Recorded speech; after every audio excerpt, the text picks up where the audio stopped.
Okay, we should be live. Yeah, I think we're good.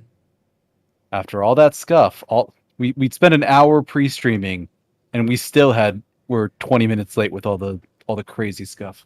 Yeah, good old OBS. I'm glad we decided to Mm. get together about an hour, 50 minutes or so before to actually get this all worked out. Audio levels should be good. I hope. I've got browser sources ready. You've got a the intro video over on your screen. Do we want to start with that? I don't really Yeah, have. I thought Oh, it's like a good thing to have in the background, just looping while we kind of go through a little bit of like who we are, what our channels are, okay, what we're talking about today, because sure. this is definitely my first collab on my channel. Oh, okay. So, and also they don't know what this game is because I didn't play any of it on stream. So, Right. I still have uh, my final video of this game being processed because Sega really hates anyone streaming the end, and so they're constantly choosing a like minute and a half long segment that can't be aired and trimming that out and then checking again and giving me another minute and a half long segment. But yeah, let's go ahead and do a couple of self introductions and then I uh,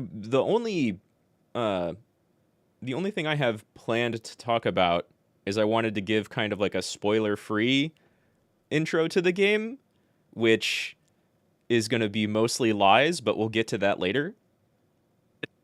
that is, yeah, definitely could use a spoiler-free introduction and review of the game. Sure. Which TLDR for the review, go buy the game. Go Yeah, buy the game. it's utterly It's a very good amazing. game. It's crazy how this game, how its plot. Not well, we'll get to all of it. It's But, crazy in a lot of different yeah, ways. but yeah, do you want to lead off with the introductions? Sure. My name is Rad Mahou. I'm a mage from a neighboring dimension, here to observe Earth because it's fun and cool and different than where I come from. I play a lot of.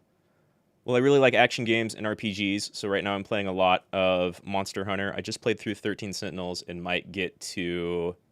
I think either like Shin Megami Tensei or Live Alive is looking pretty cool. That game's had a nice history of people really loving it, and I've never played it, so we might go that way. Also spent a lot of time in Warframe, Vampire Survivors, a lot of other little things. So I do everything except a lot of horror games recently because they're mostly like atmospheric horror. But anyway, that's me. I chat too much and can talk forever with any prompt. So here I am. It's fun. Check me out. I like games and music. Nice.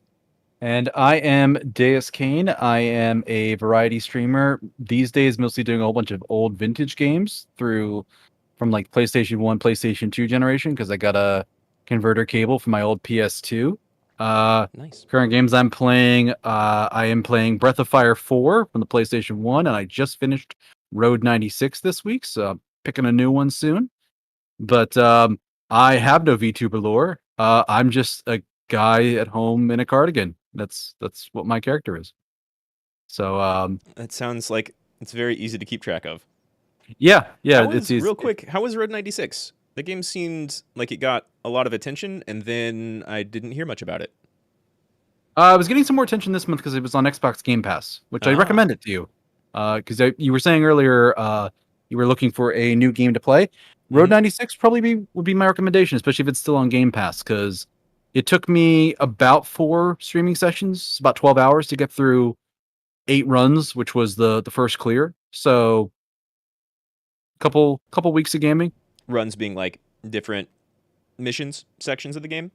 Yeah, like you're to go off on a tangent about the game we're not actually here to do a just chatting stream Sure. about. You're trying to escape from your totalitarian country to get up to the border and cross the border and leave there. So a Okay. run is a border attempt. Okay. But yeah, that's real fun. I definitely recommend it. I have some of my VODs for that going live over the next month and a half, as well as a bunch of clips and highlights that I did. Mm-hmm. So, um, fantastic game, really good soundtrack. I strongly recommend it. But yeah, I had a lot of fun with that, and I'm curious what I'm going to play next. I haven't really decided yet. Based on my schedule this week, I might not do a second stream because I just have Yeah. I way too saw much. your tweet earlier. Been kind of busy. Yeah. I basically have something. Tuesday through Friday at 6 p.m. at night, every single night, and it's stuff I can't move. I was gonna do a stream on Saturday, and I hope I still can, but I just found out as I was doing grocery shopping today that my keyless ignition for my car is running out of batteries, and I'm like, that's fine, I have a backup. And then I got the backup out and tried it, and apparently I already did this trick once before, and the backup is 100% dead. Yep, that's the problem with keyless for sure. You could run out of batteries to start your car, even though the car's battery is fine. Yeah. Yeah, So I try and stream every week, or every day of every week, but I had a lot of issues come up recently. I had like storm and power outages and internet outages, but usually I'm streaming at least for like 2 to 4 hours every day. Yeah, you are a prodigious streamer, and I'm still trying to get through all of your VODs for 13 Sentinel. I am only up to, I think I'm starting VOD number 6 for you. Okay. I'm a ways back for like watching your playthrough, but we both have cleared the game. Speaking of which, we should probably talk about what the game is now. Yeah. Yeah, sure. Let's go ahead and get into 13 Sentinels because it's nuts and dense, and we could sit here talking for quite a while about this thing. Yeah, this is potentially a multi-hour stream, but Easily. our spoiler-free description for 13 Sentinels. Yeah. So we'll play nice for now. So yeah, starting off with a spoiler-free description of 13 Sentinels, I'd say that 13 Sentinels is let's see, it's a game that initially came out on, I think, PS4 or PS5, and then it got a Switch port. Yeah, and I remember reading that about it. Yeah, it looks absolutely gorgeous on any iteration. It's done by Vanillaware, the same people who did Odin Sphere and Dragon Crown, and so these are also people who are also kind of using like VTuber tech behind their art style. It's almost painterly, but still very anime, and every character consists of like very mobile, fluidly flowing, high quality PNG layers. So it just looks like a painterly anime. And 13 Sentinels is mostly a visual novel, but it also has some pretty cool, unique, like tactical RPG combat. And it has a very, very unique way of telling its story and going back and forth in between combat and the story. Yeah, that's roughly how I would describe it. It's basically 2 games in one. It's this weird like 2 pizza toppings that should not work of being like a point and click visual novel and also basically a tactical like real-time strategy game. And they put them together and they made an anime, and it just somehow works, and it's very captivating. It's incredibly captivating, and it's also like incredibly impressive in how it works, because this is a game that takes every single sci-fi trope that's ever appeared in any popular sci-fi media. Like it's almost every single episode of Black Mirror. One of the things that I kind of want to do is we could just try to list off basic references before we even get to spoilers. But it has so many tropes that you would kind of think wouldn't work together. And this even includes like the combat section of the game being completely separate and completely after all of the story section of the game. The game will boot you up into the combat, and you start in the final battle, which just takes place over every single combat mission. Yeah, in fact, the story section of the game, the visual novel, that section is just called Remembrance. So you're literally, it describes it as like you're remembering what happened that got you here. Yeah. And the actual combat section is just called Destruction. Right. And there's actually a third gameplay mode called Analysis, which is basically saves all of your CG scenes that you experience in the game, but also when you're doing the Remembrance section, the visual novel, they'll give you like keywords, and some of them you'll get like encyclopedia entries for, but others are locked. So you have to do the Destruction tactical part of the game to get like points to unlock those encyclopedia entries in Analysis. Right. And so Analysis is 2 different things. It has that encyclopedia of terms and then a chronological encyclopedia of events. And I say like a chronological encyclopedia of events. It's chronological from the point of view of the story, which There's is a couple because it does it. I think it always does it chronologically, but then you can do it based on like what the character's story is and like chronologically for them. yeah. And you can So load it in for the entire chronology for the game. So when you get to the end, you can look back at everything you've seen in the right order right. and know what the hell actually you just watched. Well, and why we're still on like a kind of a spoiler free description, I say chronologically in point of view from the story and like the order things happened, this happened, and then this happened, and then this happened. But like this is a story that opens up in the first. Not all character stories are kind of equal in length, but in the first 10 to 20% of every single character story, this is a story that deals very, very heavily with time travel right out of the gate. And so you're Mhm. constantly hopping back and forth in between a couple of different eras, questioning where people come from and why they're there. Um, and so the Yeah. analysis, yeah, has this chronological order of events because all of these different eras are happening. They're, time is kind of That's flowing simultaneously for all of them. yeah. We're getting a little bit into spoiler there, but yeah, Where it's hard not to. it's hard not to it's hard to explain this game in a way that makes sense without spoiling something about it. But Mm-mm. yeah, the game has a lot of time travel elements, a lot of it struck me as a very classic sci-fi, like not even like War of the Worlds, which they do reference in there, but like Mm-hmm. classic sci-fi and just like we're putting people in a box and seeing what they do. And each thing is just like individual, like what ifs almost. Like Right. one character is an amnesiac, and they're like, what would you do if you didn't have a memory and you're trying to find yourself and you're trying to figure out like what did old me leave clues about? Mm-hmm. Or Well, um and in some cases, as long as we're slightly bleeding over into spoiler territory, but not quite getting there yet, almost all characters are kind of like that. oh yeah, they're There's one that's there clearly an yeah, there are some amnesiac. aspects of that, but like just in terms of like tropes, like you have a couple characters that just have memory issues and significant memory problems. And there's plot reasons why.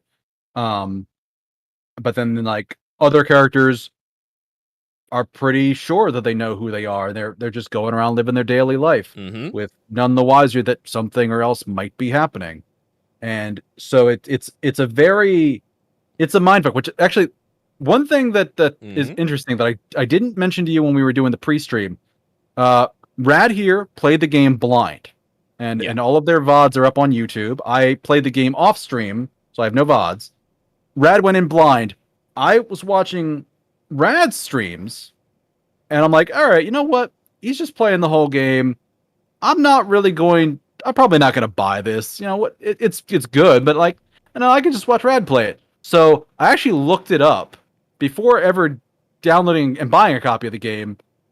So I played through fully knowledgeable of what was happening, and basically spoiled myself, and it still was throwing me for a loop. So Oh I yeah. actually like I even spoiling myself, knowing what's going on. Um, it still throws you for a loop, but it also gives us kind of two very different perspectives because I'm basically went in with almost a new game plus thing because this is definitely a Sort game of. It where depends on the first how time you long. play it, Yeah. you have no idea what's happening, and then like you go back and play it again, you're like, oh, here's where this thing is referencing this, and here's where this Yeah. thing is referencing this. So you're kind of noticing all the things you missed the first time around, which Well, was and my first experience with the game. it's constantly dropping hints as to like what's really going on behind the scenes, but it takes a while for the game to spell it out. And I would even go so Mhm. far as to say the game never lies to the player. There are a bunch of characters who will like drop big revelations and then they'll be wrong about something and then they'll drop another big revelation. And so you get some truth and some mistaken stuff there, but the Mhm. game itself never really lies to the player except for one thing, which I'll get to later. Yeah, okay, I'm interested in that. Yeah, because yeah, it's very good at obfuscating, like just like hiding something in plain sight Yeah. that you don't realize how significant this is. And I actually have one thing on my end. I'm gonna make a note of this. Um,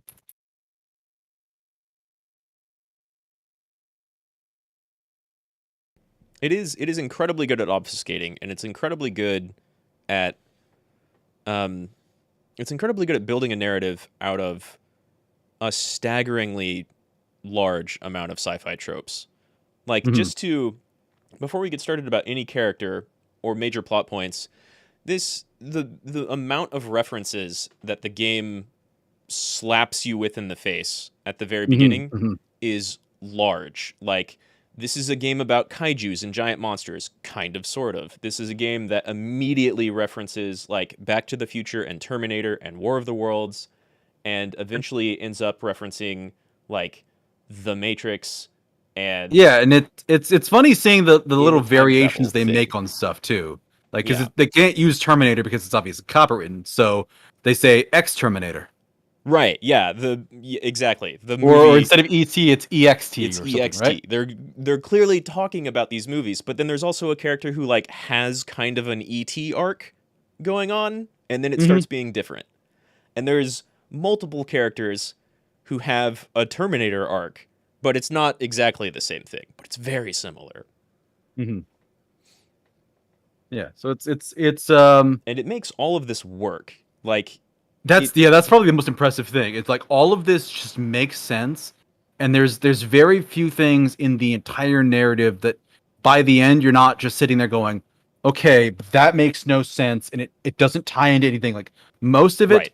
works, just works, and whatever doesn't. You said you noticed something. I kind of got to the end, and I think I just kind of mentally hand waved whatever it is Well, you're getting cognitive dissonance about. well, But for there's me, it a lot of it just makes cognitive sense to me.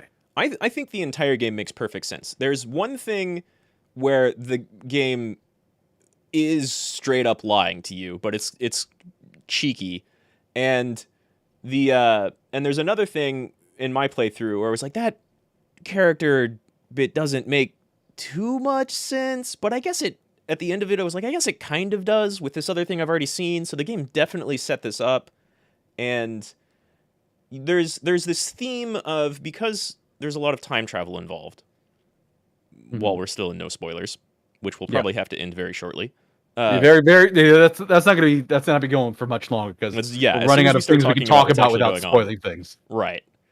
Um, as long as we're still talking about no spoilers for just a tiny bit more, there's a lot of time travel going on, and so there's a lot of, like, well, we have these characters that we're playing, but here's these future versions of them that the game clearly shows to you very early on, Hmm. and it the if they just existed normally throughout their timeline, there's no way this future version makes sense.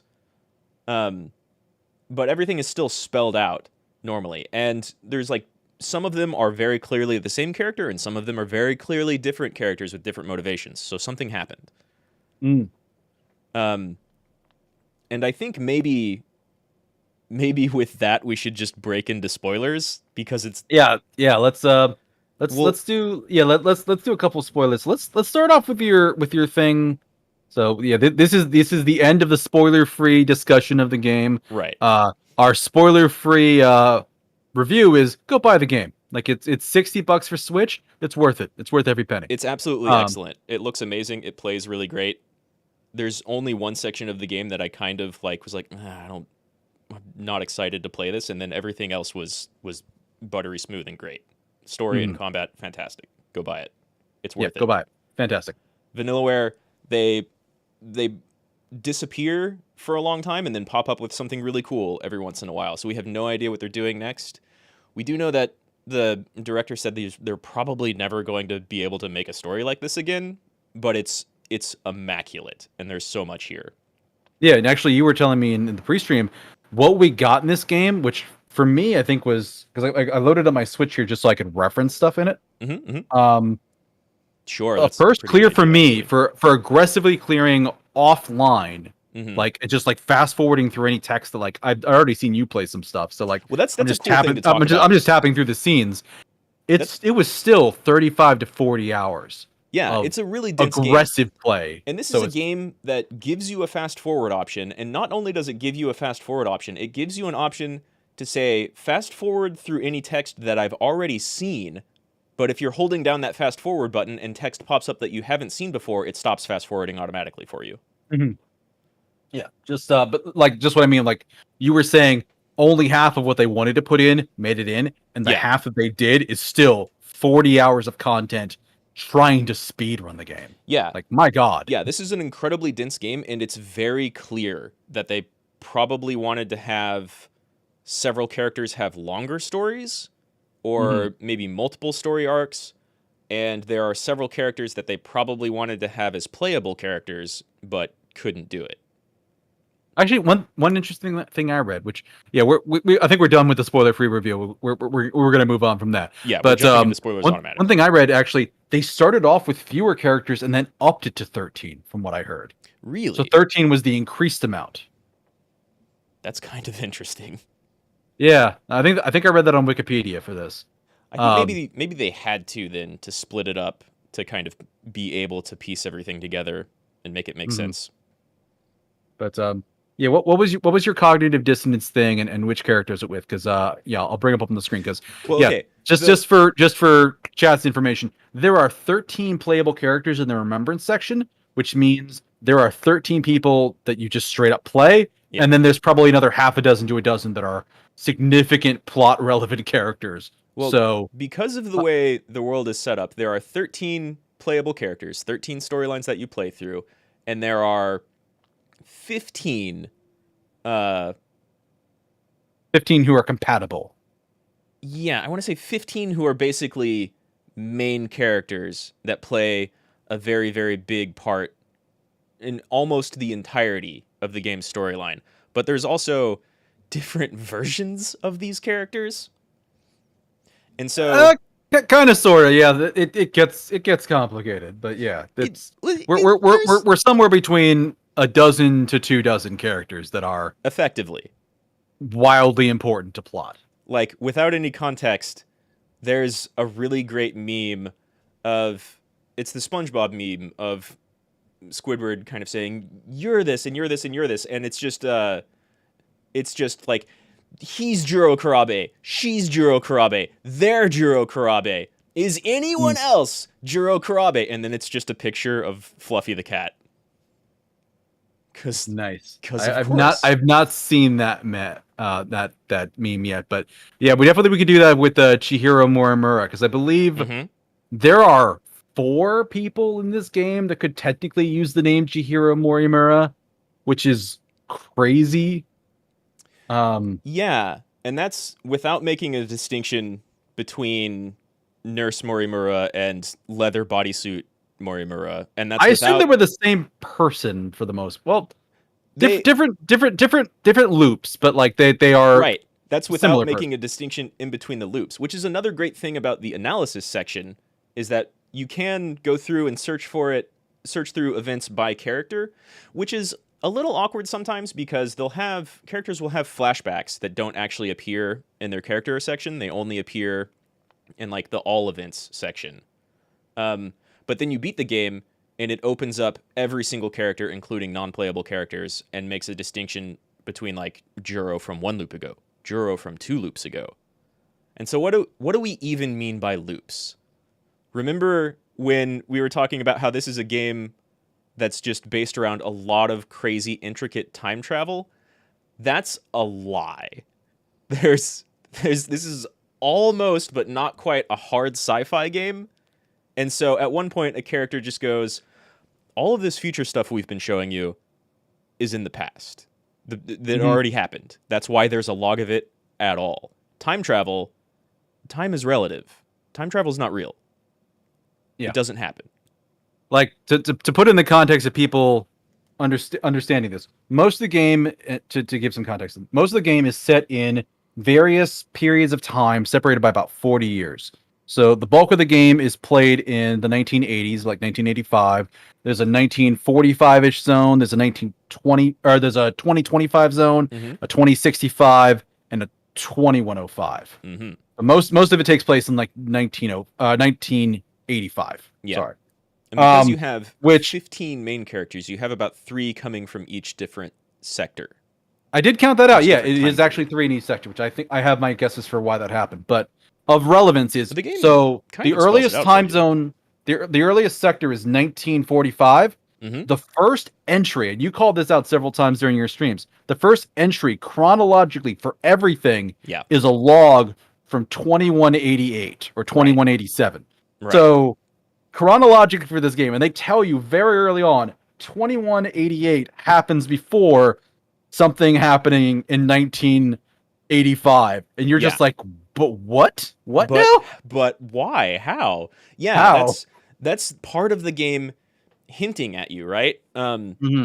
The event log happens chronologically. You can go in and see the year and area and characters involved in a scene, and it'll tell you this is scene number 1. This is the first thing that happens in the story. And it happens, every different character's story is chunked off into sections. Some of them are pretty available to play through in whatever order you want. Some of them are kind of gated behind filling out other characters or going so far into the combat where they also drop lore on you. And so the very last scene in the very first section of one character's story of Keitaro Miura is a scene from 2188.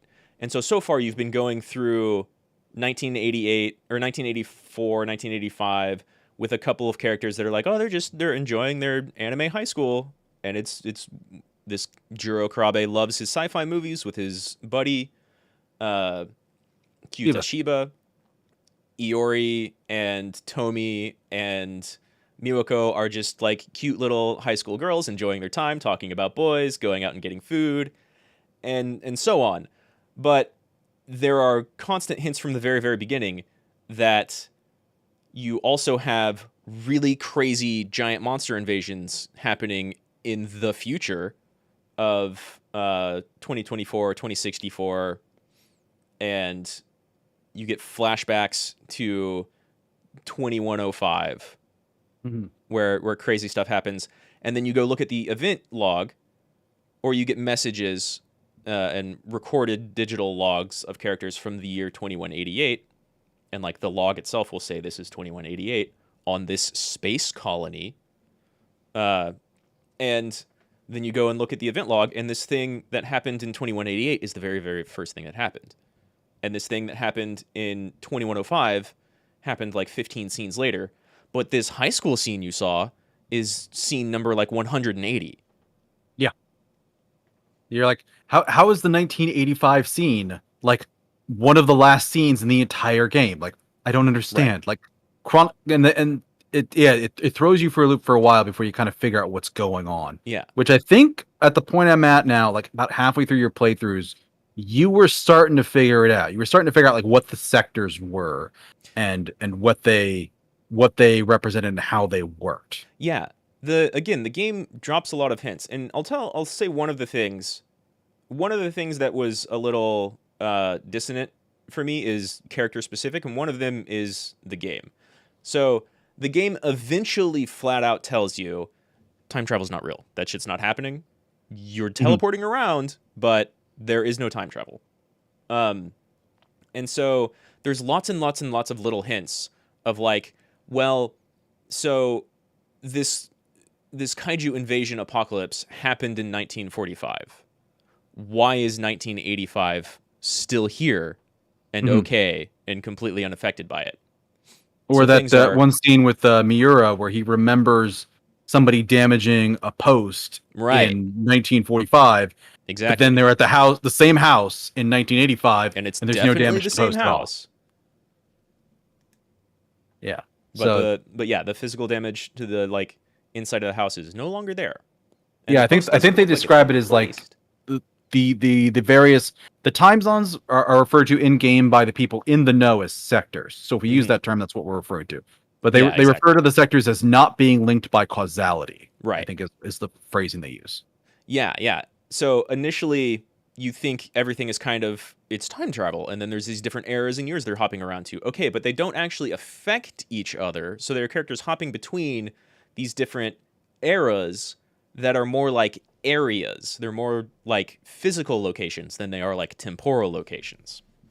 And the game slowly reveals little hints pointing that direction, and then eventually spells it out.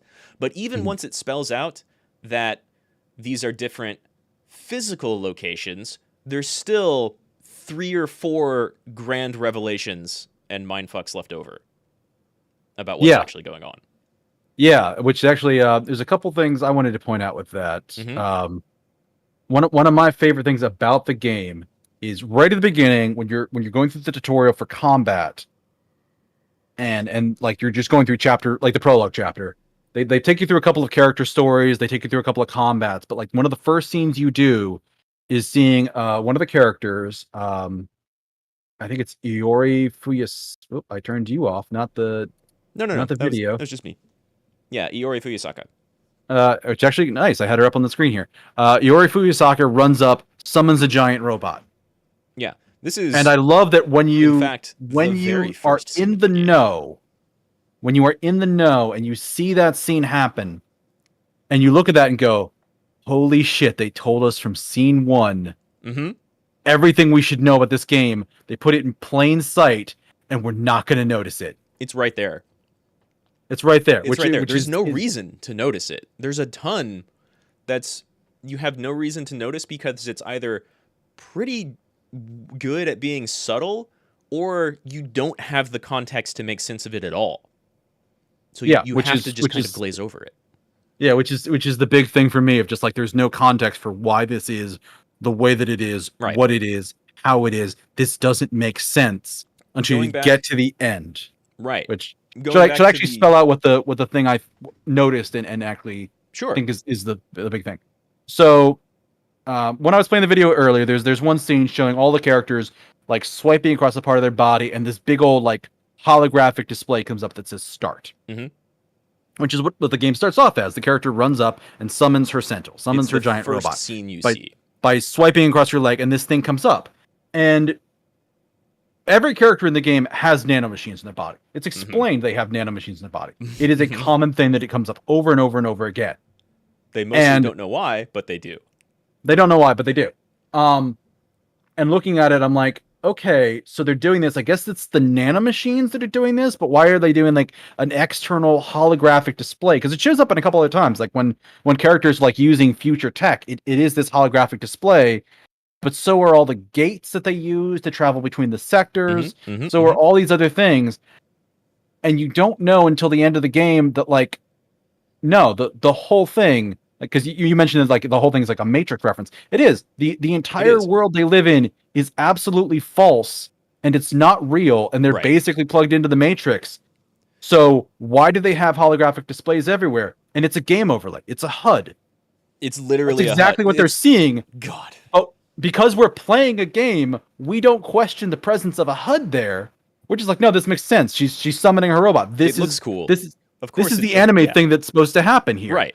Not realizing that the characters themselves see this, and it's happening. Right. And by the end of it, the game is far more... It shouldn't happen. It shouldn't happen. There's no good reason for it to happen. But by the end of it, the game is far more realistic in the way it portrays literally everything than an anime visual novel would initially let on. So, like, I want to mention real quick, the only thing where the game directly lies to the player is there are multiple like scene transitions where you teleport in between different sectors, and you'll have a couple of characters or a batch of characters going from one era to another. Okay. And they, even beyond the point where you know that time travel is no longer actually a thing that's happening in the story, there's a scene transition that's just a clock with its hands rotating backwards. Yes. And that's a fucking lie. It is. That's the only time. You are right. You're absolutely right. Yeah, I didn't realize it until you... Well, I think I realized it when I was watching your playthroughs, but as soon as you mentioned it here, I'm like, you're right. The clock is such a masterful red herring that just fucks with... I actually don't know if they see it internally, like if in the context of the game world itself, they see that just clock, a thing, or if it's just for the player. But it definitely is. Yeah, you're right. That is 100% not true. And the clock will go forward if they're moving forward to a sector further advanced in time, and then it'll like look like it's rewinding if you're moving to one in the past. Right. Which is a nice little thing I saw too. And so there's no reason for any of the characters to see that. It's just a semi-fancy transition scene presented to the player, and it's 100% lies all of the time. There's It's a no red getting herring, yeah. around that. It's meant to make you think one thing, and it's totally has nothing to do with anything. Right. But in kind of in the opposite direction, but still in the context of the game, like sometimes the game is subtle about dropping hints, and then sometimes the game bashes you over the head with a real true statement about what's going on in the game. And that's usually things said by the various characters in the game, but sometimes they're mistaken. But the analysis section, when it has its big ol' entry of all your different entries, which it's important to note is really cool that every entry will usually have, kind of depending on what it is, because there's a lot of different entries, but like character entries or event entries will usually have multiple different paragraphs or entries under them that only start filling out once you've actually seen part of the story. Yeah, they'll update as you play through, so you'll see more stuff. The game. I saw when you were playing, when you actually finish a visual novel section, it'll tell you how many of them were updated and actually just give you a link to click. Right. It takes you right into analysis, so you can quickly review and see what was updated, what changed, what happened. Right. Which was a really neat, really fantastic feature And of the game. It highlights the new text. It highlights what entries have been updated. It tells you you've unlocked like 3 entries and you've updated 7 entries. And the ones you unlocked are new entries that may or may not actually be unlocked, but you can see them, and you might be able to unlock them with the mystery points that you earn from the destruction, the combat phase. Yeah. And so one of the, I don't know if it's too early, but it's probably about 2 or 3 steps into, I'm going to tab over to Keitaro Miura here. One of the semi-early scenes, I think it's before the halfway point, but maybe around the halfway point of Keitaro Miura's story, is he is from 1945 and gets caught up in some time travel because of plot, and then eventually goes back to see like what happened. He sees the Sentinels attack before he time travels away. You mean the kaiju? The kaiju. Yeah, the kaiju attack. Before he and his Sentinel time travel away. And then you go back and you find another character who you've seen in a couple of different scenes in Mao, 1985, just like dying on the ground. And then when she dies, and there are no other bodies in this there are never any bodies in any time zone. There's never any bodies, which is not a thing the game really points out until this scene, kind of depending on what order you play the game through, of course. But when you see the scene, a character dies, and then she magically sparkles and vanishes, and her body is gone. And as a player, you're like, what is that? What do you mean her body's just gone and it vanished away? And then you unlock an extra entry in her analysis phase. I just saw this in your VOD. Yeah. And I remember you talking about like, oh, thank God he called it out, because he's like, why did her body just vanish in my arms? You're like, oh, thank God she he just said magically vanishes. You go back to analysis and look at her entry, and the game tells you, without having any other context to give meaning to this statement, it just spells it out in very plain language. She's in her Universal pod. Control teleported her away right before she died, and now she's resting in her pod, awaiting the end. And you have no idea what the pod is by that point. And you say, what the fuck does that even mean?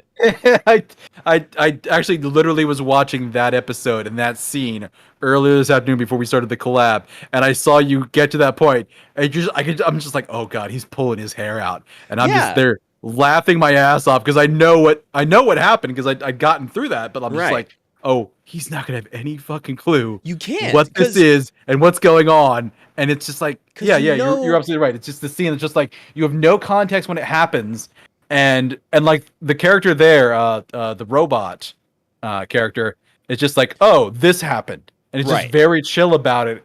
And you're just like, wait, no, you said a thing. What does that mean? What do you mean universal control? Who the fuck is universal control? What is universal control? Right. How does that make sense in the context of the rest of the story? Because at that point, you know that time travel is not actually happening, probably, or you have a lot of really good hints, and so it's very easy to guess that, like, maybe it's not actual time travel, maybe it's different timelines, maybe it's like neighboring dimensions, Yeah, maybe like parallel universes. Yeah. like a parallel universe type of thing. We've seen scenes of this space colony in 2188. So are all of these different eras and sectors actually just like big dome city type of things on a space colony? No. Are Seems like for a long time, and like which actually is right. a really good obfuscation here, and I want to cut in. Sure. When you get far enough in the game, it does have the sectors themselves in the analysis section, and it Yeah. has them in kind of this Yeah. like flower petal thing, where it's like sector zero's in the center, and all 5 other sectors are surrounding it like the petals on a flower. Which again, we realize is complete bullshit because the whole thing is just this computer matrix thing. It's like, why are the sectors like this? It's just data. Right. You can arrange them in a pancake. You can put them anywhere. You could have sector zero just floating around like why are they in this pattern? Why are they in this design? Like, does this mean Right. if you just shot through the walls, you would get into a physical section to zero, and then you just turned at the right angle and you could physically get into a different sector? And Like, the simulation matrix reveal, like hard reveal, comes so late that even at that point you can say, is this arrangement of sectors on a space station somewhere? We know that there's like a terraforming project that happened way back in 2188. So, but we way have no back in idea how long ago 2188. that was.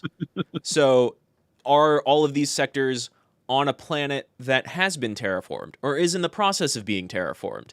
And those are like pretty good guesses given the context that you have at that point. They're totally wrong. Yeah. They're totally wrong.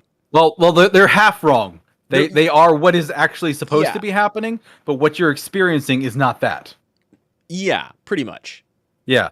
Like, but yeah, the terraforming project was real and is real, but it's not set up like that. it's not what you're actually experiencing with your body, with yourself, with the world you're in. Because that's all just a simulation.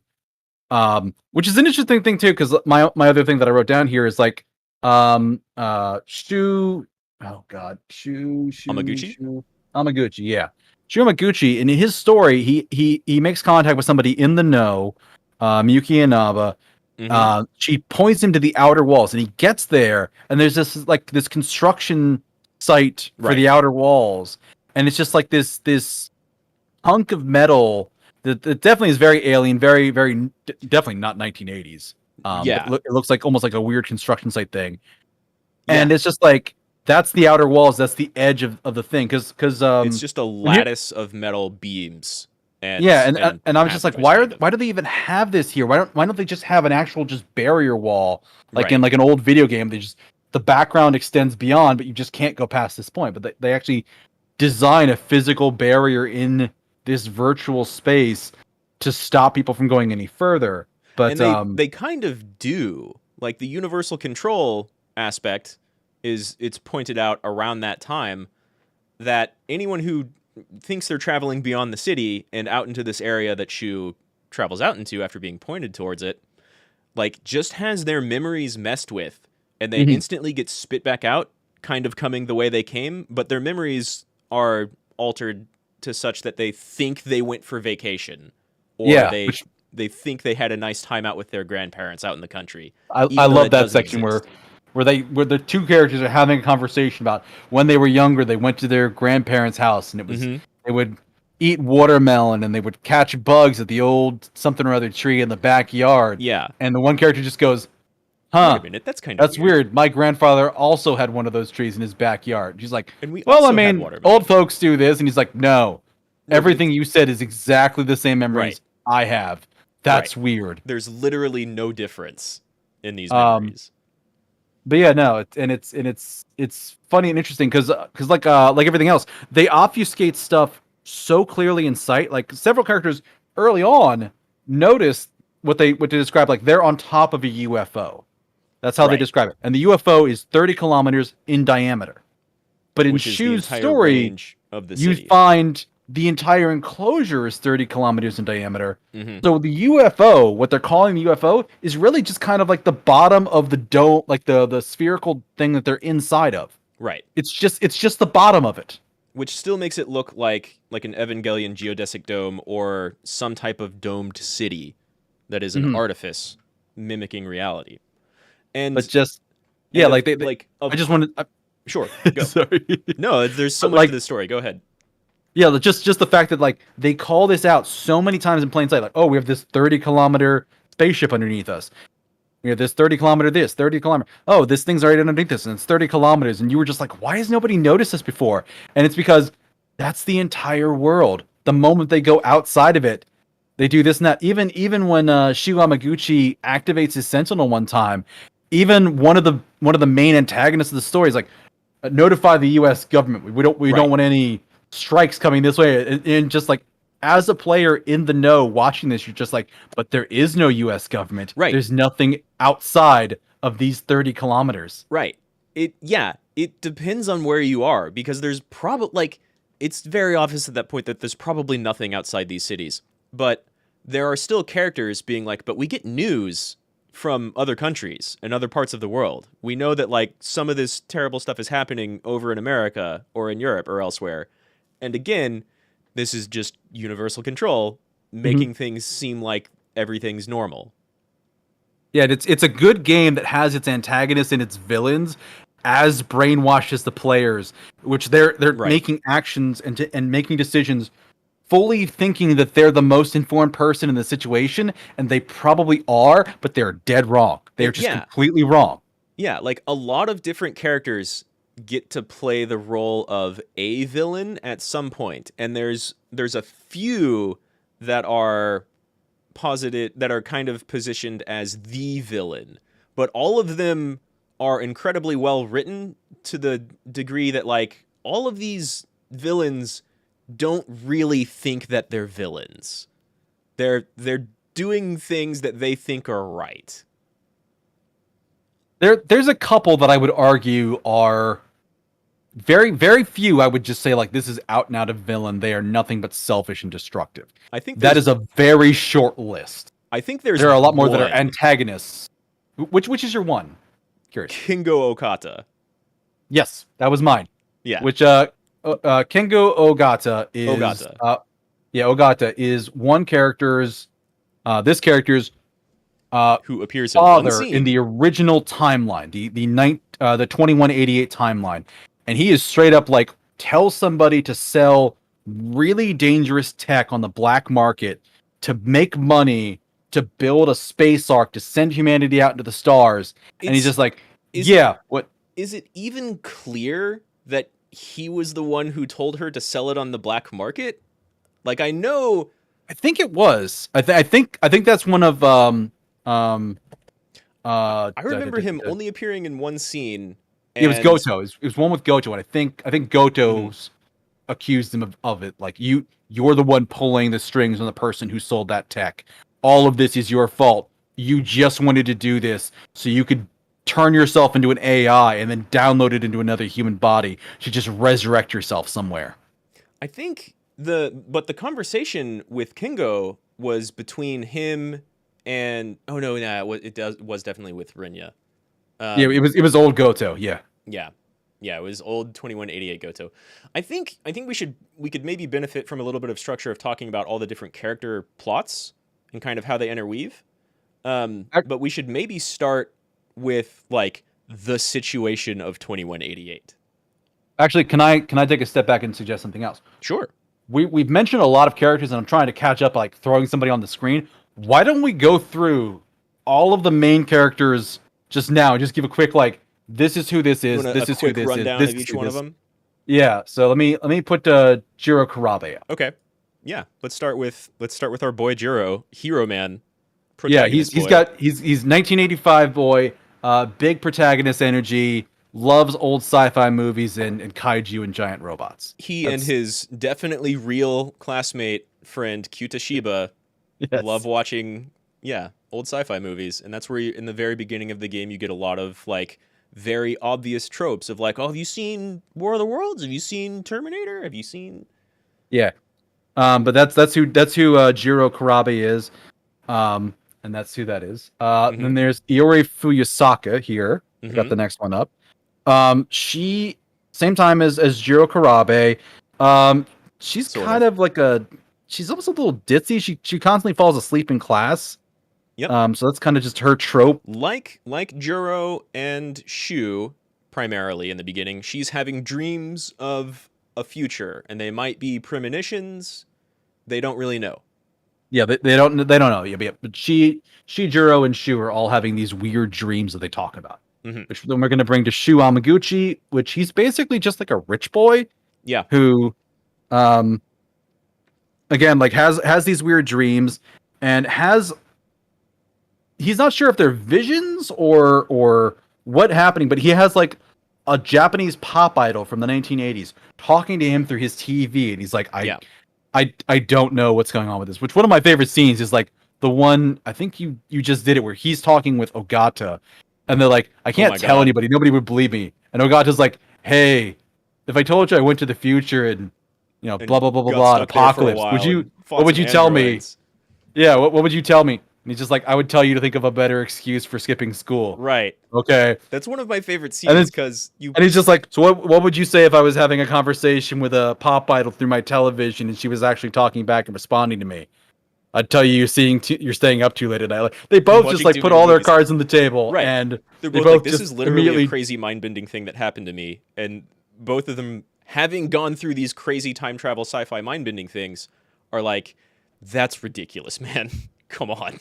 Yeah, and that's funny. Yeah, Shu, I would say, is like kind of surface level stereotypical rich kid. I like Shu a lot. There's one line that makes me not like him, kind of. And some behavior. Which line is that? The line should be obvious. It's gotta put on a show for Yuki-chan. Oh my god, yeah, his love a little bit too much. Yuki is very. He's a little too strong when it comes to Yuki. Yeah, he is.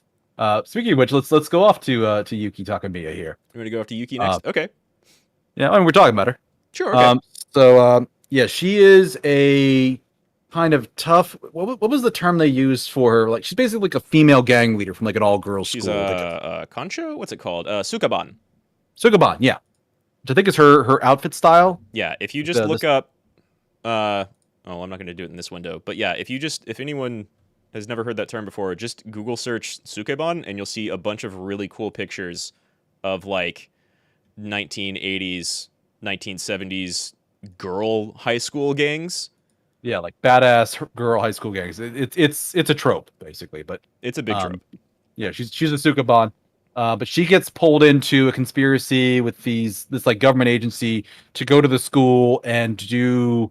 They're not super clear with her what they want her to do. It's essentially just like reconnaissance. Right. She's basically spying on a bunch of the other main character students, and she goes along with it for like two main reasons. One is that her dad is in prison, and the government people who are kind of blackmailing or putting pressure on her are like, we could take care of him if you cooperate with us. Mm-hmm.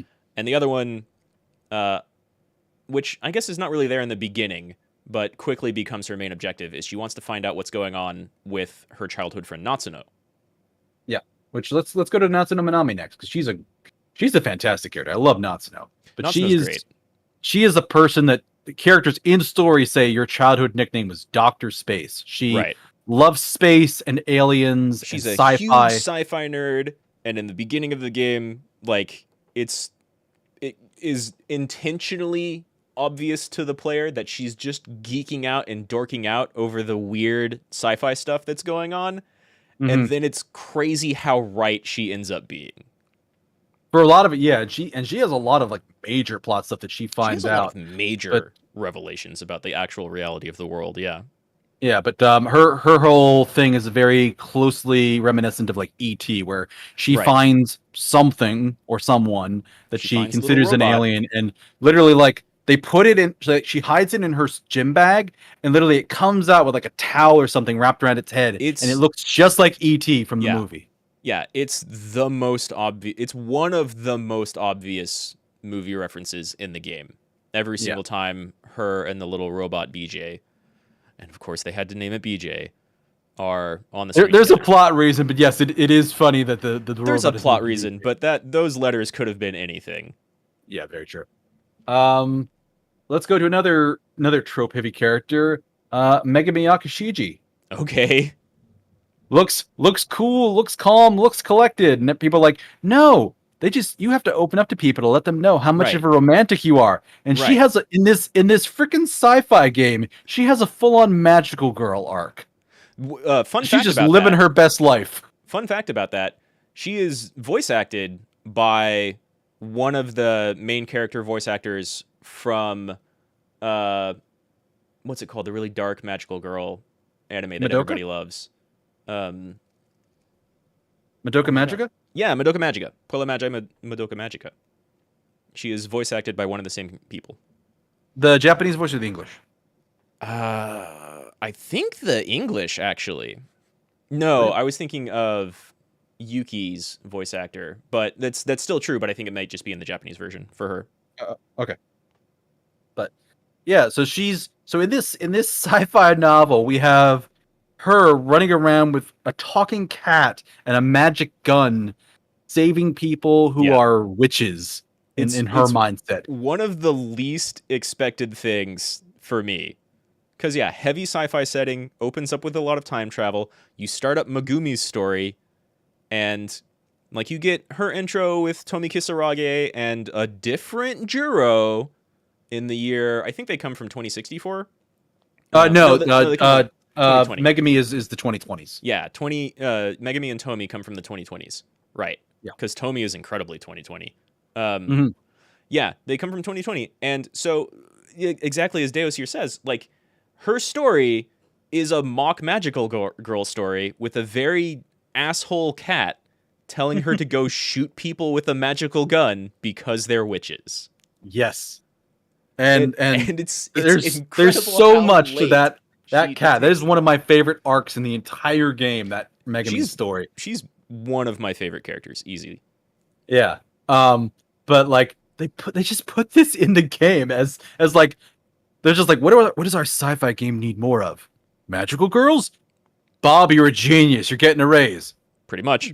It's just like And it fits um so well. Like she's everybody else is having crazy adventures through time and space. And I don't remember if she time travels at all. But her I don't story think arc, she does. she does? She just wants to be a no, I don't think she does. Yeah. Because she just wants to basically, well, no. Technically she has to try and travel once. Because she has to go from the 2020s to 1985. Oh, yeah, okay. She comes from the 2020s and then you start but that's like her remembering how things happened when all of this started. Her story starts in the 1980s. Yeah, and yeah. then remembers Most of her story is the 1980s, but right. she did cross once to Right. So basically like come here. her and Tomi are very much aware of the whole time travel thing. Mhm. But most of her story involves being commanded by a cat to go shoot witches, which are all of the other main characters. Yep. And she's doing it because she's legitimately in love with one of the other characters, but their brain got super screwed up and they don't have their memories anymore. So the cat is promising to fulfill her wish of giving that character their memories back. Mhm. And for a little while, it's unclear exactly what he's doing with that, what the cat is doing with that. But it doesn't matter to her because she's a for real 16-year-old in love. And so she's just going around John Wicking every single other character on command. Basically, except for Sekigahara who stops her, but that's this whole thing. But let's go to the other our other 2020 lady, Tomi Kisaragi. Tomi Kisaragi. Also, a character, I don't know if she's my favorite character or not, but I loved her story arc. It was interesting. I liked her less than the others. She's up against some stiff competition for me because I did like Natsuno, I did like Yuki, I did like Megami. Tomi doesn't quite measure up to me. Sure. But again, stiff competition. Very, very, very stiff. There's also Best Girl Miwako. Okay. I was gonna list somebody else's best girl. Miwako, though, I can respect your decision. Sure. And to give Tomi credit, Tomi remains like a very 2020 character, whereas Megami is kind of shy and kind of introverted the whole time, even though she has that crazy story going on. Tomi has a hard time not being a girl from the 2020s. She used to like sing idol songs online and upload to what is essentially TikTok all the time. And so she was a very like poppy social media girl, and everybody else thinks she's kind of weird, if not maybe even a little off-putting back in the 1980s, because she's just so blunt and upfront and open instead of reserved and cutesy. And she's also very much a fish out of water character because she's just like, man, where are all the smartphones? Why didn't you guys invent those yet? And it's just like, right, because we don't have those. Oh my God, is that a pompadour? Holy crap. Look at the phone booths. There's one all over the place here. That's quaint. Yeah. She's also, like, in addition to all those other things that make her an incredibly 2020 character, she says sheesh several times throughout the game. Like, the game is very, very prescient in its writing. They know this character is definitely from, like, now. Mm-hmm. Which I did like that was, like, one of the time periods that they picked is, like, because the game was, I think, developed in 2019. Is when I think it came out in 2019. Yeah, and then obviously there's no way they predict the pandemic, but they basically predicted like the next 5 years or so of like what the 1920 or what the 2020s would roughly be, and and like they can get a pretty good approximation of the people that came from that time. Right. But yeah, I don't even think Tommy is 100% like a present day, present time, popular girl on the internet singing songs and doing stuff. Right. Yeah, she's great. She's also in one of the only 2 good relationships throughout the entire game. There's a much longer discussion about that's a whole different conversation. We'll get to that later. Yeah. Speaking of, actually, let's go on relationships and just go straight to Ninja Ogata. Okay. Also one of my favorite characters and voice acted by DeusCain. Really? That was actually his... That's actually his voice actor. Nice. Okay. They give him the DeusCain pompadour. Look at this guy. He screams DeusCain, and he sounds like DeusCain because he is DeusCain. Yeah. So, somewhat ironic, funny thing here, which I will point this out as just a streamer thing. With the overlay I have on my screen, trying to get this guy matched up, he is the tallest damn picture on the site I'm using, but he is also the character that in every scene in the game, he's fucking hunched over. Yeah. Which that contrast is just entertaining to me. But he's constantly hunched over. He's constantly like picking fights. Mm-hmm. He usually wins, except for the one time he goes up against an adult and just goes down like a chump, and the adult's like, "Wow, you were a pussy." But in every other fight, he basically, I think the only other person he loses to is Hijiyama, which Hijiyama is like military trained, so he's not going to go down that. Right. Hijiyama is also a little bit bigger than him. And Hijiyama is a military guy from the 1940s, even though they're both the same age of like 16-ish. And Ninji is kind of like a street punk, but he's not the smartest character, but he's pretty emotionally intelligent and very, very aware.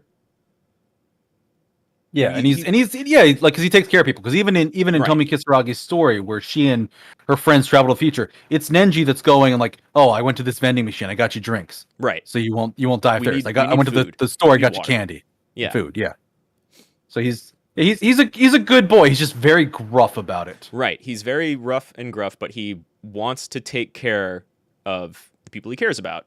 And they even go so far as to be like, in between him and Yuki used to be like head of whatever girls gang over at her school, but then she transferred because of all of the blackmail and government people operations going on around her.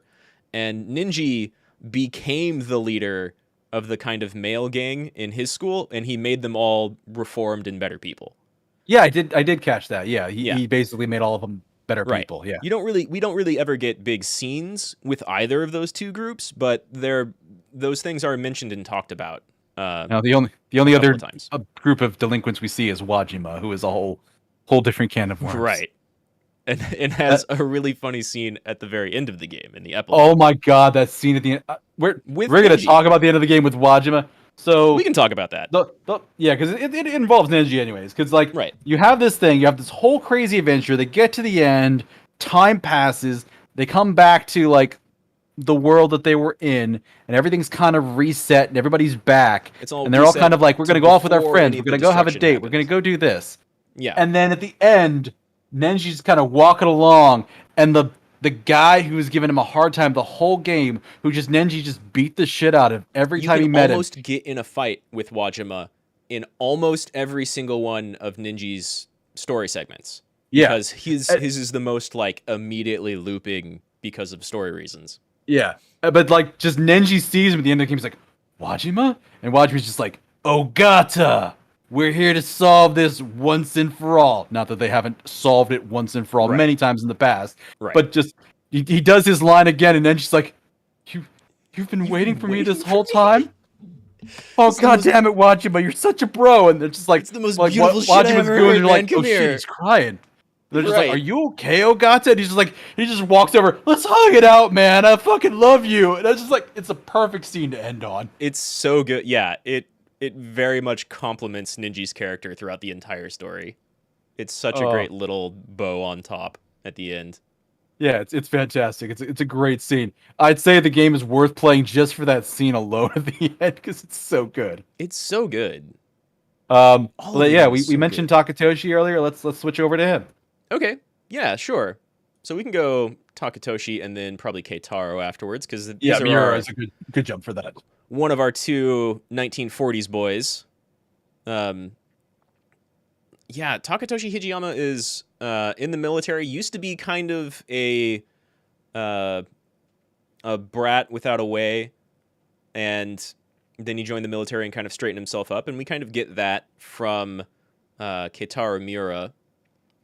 But so he's, I don't even know how to talk about Hijiyama. I like Hijiyama. He's one of the stories that I kind of got tired of about halfway through because it's a little similar. But then all of the other big stuff that happens with his stories, I love. Yeah, I think the real problem with Hijiyama's story and storytelling, which to go into get a little bit off the character description, is he's basically a military person in the 1940s. He makes a jump into the 1980s with somebody else and kind of gets stranded there, and just is off fending for himself, beating up delinquents to steal their clothes and their money to just survive. And he runs into somebody else from that he thinks is from his time, Tsukasa Okino, this person here, who is best gremlin. Just hands down best gremlin in the game. But he ends up working with Okino, who is one of the most well-informed people in the entire game. But he's basically spends most of his time helping Okino. But most of his story is blocked off for a lot of time. Because you need to do so much other stuff to get back to anything with Hijiyama. And it would have been so much better to just be able to do more of his along with everybody else. But yeah, that you basically described Hijiyama really well. He's just military guy, abandoned, stranger in a strange time. Yeah, trying to find his way, and ends up just pairing up with himbo in a strange the devil time. Himself. Hijiyama is 100% a himbo. It's like it's hard to describe the his character. The Yakisoba Pan Angel. Right, exactly. It's hard to describe his character without mentioning his love of yakisoba pan. Oh, there's one really great bit I remember. From an interview with George Kamitami, the director of all of this, over in Vanillaware, and Takatoshi Hijiyama's love of yakisoba pan is such a punchline that it gets carried through. It's part of his character, like part of him coming to the 1980s and tasting food from 40 years in the future, especially after living in 1940s Japan, where things were kind of rationed and sparse during a war effort. Yeah, they do mention that in one where somebody was bringing food to Hijiyama and Miura, and they're like, "Sorry, we didn't have enough sugar for this." And then he comes to the modern time, which is everything's plentiful. Yeah, everything's like, this is the most delicious thing I've ever tasted. He gets his yakisoba pan, and to his credit, Megami is just being nice and sees him kind of starving on the street side, or like the side of a river, and gives him a bit of yakisoba pan that she had left over from lunch. And for anyone who doesn't know, yakisoba pan, it's like a sweet bread, like not a loaf or a roll, but kind of like a Subway almost type of thing, filled with noodles and sauce. And so it's just carbs on carbs with sweet and sour and spicy sauce. And like Takatoshi Hijiyama, in part because this is food that he's never experienced before in the 1940s. In part because he's starving. In part because he was starving, and this basically saved his life when he was starving. He has an undying love for yakisoba pan. It's religious. Like, just remember you like when you were playing through his prologue, you just kept replaying the part for him talking about yakisoba pan. Yeah, because he's just like saying it with bated breath, like describing this damn sandwich. That's even yet another like genius, masterful stroke in the game. Every single character, while you're playing through the story sections, has like a thought collection. And so that's part of where you learn new terms that you can then use on other characters or have a character consider themselves. And this opens up in a very visual novel style. Although it's more linear than it seems, it still opens up different avenues for the character story to go down. And so every character has this thought cloud, and whenever you highlight a thought, you hear it in their voice. Yeah. You know, so you can just go back and forth in between some other thought and yakisoba pan, and you hear Takatoshi Hijiyama going, yakisoba pan. and they all, in the very, very, very beginning of the game, going away from Takatoshi here, but in the very, very, very beginning of the game, you have that scene with Iori getting in her Sentinel, and then the very first destruction battle sequence happens. And she hears the mech talking to her, like her own voice in her head, and you have Rinya Goto come over and be like, yeah, you've got nanomachines in your head, it's what helps you, what allows you to control the Sentinels. Any UI interaction with the Sentinel talking to you and giving you feedback should sound like your own voice in your head. And so they all have that in the story mode when they're doing their little thoughts. It's the exact same. They all say the thoughts that are the options for their choices. Yeah, right. It's the exact same vocal filter. But yeah, so two things I love about. Well, I'll say the other thing about. I'll say this about Hijiyama later when we like talk about actual character stories. But yeah, he loves yakisoba pan and cannot stop thinking about it. It's always a thing that he can think about at, I think, almost literally every single step of his story, even when it's completely inappropriate. I think at one point when somebody gives him just like a bunch of money, they're just like, I'll be out all night, get yourself dinner. He just gets himself a couple bottles of soda and just like 4 yakisoba pan. He doesn't want anything else. He just gets more yakisoba pan. He finishes one and then brings another out of his pocket and eats it, and then brings another one out of his pocket and keeps thinking about whatever else is going on. And then he brings another one. It's literally like 4 yakisoba pan. Yeah, I think we're beating this point to death, but it's funny, he falls into a carb coma. Yeah. And it's funny you described him as a himbo because I didn't consider him one in the time, but as you say it, I'm like, yeah, shit, no, you're right. He is 100%. He's that. He very much is. He's a himbo. He's with like a caveat that is probably better to talk about later. He's a himbo who's not the brightest. He's not dumb, but he's not the quickest. But every once in a while, he's pretty insightful and like catches on to something and can put 2 and 2 together. Yeah, but let's go to our other 1940s boy, Keitaro Miura. Yeah, so there's a thing between yakisoba pan and with Keitaro Miura Himburger that I'll point out. Yes, the Himburger. But yeah, Keitaru, I really liked Keitaru. He, in contrast to Takatoshi, is very, very collected and thoughtful. And it's through Keitaru that we get a lot of different insights kind of about time travel and the reality of the world. Not everything, but between him experiencing 1945, although it was a kaiju attack and not the Americans, and him observing the differences in like the Karabe house where there should be damage but there isn't. You get a lot of hints about time travel. Yeah, so for clarity's sake for the viewers, his story starts off in the 1940s. He sees the kaiju attacking and gets in his Sentinel, which he just thinks is a weapon for World War II. Right. And then he just sustains enough damage, and the Sentinel just force transfers him to the last remaining sector, Sector 4, which is the 1980s. And he gets out of this and just has to run and hide. And ends up like finding people that like give him shelter. He meets Shu Amaguchi, who gives him some shelter. He ends up living with Jiro Karabe, who also has Megami living with him playing housewife. Mm-hmm. So he works very closely with But he's very Minami. So he's very yes. connected to a lot of other people that are. He's very connected to a lot of main characters. He interacts with Natsuno Minami's robot in some very unique ways. Yeah, there's very unique interactions there. Yeah, and he's connected to a lot of big players. Not connected to a few others, like almost at all, but very connected to some people who have some very weird storylines going on. But he's a very insightful, but kind of, I don't even want to say introverted, but respectful type of person. Gets set up by Natsuno in Jiro's house, where you either may or may not for the first time find that Megami is also there. And he doesn't want to get in their way. He realizes it's immediately an awkward situation, so he doesn't spend a lot of time there, but he has a place to rest, thanks to Natsuno, in the 1980s. Yeah, he's the type of character that, like, Megami makes this big meal.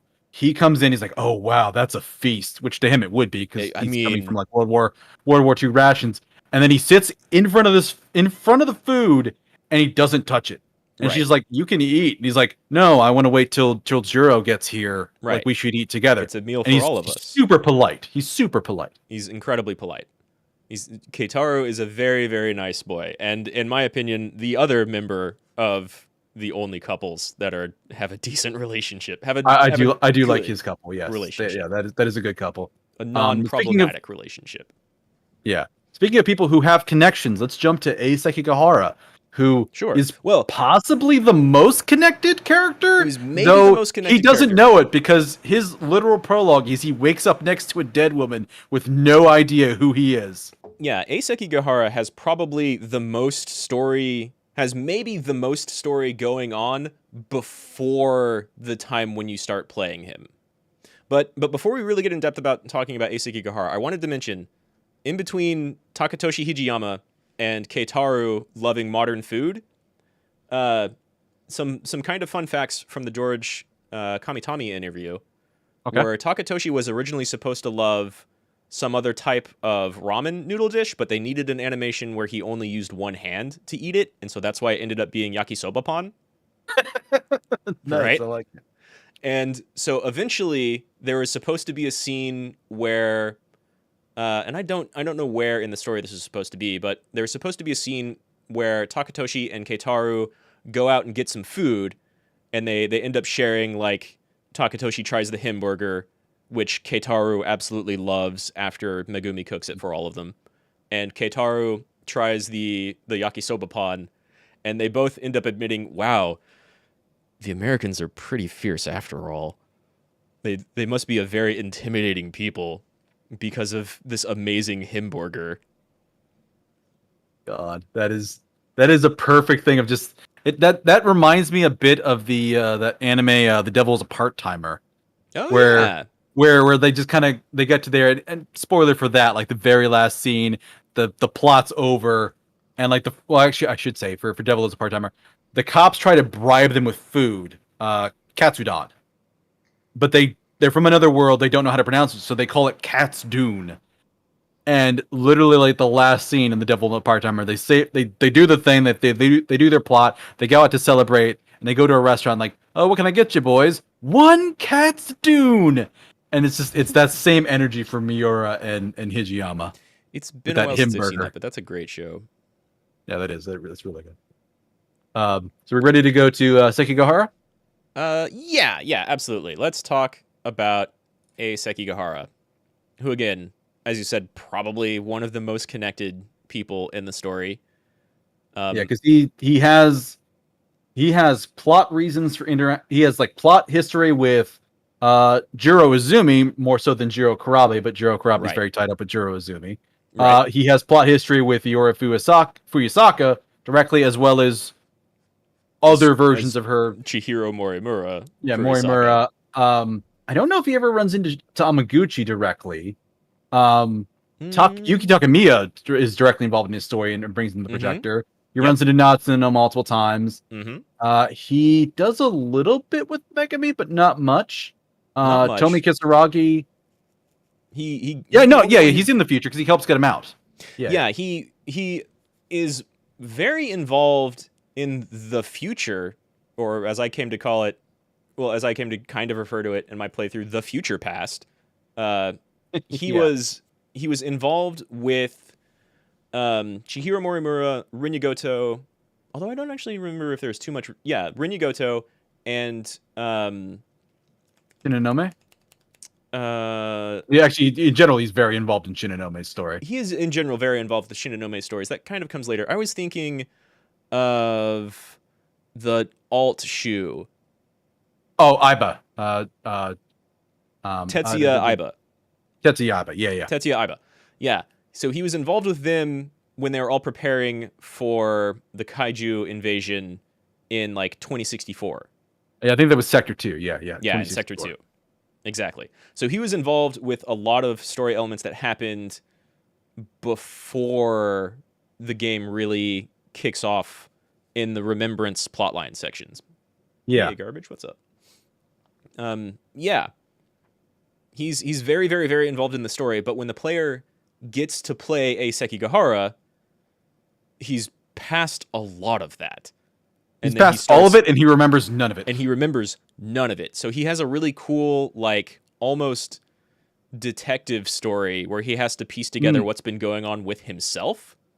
Yeah. And he gets a lot that involves villains and other people actively trying to throw him off of, like, who he was and what he was doing, and trying to, like, convince him to do other things to further their own plans. And he has to kind of unravel all of that while figuring out who he is with no knowledge of any. Right. Yeah, his story begins with him seemingly having, like, it's very, very obvious, though maybe not true, that he has killed another main character. And then he goes and gets a lot of help from Iori Fuyusaka because she knows who he is for some reason. And he knows that she knows because he has her student ID on him for some reason. But he doesn't remember her at all. But he doesn't remember any of it. And so, yeah, I really like how A is written. Yes. Not only in, like, overarching things that happened in the past help kind of determine who these characters are and what they do in the present, but, like, he's just involved in so much, and he has so much past storyline that shows up in a lot of people's memories and flashbacks. He shows up almost randomly, but very, very intentionally in tons of other characters' stories. But when you play him, he has no idea what's going on. Yeah. And actually, interesting thing for his story, too. We mentioned that he wakes up next to a person who's dead. I'm going to switch over to their image briefly. Sorry, this one's so small. This is Chihiro Morimura. She is the nurse at the school, but also a woman in, like, a black cat suit. I don't know if basically one of the few people who seems to know everything of what's going on. And then you do his prologue. Like, you see all these scenes involving Morimura. She's being the nurse. She's being the catsuit lady. Clearly, she's doing one of all the these most interesting people. Yeah, she's doing all these interesting, sophisticated things. And then A's story starts with him waking up next to her dead body. And you're like, wait, she's dead? And then you're trying to, like, piece when that happens into the whole timeline too. Right. How does this work? How does this fit? Is this happening after a bunch of other people's storylines? Is this maybe happening before a bunch of other people's storylines? It's crazy. Yeah, is she dead, or does she come back, and that's why we see her later? Or, like, what's going on with this? So it's very he's very tantalizing in how they write it, because it's just straight from the beginning. You have, like, this supporting character, Morimura, that you see multiple times leading up to it, and then you have A's story, and they just kill her off immediately. She's already dead at the beginning of it. And you're just like, what the fuck? What? I liked her. No, what? She had answers. Cool. No. I don't even know if she was a villain or not at this point, but she was pretty cool. She's also very extra, which we could get into more later. She's incredibly extra. Yeah. There's a lot going on there's a ton going on with all the different iterations of Chihiro Morimura and Juro Kurabe. Or Juro I was mostly just referring to her visual design and that too. And just how extra. Again, this is Morimura's design. For school version, you're looking at it from the face. catsuit version, she's just putting that ass right at your face, and it's just like, Yeah. it's like, did you really need to do that, Gabe? And the game's just like, yes, Yes. This is Vanillaware. It can't not be horny. There are two things that Vanillaware can't not do. They cannot not be horny, and they cannot not put in food porn. Like, I support both of these. I need to play more of their games. yeah, they're. I mean, Odin Sphere, I think, is the thing that kind of put them on the map way long ago, and then they've done a couple of little things in between that got some success. But it's crazy. All of their games look beautiful, and like if you just look up images of Dragon Crown, which is their kind of like hack and slash action game, becomes very obvious that they can't avoid the horny.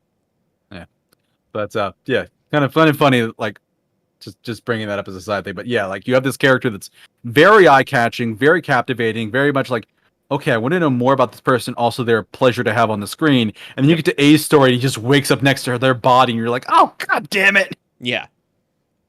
And that's a great storytelling thing that just gets you immediately invested in, okay, who are you? What did you do? Why did you do it? Tell us more. Why did we see you in the future? Why are you the school nurse? Why is one of the first things we learn about you that you might be mucking with people's memories? Yeah. Yeah. And then yeah, with A, they put Sekigahara just next to her dead body and just kill any potential of find that out, but make it tantalizing to like, why did this happen? I need to know more. And they're very good in all of the stories about just dangling that carrot in front of you to convince you to want to play more. Yeah. Yeah, the story, every single chapter is so enticing to play more. Every single segment of the game, even the ones I don't really like, have something that really like, it's just dangling this juicy bit of information or story beat right in front of your face. If you only like go forward just a little bit more, you'll find out about that. So we have two characters left. Do we want to do Shinonome or Goto first? Let's do Shinonome. Because we also have Tsukasa Okino. Yeah, we have the side characters, which I have them up there too. Because we can do all of what you guys have been watching us talk about here. These are just the main characters you get to play. Right. We're still not done with that yet. But this is Ryoko Shinonome. It's kind of hard to see on the image I'm using, but she's got a bunch of bandages wrapped around her upper chest and around her head. Yes.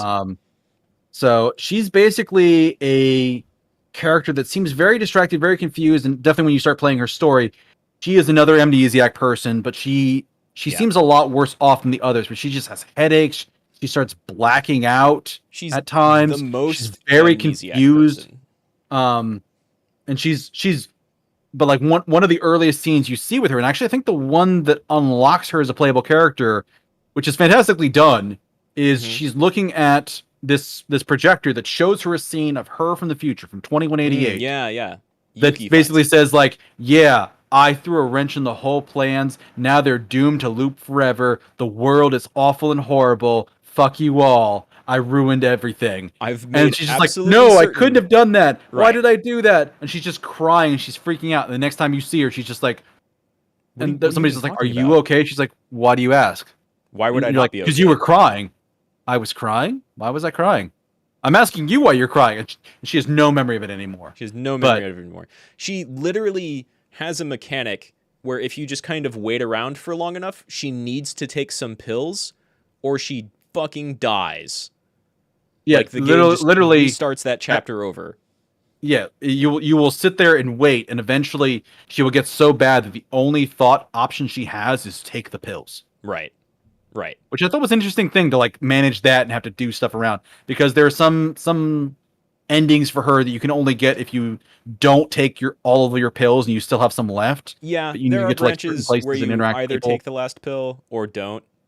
I got kind of annoyed with the pill mechanic. I don't think it really added too much, but it does help illuminate like the situation she's in. Yeah, and it was interesting and different, which I that's mostly what I thought about it. It was certainly different, yeah. Different, and I can see why it would be annoying.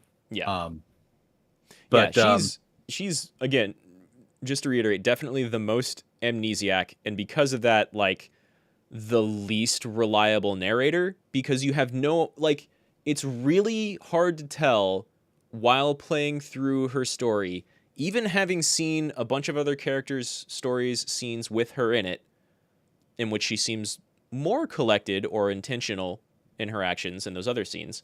mhm. But she's very confused and doesn't know quite what she wants to do or why. Um, it's very difficult to tell when her the section of her story that you're playing takes place. Is it before the section that you just played? Is it after it? It's a little unclear. And I think it's mostly linear, but it's definitely not all linear. Yeah, actually, I think the interesting and you bring something up there. For a lot of the characters, when you do their story paths, Mm. you'll have like one starting point, like Jiro Kurabe's is a good example, Yeah. where he has this thing, and he's clearly telling, like, from the conversations other people are having, he is repeating the same day, and you're just choosing different, like, choose your own adventure routes for where Right. he goes and what he does. It is entirely possible with Shinonome that each iteration you're doing is a separate path. She's Right. repeating, but she doesn't remember she did it before. Because I know when you run into Megami during her path, and like she's talking to Megami, she's trying to get information, and Megami's like, "Why are you asking me this again?" Yeah. And Ryoko's like, "I'm not," and Megami's like, "No, you are," and Yeah, she just yeah, turns you around and are. leaves. Wow, you really And have problems, don't you? And then she yeah, just and walks just away. yeah, she is somebody who's written in such a way that it's entirely possible that each iteration of her thing is actually linear rather than this kind of choose your own adventure format that it looks like. And it's written very well that way. Right. Whereas like to contrast with Juro, it to me it felt like most of Juro's scenarios, every single segment you go through is just kind of like one day after the next. But he's also like a fun thing the game does. He's also like the first character you unlock, and Mhm. then as soon as you play as him, you can play as a bunch of other people. I think, um, but he's definitely at least one of the very very first.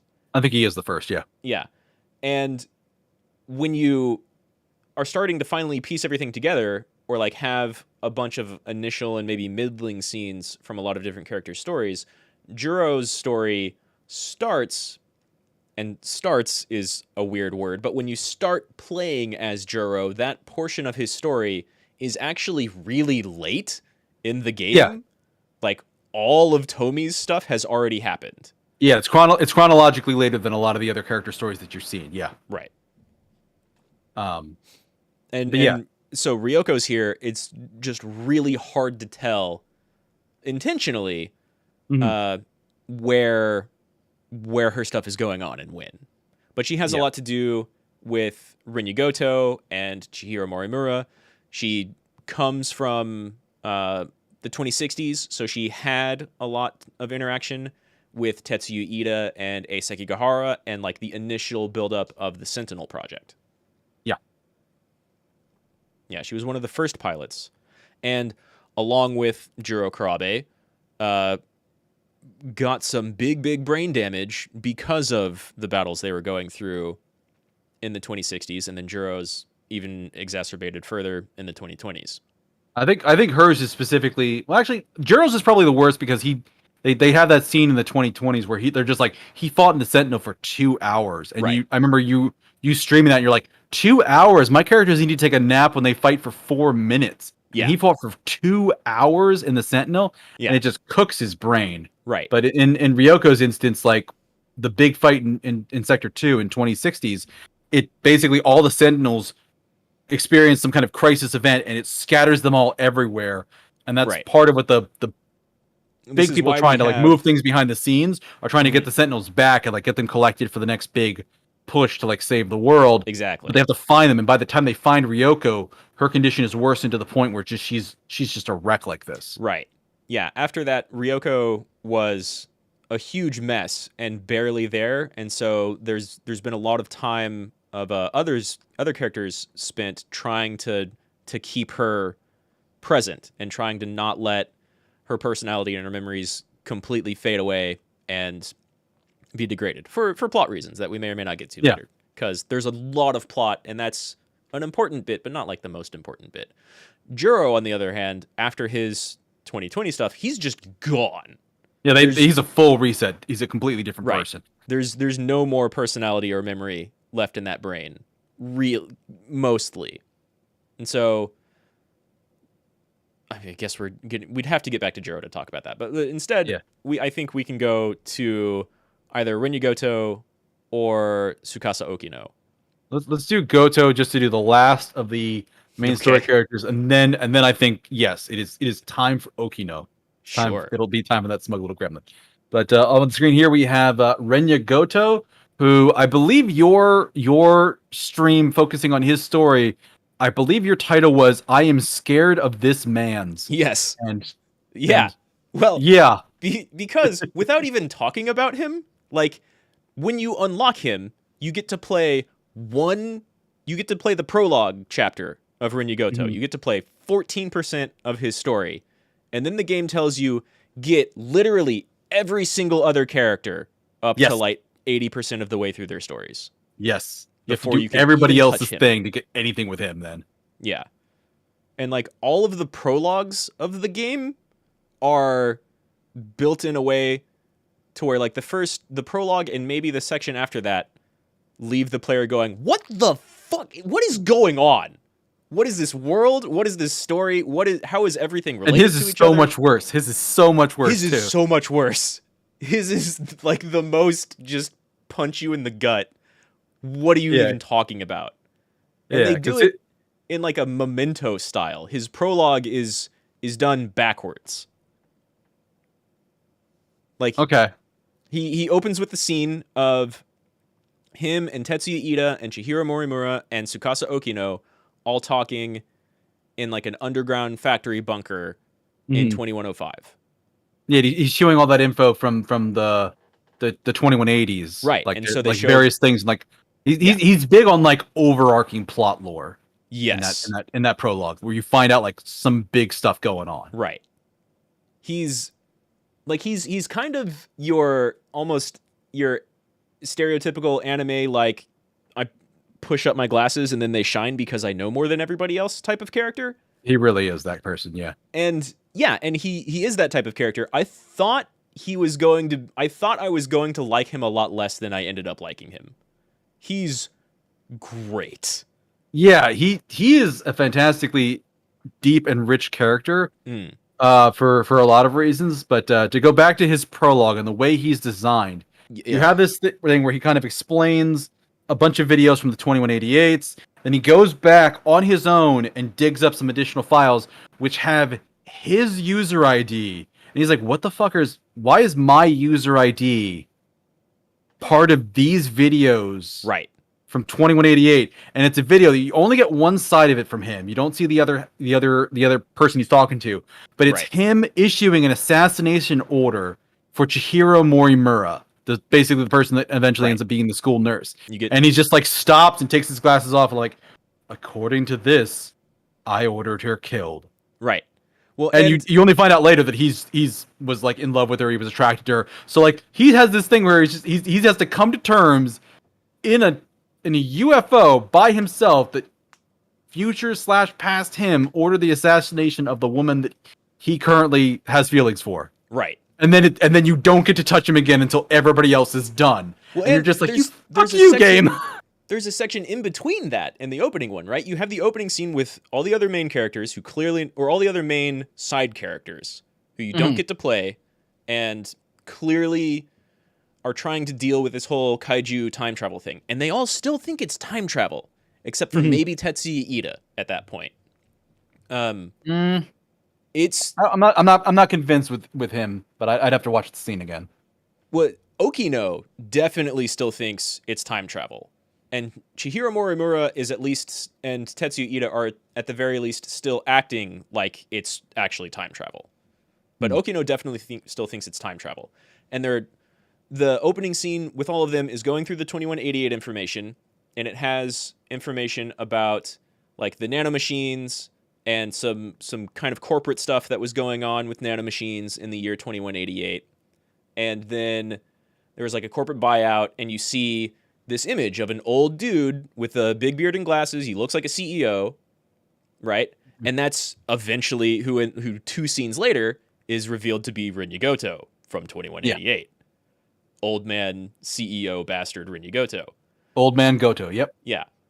The scene in between that is Rinya walking around with child Chihiro Morimura, who in the scene of them together, we reveal like this is an adult Morimura's mind in The child body. Chihiro Morimura. And the only time we'd seen this character before was when she was acting as Keitaro Miura's little sister way back in the 1940s. Yeah, and they're I think they're in like the 2020s in that scene too. So like Right. you have this character that is Gota's from the 2060s. He's walking around with child Morimura, who is from the 1940s. They're in the 2020s, but the main plot involving both of them is in the 1980s, and it's just like Right. So he is probably the most time jumping person in the entire game because he might be. He's the one working with essentially the antagonists. Yeah. He's the closest one to them. Yeah. Sort of. But yeah. He's the closest to Tetsuya Ida, who it's hard to say whether or not he's an antagonist at first, because he appears to be working with like the Sentinel program against the kaiju attacks, but then it's very quickly clear that like he and Morimura don't really agree on how they should approach dealing with the whole situation. And then you get all of Shu's memories of Tetsuya Ida doing very nefarious stuff and giving his character actual motives. Yeah. But so you have the scene of Rinya Goto talking to everybody and going through the 2188 logs, and then you have him talking with baby Chihiro Morimura, which is actually a clone and has adult Morimura's memories implanted in her already and personality in her already. So she's the adult, but she's in a little child body. Yeah, and so then you have the scene of him in the UFO digging up, using Chihiro Morimura's access somehow, which definitely does get revealed later. And he finds his own logs, which is when you see the video of the old man Goto pop up again, and he just goes, Rinya Goto speaking, and you're like, fuck! I've seen so many of these logs. How did I not immediately guess that this was this guy, just aged up? And then he also, in the same scene, I think right before that, actually, he finds Chihiro Morimura's logs that are talking about her experiment with making this clone and putting her own memories inside the clone in order to try to do a plot thing. And so you have this Memento backwards scene where you get reveals about 2188, and you're like, okay, that's crazy. And all these characters are working together. Goto's clearly a big player because all these other people are big players. And then you have baby Morimura, and you're like, God damn, that's nuts. Why did anyone even allow this to happen? Now, Chihiro Morimura, you're looking really, really sus. Like adult nurse, leather latex bodysuit, Chihiro Morimura. I don't know if I can trust you or not. And then you have him figuring all of that out and revealing that the old man from 2188 who's talking about corporate takeovers is in fact Rinya Goto. And he is in fact ordering the assassination of Morimura. And he's ordering the assassination of Morimura, which sheds some light on the beginning of Ace Sekigahara's scene. But not really.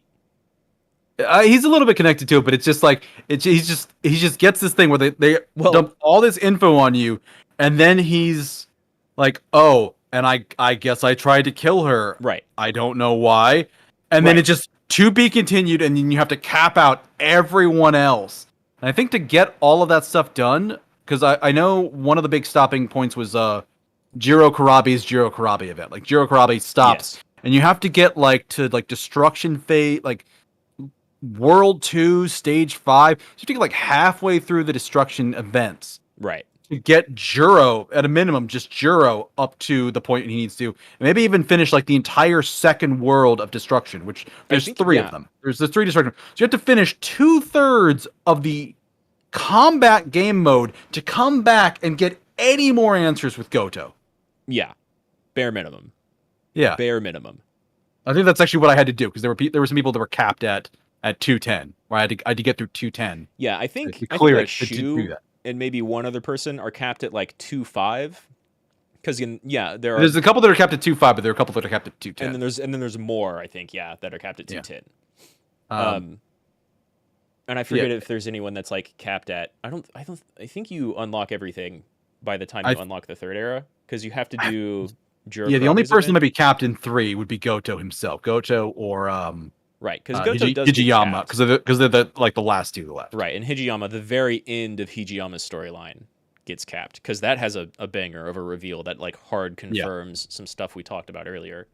But yeah, so Rinya Goto is like, if for anyone who's seen Evangelion, which I'm assuming is a bunch of people, if you're watching VTubers, if Ryoko Shinonome is the Rei Ayaname of 13 Sentinels, Rinya Goto appears to be the Gendo Akari, the Gendo Akari. He's not quite there, but he's that's not who he is. Just as smart. Yeah. He's somebody like, are you a villain? Are you a friend? We don't know, and they don't tell you for the longest time. Yeah, they don't know. They just like, you play his prologue, big world lore drops, and then you cannot touch him until you play a bunch of other characters. Yeah, which is just a fantastic game design decision. Yeah, so that's the 13 playable characters, and then there's a bunch of side characters. Do we want to jump to the big one that we can talk a lot about, or do we want to just actually I'm going to answer my own question. Tsukasa Okino. Tsukasa Okino. Tsukasa Okino definitely wins best gremlin. I'd argue Tsukasa Okino wins best girl. It is debatable at least. I have a hard time saying that, and I'll put it right out there. I love Tsukasa Okino as a character. He's fantastic. They're fantastic. However you want to say it. I don't know what he prefers. Probably just being gay and elusive. Tsukasa Okino is amazing as a character. At the same time, so to clear to chat who might not understand it, because they might not have seen it or played it. Tsukasa Okino does cross-dress. And then the first time they meet Hijiyama in the 1940s, they are wearing women's clothes and they identify themselves as Kiriko Doji. And Hijiyama falls head over heels. Immediately. Immediately. And it's funny watching that scene in Hijiyama's prologue where he's just stumbly and bumbly and kind of nervous. And then in the 1980s, Hijiyama thinks back to that, and he's super suave and he's charismatic. Yeah, and he's just painting himself in rose tinted glasses. But Okino just drags him around by the short hairs the entire time, and Okino has a blast doing it. Okino has most people they interact with on a leash, whether they know it or not, and Okino loves that. Yeah, absolutely. Okino is probably one of the smartest characters in the game, up there with Rinya Goto, and is one of the characters that is almost also most in the know about what's going on in the world. But there's a couple of really big key things that they're missing for most of the story. Yeah, which also, to be very clear, they're the ones, this person here, specifically, they invented all the Sentinels. Right. All of them. And a lot more, but that's 2188. Tsukasa Okino. Yeah. They did a lot of lore stuff, but this Okino here that we see and we interact with in the game, every Sentinel that we play as, they developed, they built, they configured all of it. They are one of the hands behind the scene moving stuff, but they are as quiet and sneaky as they can be because they don't want to get noticed until they are ready to get noticed. And they are a fantastic chess master and just the best fucking gremlin in the game. I swear absolutely. to God. Which is why one of my favorite little short bits of a scene is when Tomi has something they can lord over Okino real quick, and it's just immediately you're gonna do that thing that I want to do, because otherwise I'm going to tell this person that you're doing stuff that you really don't want them to know. And Okino's immediate reaction is just, oh, fuck, okay.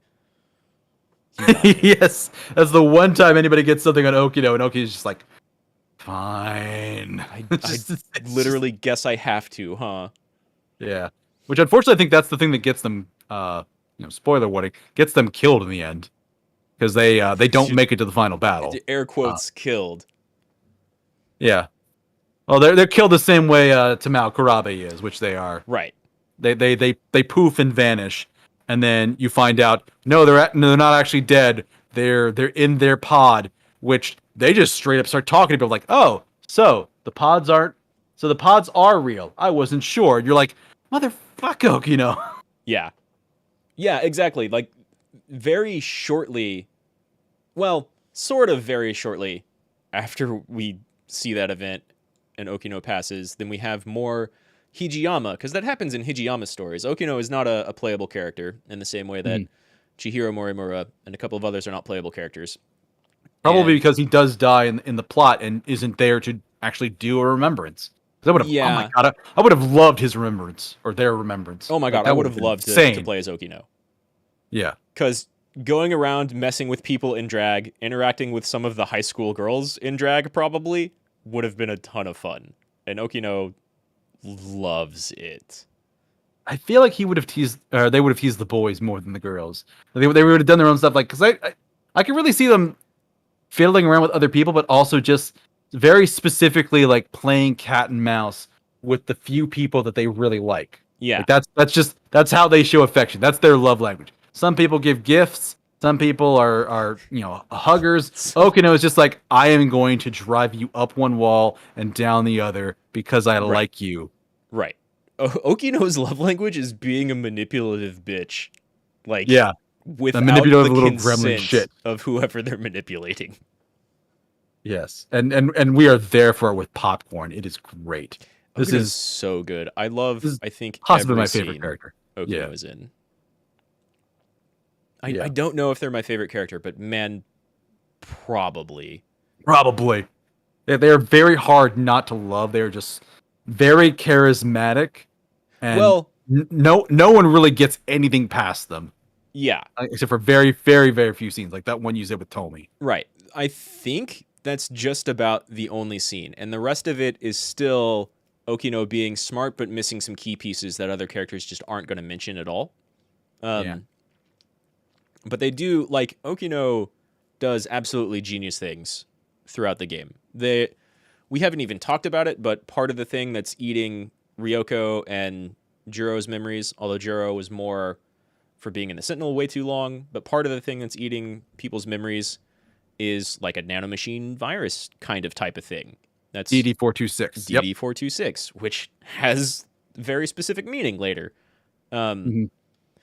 And Okino is the only character who, like, oh, I know a workaround for that. I can just do this thing with my nanomachines, and I'm fine now. Even though the virus does what it's designed to do, it doesn't matter because I beat it.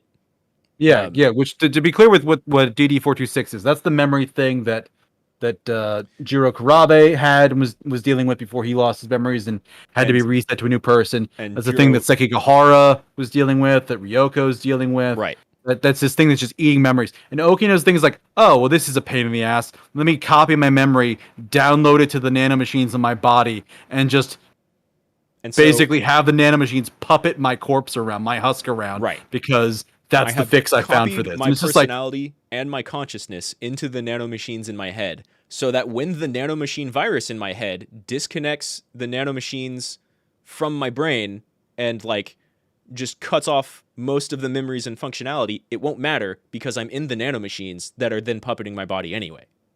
So I'm still here. Just that's the level of just like both intelligence and just ruthlessness that Okino does. But at the same time, they're also the person in one of Hijiyama's scenes, like, just straps Hijiyama into a chair, puts a thing on their head, and like, so what do you really think about me? Do you like me in a skirt? Oh, these are interesting readings. And it's just like... well, they had multiple reasons for doing that, right? Okino was trying to figure out who has this plot key that we haven't talked about, that was drawing all the kaiju into the specific sectors, or really kind of calling them there, but whichever one they were in, calling them to last. And Okino didn't know. So they were just like invading the minds of people against their will, which is the entire, almost, if not the entire playable section of Ninja Ogata's story. He's just strapped into a mind warp machine by Okino. Mm-hmm. And so you have the scene where Okino is doing this to Hijiyama, and Hijiyama is not okay with that. And like, I would need to see what's going on in that simulation, whatever Okino is doing to Hijiyama. I think Hijiyama was awake. I don't think Okino put Hijiyama into a sim. I think he just plugged Hijiyama into a chair and was just reading him while he was awake. Oh, he was definitely awake and like talking to Okino as it was going on, but he was also in a sim, and so I would need to see what was going on in that sim to make a more informed decision. But I imagine while Okino was just like picking through his brain for this key of whatever, there was just a lot of really, really erotic gay stuff going on.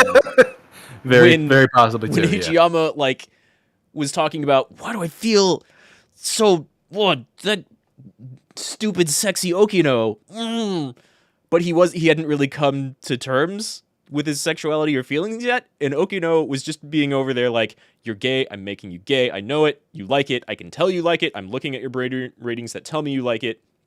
Oh, and you like being tied up too, and it's just like, no, shut up, no I don't. Nope, yeah, he's sitting there being like, let me out, Jesus Christ, let me out, please stop doing this.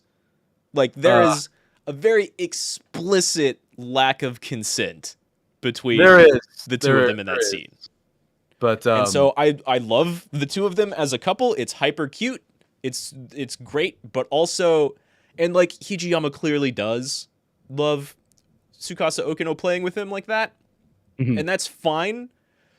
But Okino, I don't even know if I would describe Okino as like having a lot of charisma so much as being like one of the most calm and comfortably callous people in the game. Okay, perhaps that's a better descriptor then, yeah. But like, they have plenty of charisma, but they mostly just manipulate people. Yeah. To their own ends. And I love them for it. They're great. They're a fantastic character. Tsukasa Okino is clearly one of my favorite, but like, they're cold. Yeah, I mean, again, they're also like not even a person anymore. They're just like the copy of a person as a program plugged in nanomachines, puppeting around a body that's not even connected to its brain anymore. Which gets us back to all the different sci-fi tropes going on in this game. Like, when there's that like nanomachine ship of Theseus moment going on, kind of, as far as Okino's personality and cognition goes, and you have that going on kind of with Juro and Ryoko and A.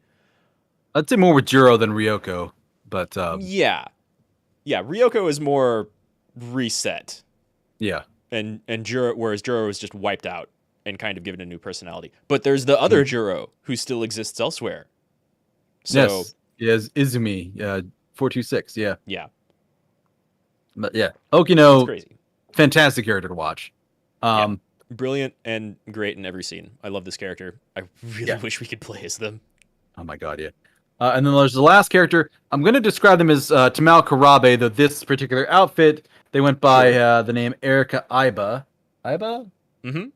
Yeah, it is Aiba. But Tamao Karabe rounds out the 15 characters that are referred to as the compatibles. Okino is one of it's the 13 characters we have, plus Okino, plus Tamao. But Tamao dies very early on. And mostly they're there in later parts of the game to be like, okay, you're here, but we saw you die. Right. So you're not this person. You're someone else, something else. We don't know. Yeah. They're there to really kind of throw your sense, like, unless you're paying very close attention to the analysis, chronological order of events thing going on, unless you're paying like incredible amounts of attention to that, which would be difficult because I think in total there's almost 400 scenes. Wouldn't be surprised. Yeah. Yeah, then I think there's at least 380. Tamao Karabe just kind of appearing will throw you off of like when things are happening. And so, yeah, even in this site we're looking at to bring our images up, Erika Aiba, that's not this character. She's when Tamao Karabe, who is this character, is going by the name Erika Aiba, that's someone else in the Tamao Karabe robot body pretending to be another student who never even appears on screen. Yeah. Yeah, so there's a lot going on with this visual depiction of this character, but it's like this like one form here, like this actual picture we have on screen. This is one person in a body that looks like another person calling themselves a third person's name. Right. And like, yeah, to talk about like not knowing who is who and what is what and what's going on. But because they are one of the compatible ones, they're one of the 15. Right. They're absolutely worth mentioning, at least in passing, because we don't, like I said, we really don't get to see much, and most of what we see with this person is related to other people, which we'll get to. Right. But I think we are done with most of the positive side characters, which leads us to our antagonists. Sure. So easiest one to bring up with Morimura. We talked about her briefly before. School nurse. I think she's the homeroom teacher for the class too. Yeah, she's the homeroom teacher for Tomi and Jiro and Iori and Miwako. But she time traveler in the know.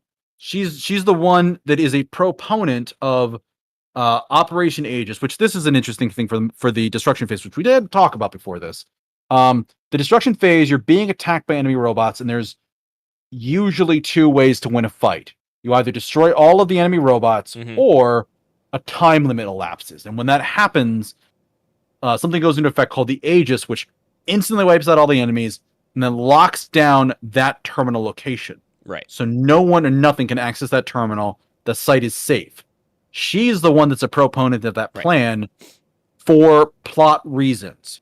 Right. And other people straight up do not want to do this. They do not want to follow her thing. They think her way is wrong, and they try and stop her or counter her at various points for various reasons. Including herself. Including herself. But she's 100% behind the mindfuckery for Jiro Karabe and Iori Fuyusaka and Shu Amaguchi and Ryoko Shinonome. She's fucking with all of them. She's messing with all of them. There's more going on with Jiro. There is, but she's definitely dosing them all with like the pills and stuff. Yeah. So she is mystery antagonist. She's genuinely benevolent. I don't think we ever run into her in an actual confrontational standpoint for most of the game. But she's just definitely this sinister person behind the scenes. Well, which makes Sekigahara even more interesting. Then you see her dead. You're like, okay, who killed this person that they were setting up to be maybe a villain? Right. But she's already dead. Right. She's being set up as possibly one of the villains, one of the main villains, but she very much believes in what she's doing and why. And she doesn't really view herself as a villain. I think in some ways she probably views herself a little bit with like guilt. She sees. Yeah. I think some of what she's doing is like selfish. Like I'm doing this because if I don't do this, then a thing will happen. I just can't live with it. I can't let this happen to him, whoever he is. Right. We later find that out. So she's very honest with herself about like, I'm doing this for me. I'm not doing it to save the world. I'm not doing it to save the people. I'm doing this because if I don't, a bad thing will happen that I cannot live with, so I refuse. Her logs point in that direction, and then a much later conversation with Iori point in like a slightly different direction, where like, okay, most people will still die, but like more than just Morimura and the other person she was caring about will be alive afterwards. Yeah. Which also we should probably be clear at this point too. While we use the name Morimura for this character, there are actually 4 Morimuras in the story. Bare minimum. Because there's this character here, There is, as with most people, a version of them from 2188, which is Professor Morimura. Mm-hmm. That's how I'm probably going to refer to them, as Professor Morimura, because that makes it a little bit I clearer. think the game goes There's with that language later on too. Yeah, there's little Chihiro Morimura, who is referred to by that name.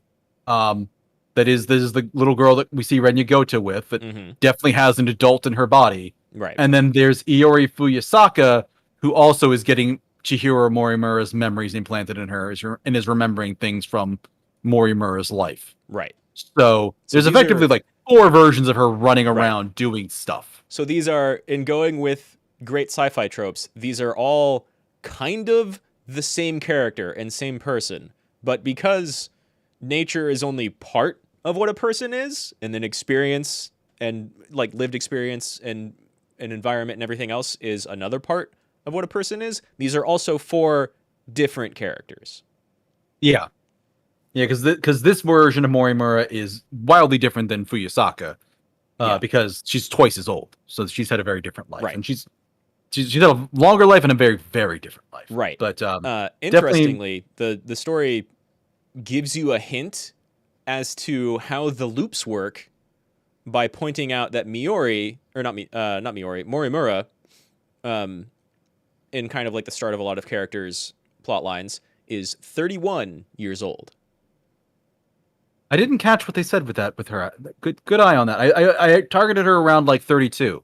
Yeah, she's explicitly stated to be, maybe even just in the like analysis notes, the mystery files, she's explicitly stated to be 31, whereas everybody else is 16, and we're about like a week away, depending on which character storyline perspective. They're about a week or just coming up right into the final battle end days. Mm-hmm. Yeah, but yeah, it makes sense that she's around that like 31, 32 age. Yeah, she's almost exactly twice as old as Iori. Yeah. Speaking of people who are twice as old as others, we've got Tetsuya Ida. This guy, I don't think well of him when I meet him the first time, and the more of his story that I get to see, the more I'm just like, man, you are just a prick, and I hate you. Yeah, I wasn't entirely sure what to think of him the first time either, and a lot of that has to do with like the scene of him and Morimura and Goto and I think Ei Sekigahara doing the battle of 2064. Mm-hmm. And so and like even in the beginning of Renya Goto's plotline, there are points where it all comes off like these people are all working together to do something with the Sentinels to fight off the kaiju, and the kaiju are the ones destroying the world, which is not the whole of the story by any stretch of means, but he appears to be working with our people who are trying to stop Doomsday. Some of them who might also be the villains. I think he's one that is just straight up a villain, because later on in his story, he is the one that's holding a gun up to somebody's head and just like, you're gonna do what I want, or I'm shooting them in the head. Well, and he's incredibly manipulative of Ryoko Shinonome, just completely abusing the fact that her memory is all garbled up. Even before that, when she wasn't affected by that, he manipulated her, like, you like me, so you'll do this. Right. And he's a scumbag through and through. Manipulates her, even though he absolutely doesn't return her feelings. Which, not that it would be appropriate if he did, because he's again twice her age. Right. So but, there's several creepy things going on with Tetsuya Ida. A lot of that is either talking about 2188 stuff or talking about like big motivations and behind the scenes plot.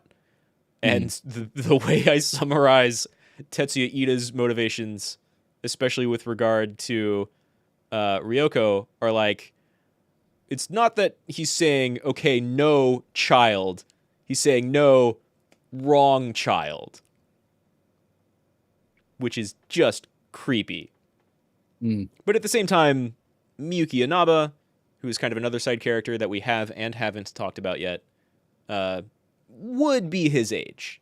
And they did, they're showing memories of them not growing up, but experiencing this world at the same age together. Yeah, I think Inaba's the name she uses in the current era, but yeah. Right.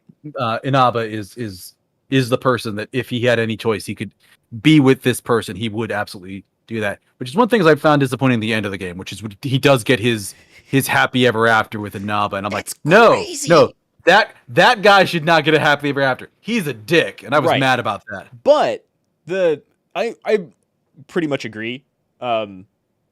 If anyone watches my VODs, if you keep watching my VODs, you'll see like that's my first reaction. It shows the scene with the two of them, and I'm like, no, fuck that guy. He doesn't get to get out of this okay. Oh, god damn it. Okay, I guess he does. It's crazy that this game has a lot of dystopian stuff going on. It has a lot of really dark and depressing stuff going on with a bunch of different characters. There's basically abuse happening in between character relations at times. Mm-hmm. And everybody gets a happy ending. Yeah, and he is definitely one of the ones more than anybody else, I think, because Morimura and 426, like for all the shit they do, I can kind of justify some of their stuff because they're doing the best they can with what they know. I can make Iba is just straight up like, I'm downloading somebody's mind into a program, I'm loading it into a cyborg to test and see if it'll work, and then when that's done, I'm uploading it to a real person to overwrite a human body so I can get my girlfriend back. Right, like, exactly. He's just full on fucked from day one. He's willing to sacrifice every current living character in order to go through another loop so he can start over and do things better the next time, which includes like basically erasing the present portion of his girlfriend's memories so he can go back and get like a save state of her from before and start over from the beginning. Yep. He's the least forgivable in my opinion. And like I could lump Kingo. The only person less forgivable than him is that guy that we mentioned at the beginning, the Kenjo Ogata. Yeah. Who is actually the villain behind all of it that you never actually confront because he died thousands of years before the start of the story. 20 million years. But did they actually say that what the time was? Yeah, once you beat the game, you can go into analysis and go to I think it's the very bottom. And there's in mystery files, there's a file called The Truth. And it tells you, it like fills in that one little gap in between 20 million. Yep, you are right. I saw that. I stopped at the point where it said that they were 1,200 light years away from Earth. Right. So so yeah, that's the one bit. One bit I didn't know. That's another thing that got mentioned earlier in the story too. Like when they were kind of briefly talking about terraforming project stuff in 2188. Someone was like, yeah, the closest like first possible good candidate planet that we're looking at is like, 12 point whatever light years away over through this constellation in this cluster. Mm-hmm. And so like you don't really think about it because there's so much else going on, but how long would it take a spaceship, admittedly built in 2188 with future technology, to travel 12 and a half, almost 13 light years without faster than light travel? And again, that's assuming that's where they went. Right. Because it's entirely possible that they ended up, like, they got there and it didn't work out for some reason. They had to go to a second place or a third place or someplace else. Like, it is very difficult to tell. They went to a bunch of different places all at the same time, which is actually another completely different mindfuck. But we can get to that later if we start talking about like terraforming stuff.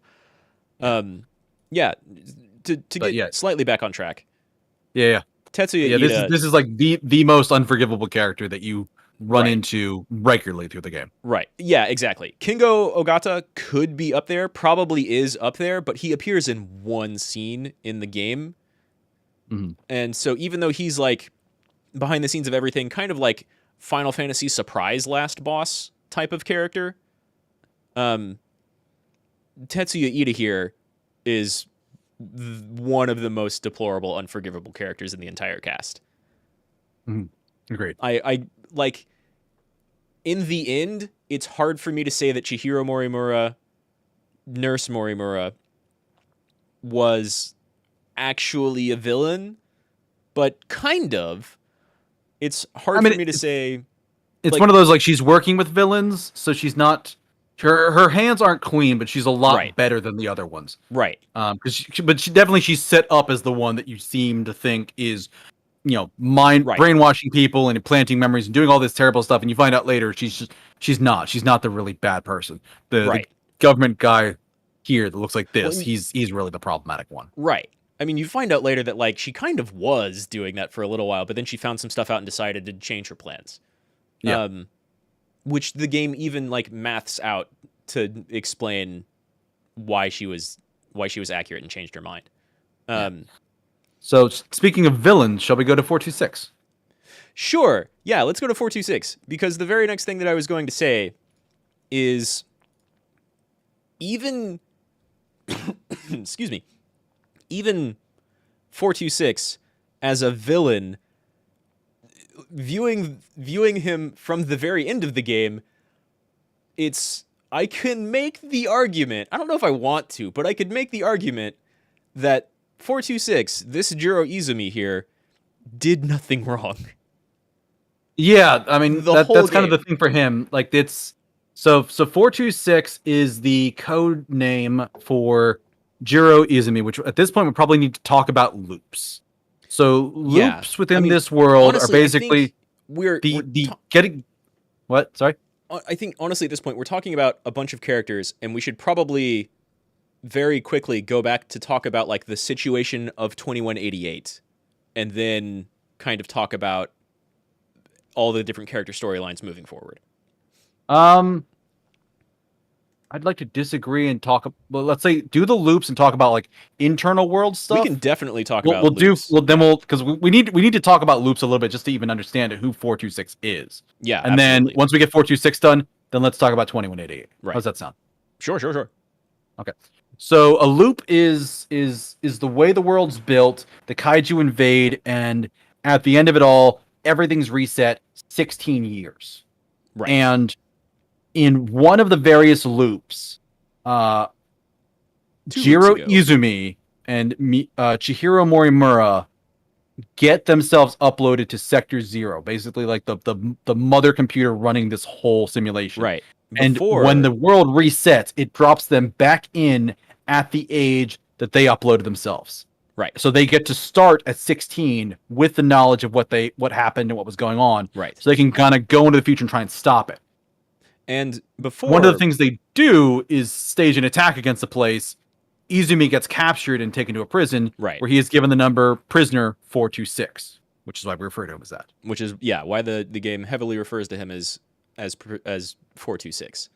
Though you don't know that for a very long time that's who he is. Right. But he is the villain behind Shinonome. She's trying to track 426 down, and she thinks that he's infested the body of Asa Kikahara and all this other stuff, and a whole lot of bad shit is put at his feet that he's actually not responsible for, though he has done some terrible things too. And he continues to do some bad stuff in the story. But absolutely. He continues to kind of be a dick, even though he's like, in the end, clearly no one would have won without him scheming and doing the things he did.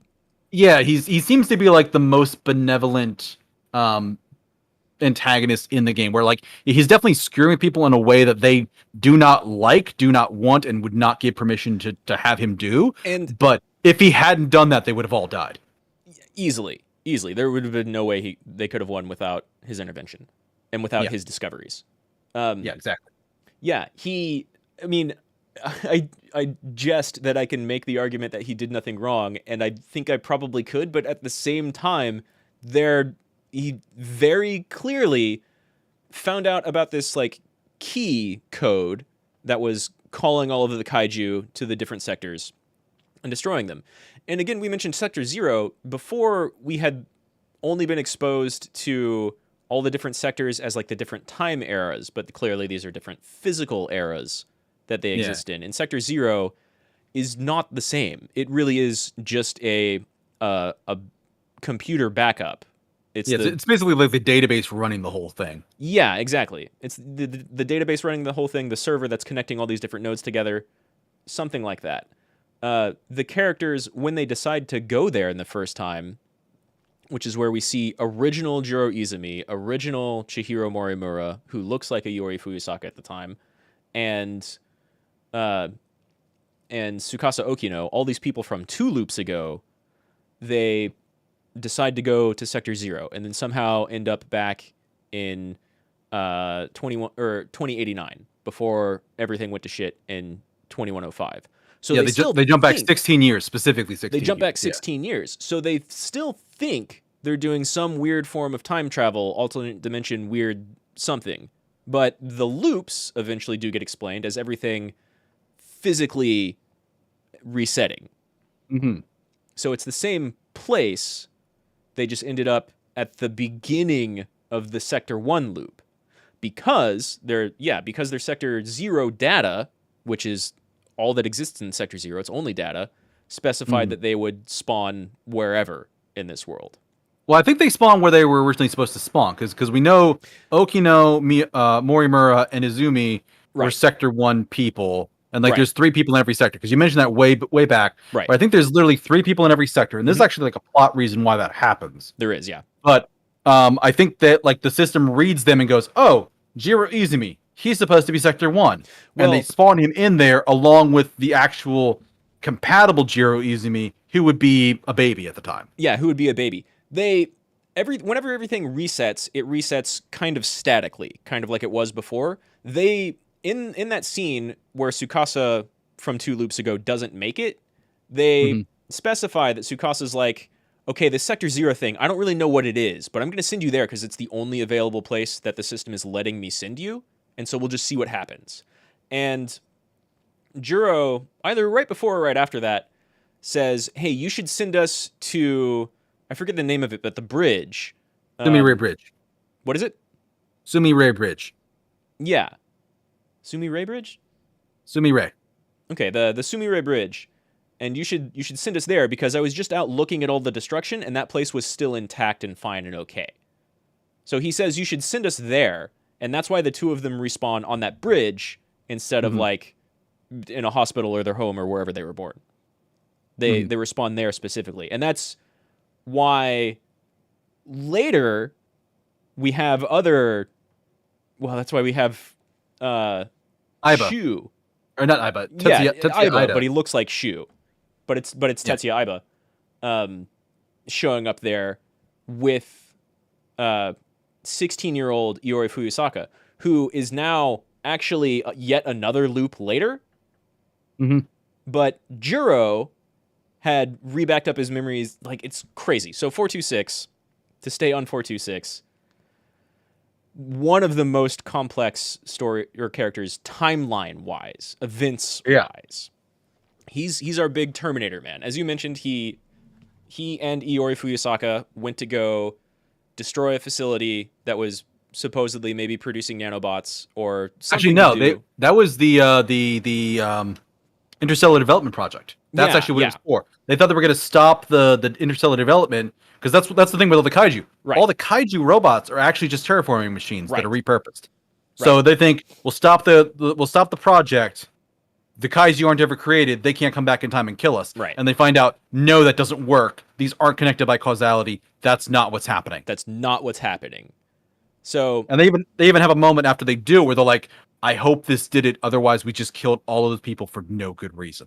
And they have a moment of genuine like mourning for what they did. That's where we see the kind of like police shootout where they finally get separated.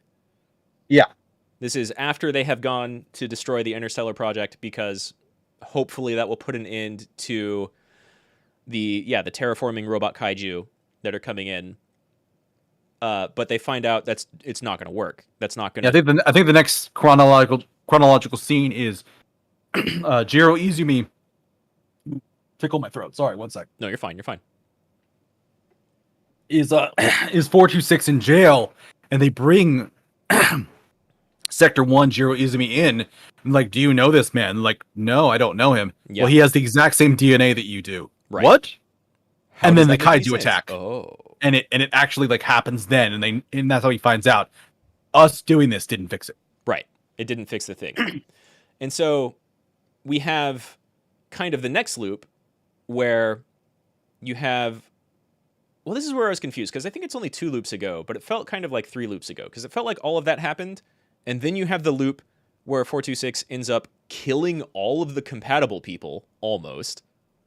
Yeah, he kills everybody but Aiba, and then I think Morimura kills him. Right. Which I think actually is the same loop. I think that's the second loop, and just he gets out of the prison, he jumps to a different sector, and he ends up back in Sector 3, and ends up killing people around. And that might be what it is. Tetsuya Ida, and then and there's like, basically sets him off on the warpath because he kills the love of Ida's life in front of him, and he doesn't take no standing down. Yeah, that makes sense to me. And so we have that happen where Juro is convinced that, well, these people have a code in them that is calling all the kaiju here in order to save. We'll just kill them then. Yeah, in order to save the world and everyone in it, I have to kill these people so they don't call the kaiju anymore. More than that, he has to kill children. And they're all children. Yeah. Yeah, they're all children, including like the child version of himself. The beginning of that scene where he's shooting everybody, it pans in from the left, and you see like 4 or 5 people who are just dead on the ground. And then you see Juro cornering Tetsuya Ida, who looks like Shu, and Chihiro Morimura, young Chihiro Morimura. That loop's young version of Chihiro Morimura, who looks like Iori, and Megami Yokoshiji. Yeah, I've got it up on my Switch right now. It's Jiro Izumi 2 loops ago, Tetsuya Ida, Morimura 2 loops ago, Jiro Izumi 1 loop ago, Chihiro 1 loop ago, Megami 1 loop ago, Sekigahara 1 loop ago, Shinonome 1 loop ago, Tsukasa Okino 1 loop ago. Yeah. He kills all of them. All of them. I remember going back and looking at that in the event viewer and being like, I don't remember any of these characters showing up in the scene, and then I booted up and they're all just laying there dead, and that's the first thing you see. Yeah. Yeah. And then then I think he actually gets killed again by Morimura, because I was wondering like where it ended up timeline wise, because he does that, and then we have that scene where Tetsuya Ida shifts back and he ends up resetting and meeting Morimura on Sumire Bridge. Right. And then a couple scenes later is Morimura again killing him on Sumire Bridge. So he went through 2 loops where this woman killed him to stop him. Right. And so that second loop, it eventually becomes clear that he uploaded his data to Sector 0 again, and that overwrites things.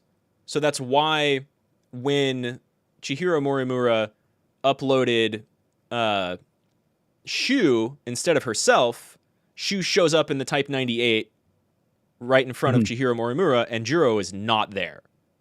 Yeah, he updated his info. So Morimura in loop 3, which is basically the loop that they're in, she's operating only with the knowledge she had from loop 1, and basically Tetsuya Ida has to catch her up on everything that she told him in loop 2. Right, exactly. Whereas Jiro Izumi 426, he spawns somewhere else with all of the knowledge he had from both loops. Right. He is able to actually like continue to build information like what the hell is happening. He said he backed it up right before Doomsday, so he may not even remember actually killing all of the characters, but if he shows up and everything has been reset, he knows, okay, well, what the thing I was doing clearly didn't work. I don't know why, but clearly just killing everybody that I thought is responsible for bringing Doomsday here, that's not going to work anymore. No. And so he and like present Chihiro Morimura through different means kind of become aware that their previous plans weren't going to work at all. Yeah. And Chihiro finds out she's not compatible anymore. She can't control the Sentinel. She can't access the mainframe in the same way that she thought she could. Tetsuya Ida can do it only because he's using other people's ID in order to do it. Yeah, they're finding ways to kind of like hack around it, but none of the people who go to Sector 0 are compatible anymore, and they don't understand why. Right. And then we later find out that with the whole like Matrix thing, the compatible ones are just the real humans that are actually alive and are sitting in the vats, as we find out with hilariously, Mahou, which is a thing that 426 eventually finds out that Morimura, I think, probably didn't. He finds out kind of the reality of how this whole simulation was built. You have you have 5 different sectors, cities of 1.2 million people each. But in actuality, amongst all 5 of them, there are only 15 real humans. Yep. And they're all in their pods in this terraformed facility somewhere on an alien planet, which is a great reveal to Natsuno from BJ. Look, this all happened in the past. You're the alien. Yeah, that's a great one where he drops that on her, and she's just like, "Wait, what?" That's not as cool as I wanted. I wanted aliens. Oh, I am the alien. Aww. Yeah, but she's great. But yeah, that's part of like the literal. There's a non-meta meta mechanic to the game. But again, that's you're talking about like the upgrade system for the battle phase? Yeah. That's what, like, unlocking the ability to level up is what 426 gave to the Sentinels that allows them to win. Yeah, I love that. That's basically like he's the one who realizes, which actually this is a great time to transition to the 2188 thing, that like Sure, yeah. what they're doing. He understands what the kaiju are, how they came there, and he's just like, "Oh, this is dumb and bullshit." Okay, it's I'm gonna also hack this game and we're gonna win. Right. Like, it's also going to let the kaiju upgrade themselves, but whatever. We're gonna make, because Okino, and this makes perfect sense, he was like the only person around working on programming the environment because there were so very few of them left on the initial 2188 satellite. Okino There's only 15 people there. Yeah. Yeah. Okino borrows game code to just like use a thing that pre-exists so he can tweak it to make a thing that will actually work for their needs, which makes a lot of sense from a programming environment, because like, how the hell are you going to do this as one person without borrowing taking forever? Yeah. So yeah, they have to borrow code, and then that code gets co-opted for something else. Yeah. There'd be no testing. There'd be no, it'd be impossible. So he had to borrow it, and he borrowed it from a game code, and it should have worked, which in another hilarious analysis mystery file entry, they give you the game that he based everything off of, and it's like an MMO made in the future that had the most realistic AI ever conceived in any game ever, and that's what it was remembered for, and it's made by Vanillaware, the makers of this game. Nice. But yeah, so we're transitioning nicely to 2188. So do you want to take that on for now? Woof. Yeah, sure. I think we can talk about what various 2188 characters were up to and kind of their motivations, and that will wrap nicely into everything we've already said about our main cast and some of the side cast. And I've got one other really dark, nasty thing from the George Kamitami interview. But in general, the story begins way, way, way back in the year 2188, which is fun to say. And you start learning about this through various data logs and video conversations between characters and recordings that happened way back when. Mostly all centered around a space colony. And this gets confusing sometimes because they talk about sectors of the colony, kind of like the sectors of the different eras, but that's because I think they explicitly say like the guy who made all of that just used the same term. Mura. Like, yeah, it was Mura. He called them sectors in both instances. Yeah. Yeah, exactly. It's intentionally confusing at first, and then they clarify that like the sectors that you're experiencing in the playthrough of the game are modeled after sectors on the space colony. But for a little while, it's a little muddy, and those probably weren't different eras on the space colony. But so there's this space colony, and there's probably several different space colonies, but that's never really confirmed because it's not too important. And this one was working on, probably among various other things, it was working on what they called Project Ark, which was even before terrible, terrible things happened to Earth, there was this plan to like seed human recreation, essentially, on space drones and launch them out into space, and so they could colonize other planets way down the line. Because they don't have faster than light travel. They can't teleport, really. They were doing, it's like a basis hard sci-fi setting, except lots of nanomachine wackery. And so you have Project Arc, which is being devised by, what was the main? There was Newman Incorporated, and then Shikishima. Yeah, I think Shikishima bought Newman. Yeah, Shikishima ends up buying Newman and their Project Arc, and Chihiro Morimura was with Newman, but then in Shikishima. Yeah, and Professor so Morimura. You have Yeah. Rinya Goto, head of Shikishima, Kingo Ogata. I forget if he was head of Newman or just in. He was like the chairman of Shikishima before Rinya Goto. I think. It was one Yeah, of there's those something two. like I think he's some executive there. Yeah, Yeah. because it's not super clear to me like where he and Goto compared to each other. It's also possible that like one of them succeeded the other one when somebody died. Yeah. Yeah, it But feels definitely Goto, Renya Goto was in a position of power at some point because the thing that kind of has everything falling apart in 2188 is definitely caused by him because he's the one that puts out the hit on Chihiro Morimura, Right. and that absolutely spirals into all of their Right. problems in 2188. Yeah, that spirals all of the problems on the colony before On the colony, yeah.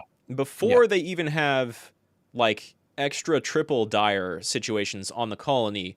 Earth encounters a nanomachine plague, and I don't think they were even like, I don't think this was changed because of COVID or anything like that. This was just a good like sci-fi story element for them to have, and an excuse for Earth to do the most human thing and wipe itself out. Yeah. Now, of course, it comes to light that Chihiro Morimura, one of the architects of Project Arc, is basically responsible for that happening, even though it's probably under Kingo Ogata's orders. She ends up selling nanomachine tech on the black market in order to procure even more funds for Project Arc.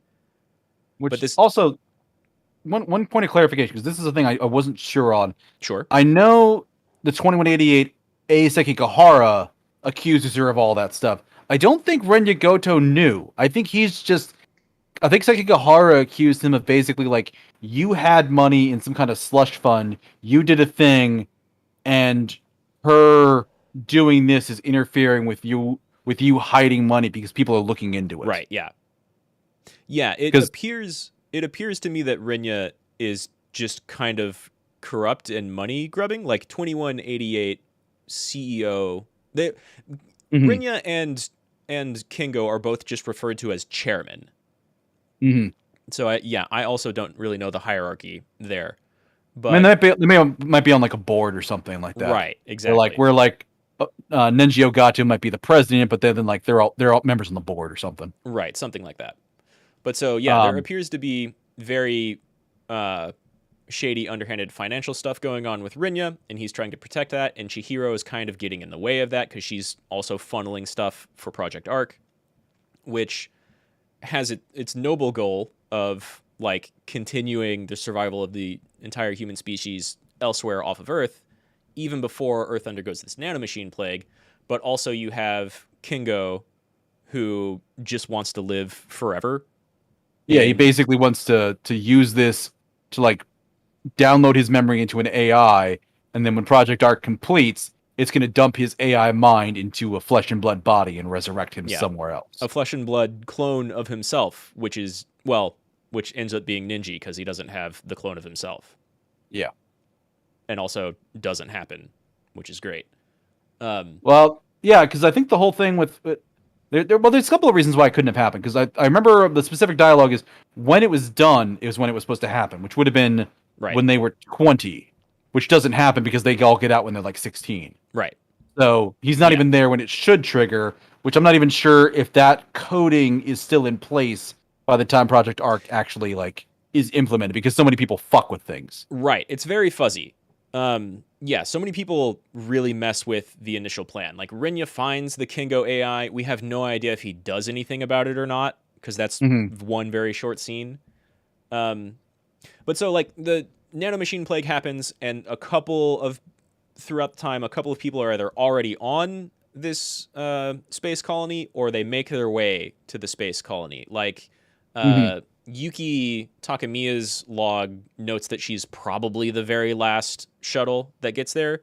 But then when we learn more about 2188, Jiro Izumi, and Megumi Yakushiji, we learn that Megumi's father got like a small, probably personal shuttle that got out to the space station, but uh, He was sick, but and he the was only he one was that could infected get by there the was nanomachine plague, and so yeah, Takatoshi Hijiyama wasn't going to let him or his maybe uninfected daughter aboard the space colony because it would just end them all. yeah. And Izumi overrode him about the daughter, but they Right. made the father leave. Right. Yeah, exactly. 2188 Jiro Izumi plays the hero and says, "Look, I'll go out and pick up the daughter without ever interacting with the father, and I'll just sit in a shuttle for a day with the daughter. If we both end up infected, then don't let us back in. And if we don't, then we let the daughter back in." Um, Hmm. and yeah, so we have everybody in the 2188 space colony working on the Ark project, and eventually Earth is just basically gone. They make Hmm. references to like a front advancing, and we don't know if that's like nanomachines waging war or just hyper plague times. It almost kind of makes sense that all of this is a Japanese colony because they're an island nation, and so they would have had an Hmm. easier time closing everything down. Well, yeah. Also, they're all Japanese with the naming conventions too, but Literally every that character is doesn't mean Japanese. terribly much. Like a century and a half in the future too. So Yeah, yeah. Um, and so we have all of our 15 main characters, the 15 people who are compatible, who are the only real humans in the story uh, that we play through, are on the space colony in the year 2188. They're not the same characters, but what everyone is based off of. hmm. And you have a lot of like, you get cute moments where you have, Okino and Takatoshi being a loving couple, and you get dark moments where a gunfight breaks out between Ninji Ogata and Jiro, and then Takatoshi and Okino. You kind of get Hmm. the feeling that maybe I don't really know Jiro's motivation at that point, but I know Ninji is said to have started the gunfight, and you can kind of theorize like there was a discussion about whether to. Well, I guess first we should talk about Chihiro Morimura and Ei Sekigahara. Yeah, yeah. I was gonna say like the gunfight basically comes down to Sekigahara is the one that gets the assassination order for Murimura. Right. He gets there, he's talking with her, he's kind of being vaguely threatening, but she's kind of like talking to him because she's got him locked up and she feels pretty She's got him safe locked about up, talking about but it. he's a And really then good all of a sudden there's an hitman. explosion at the generator, and she's like, "Did you plant a bomb at the generator?" And he's like, "Yep." He's like, And "Yeah, I she's like, did." but then we won't be able to Um, power the life support and Project Dark." He's like, "I don't care. and he's like, I'm "Yeah, but I coming for know you." you doomed all of humanity, so I'm coming to kill you. Yeah. That's my I entire had a job. motivation. I'm doing my job. It doesn't matter if I die in the process. It doesn't matter that Um, there is no market or countries left. Humanity is already completely fucked and dead, in my opinion. So you're going down with it." yeah, and that is the last you see of Professor Chihiro Morimura in Mm-hmm. 2188 Mm-hmm. specifically. Right. So it's presumed he does kill her. He dies in the Yeah. process, and then but the damage he does to the space station means they don't have enough power for both life support and Project Arc, and they have to make a decision, and that's what the fight's about Right. between Ogata, Hijiyama, Izumi, and then Okino gets killed in Right. the And crossfire. I think it's even noted that Juro is the one that kills Tsukasa Okino. Maybe. And this, I'm not sure off the top of my head. I think so. I might be wrong. I know it's noted that like uh, Takatoshi Hijiyama talks about, man, if only Ninji hadn't come armed with those thugs, and Hmm. then Tsukasa Okino dies, and this basically drives Takatoshi into a rage, and he ends up killing Ninji and Juro. Hmm. And he may even, and he, no, I was about to say he may even think he's the only one left, but he knows at that point, after like terrible, terrible shit has gone down on the 2188 space colony, there were only 2 people left at that point, and that's Tetsuya Ida and Ryoko Shinonome. Ryoko Shinonome. Yep. Okay. Do you want to know?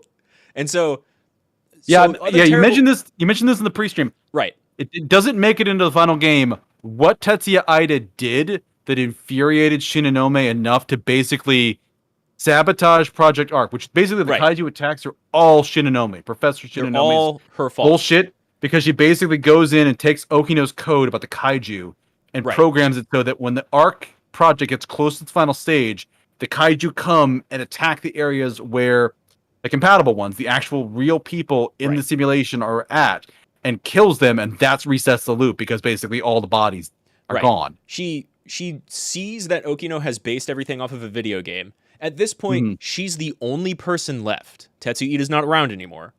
And she's the only human left in the space station. And so she takes this game code that was never supposed to spawn kaiju, which end up being the big terraforming machines. It was never supposed to spawn that.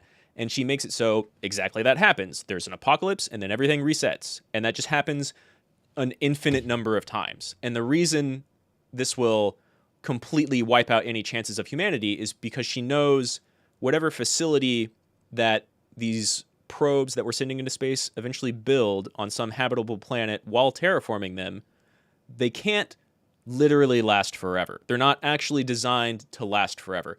They're designed to last for thousands of years, but not literally forever. And so if she just has this process repeat an infinite number of times, no one will ever wake up and get out of their pod, and humanity is dead. And so the reason she does this is, according to an interview with the director, it's not actually in the game, Ida and Ryoko Shinonome are the only 2 people left, and the situation is dire.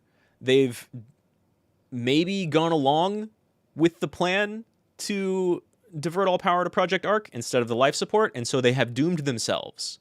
They don't really have any hopes of surviving anyway, so you get kind of thrown in this moral situation of like, well, when is it okay to commit suicide, right? Because they're dead. Do they want to like go through losing all life support and suffocating or starving to death, or do they want to maybe send off Project Arc and then maybe spend some happy time together, or in their lives in a slightly more dignified manner than like losing all oxygen? Yeah. And so Ryoko Shinonome floats the idea to Tetsuya Ida that we should at least maybe go out with like the slightest bit of dignity. Let's kill ourselves together, so the final 2 humans out of all humanity, before Project Arc maybe succeeds, can have some dignity and go out together. And Tetsuya Ida refuses. He says, no, fuck you. And then goes off and kills himself apart from her anyway. Ooh. So she's left with like, with that situation. She's now the final person. He didn't want to die with her. He wanted to go off and do it on his own and wanted nothing to do with her. And so she says, fuck it. Humanity doesn't deserve to exist or continue anywhere. I'm going to rid the universe of the plague of humanity. And she dooms the human race. And that sets off all of the bad shit that happens in the game. All of the kaiju attacks. That I had read something online that suggested that might have been it, but it didn't reference the interview itself. And I'm actually looking at the game files now, see like the 2188 specific things. First one is the transmission between Miura and Natsuno. Then we have Miura talking to Tamao about the house. Then we have that's where we get Miura the idea of like different eras being built and based off of previous human eras. Yeah. Then we have Megami coming aboard. Then we have something about between Yuki Takamiya and Chihiro Morimura, and then we have Eiseki Gahara's thing, and then we have the log from Renya Goto, or to Tetsuya Ida to Renya Goto saying somebody modified the settings for the final phase, and it caused Chihiro Morimura's memories to be overwritten.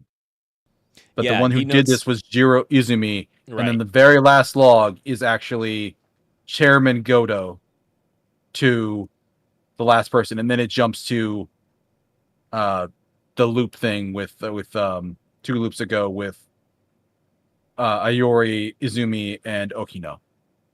Oh, right, because when we learn about the gunfight aboard the space station, that's not like a log from 2188 that's just a conversation in between anyone. That's a log that BJ is showing to Yeah. Hijiyama in the middle of his story. Yeah, so some of them aren't quite in order, but basically, Right. yeah. It's, Yeah, there's more information about 2188 that's not quite in that very, very beginning log. Like even Ryoko Shinonome saying I'm going to sabotage it all doesn't happen at chronologically the very beginning of the story, even though it does. You get the log in, I think it's Yuki's story, where she stumbles upon Ryoko. Yeah, it's her remembering the day Ryoko gave her the box. Right. So that's the genesis of 13 Sentinels. The entire reason that all of these people are on a different planet that pretty much already has been terraformed, but they're locked in this matrix simulation. And there's only 15 of them, even though the pods, I think, have like the DNA of 6 million different people. Yeah, because it's bringing back the original. I think the original plan was to bring back the 15 that were there, Right. and like kind of reboot them, and because they were supposed to I think they were going to hit 18 and be told the truth, and then have like a 2-year crash course in what actual futuristic science is. Right. And then they were going to get let out of the pods to like prep it for everybody else. Right. I think that was the plan. Yeah, I think that's kind of the initial plan before things went all wonky and wrong. And even before that, Project Arc was like, we want to get enough variety of DNA to restart the human race elsewhere, because you can't do that off of you can't Adam and Eve it with just 2 people. You can't do that with just 15 people. Maybe they have like nanotechnology to fix whatever weird incestual birth defects would be going on. But I do remember one memory does specifically talk about, we're talking about a population of 6 million people. Right. So that's basically the population of the sectors. Yeah. Right. Yeah, exactly. You have 5 sectors, each with 1.2 million people in them, kind of, sort of. And the probes each have the DNA, at least the DNA information, of 6 million different people. But after everything went to hell, and you just have those 15 people on the space colony, they end up being the 15 whose, like, I guess, actual real DNA they had, or they were the ones who were designated to kind of be reborn and then figure all of this shit out after their clones were reborn. And it's going to be new, different people. But then you have the Kengo Okata and Chihiro Morimura mind replacements in their new clones. Yeah, they were trying to get reborn and resurrected. Right. Which is a thing we learn in Rinya's storyline, which, like, in contrast to most everybody else's, takes place mostly during the end days, mostly during the combat phase. Yeah, there's some during it, and there's some before it. There's the big conversation. There's like his prologue, and there's the big conversation with Chihiro Morimura that they kind of jump in and out of before the Kaiju Invasion Doomsday scenario. And then there's a couple of scenes of him like jumping out of combat to talk with her and otherwise. Yeah. So yeah, I actually really like those conversations he had with Child Chihiro. Oh my god, they're so with good. little Chihiro, because it's kind of like they're kind of puzzling out the whole situation with the death of Nurse Morimura, right? And trying to figure that out. And they're kind of like, well, it could have been this person, and it could have been that person, it could have been this, and it could have been that. And eventually, like, he just gets to the point where they go through all the possible things, and he's just like, or it could have been you, right? And she's just like, why would I do that? Why would I kill myself? And he's like, well, I found maybe these you logs. didn't. I found these logs, and maybe you didn't kill yourself. Maybe you killed someone else, and maybe you're not the person you're pretending to be. And this little child just straight up pulls a gun on him and is like, well, you know too much, time to die. Yeah.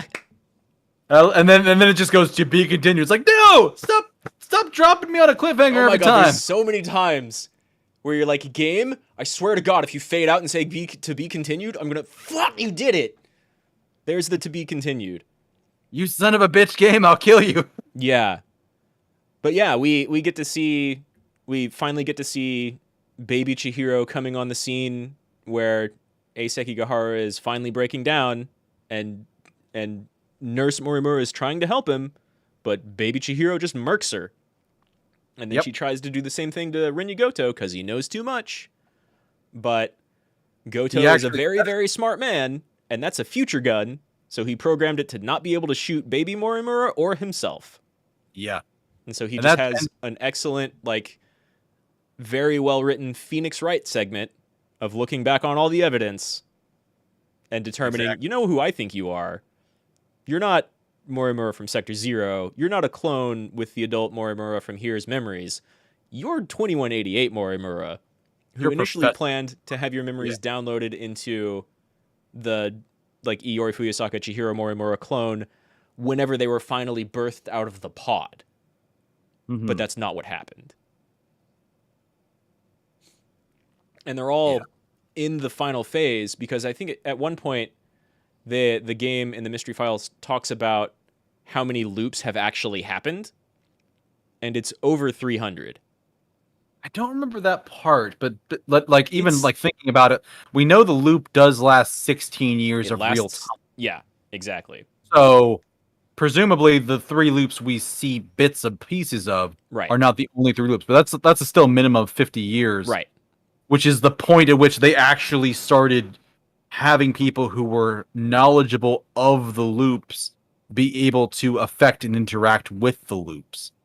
Right. Whereas you have no idea how many loops were before that. Well, I think in that the truth entry, or maybe one of the other ones about loops, but it's definitely information that's given to you after you beat the game.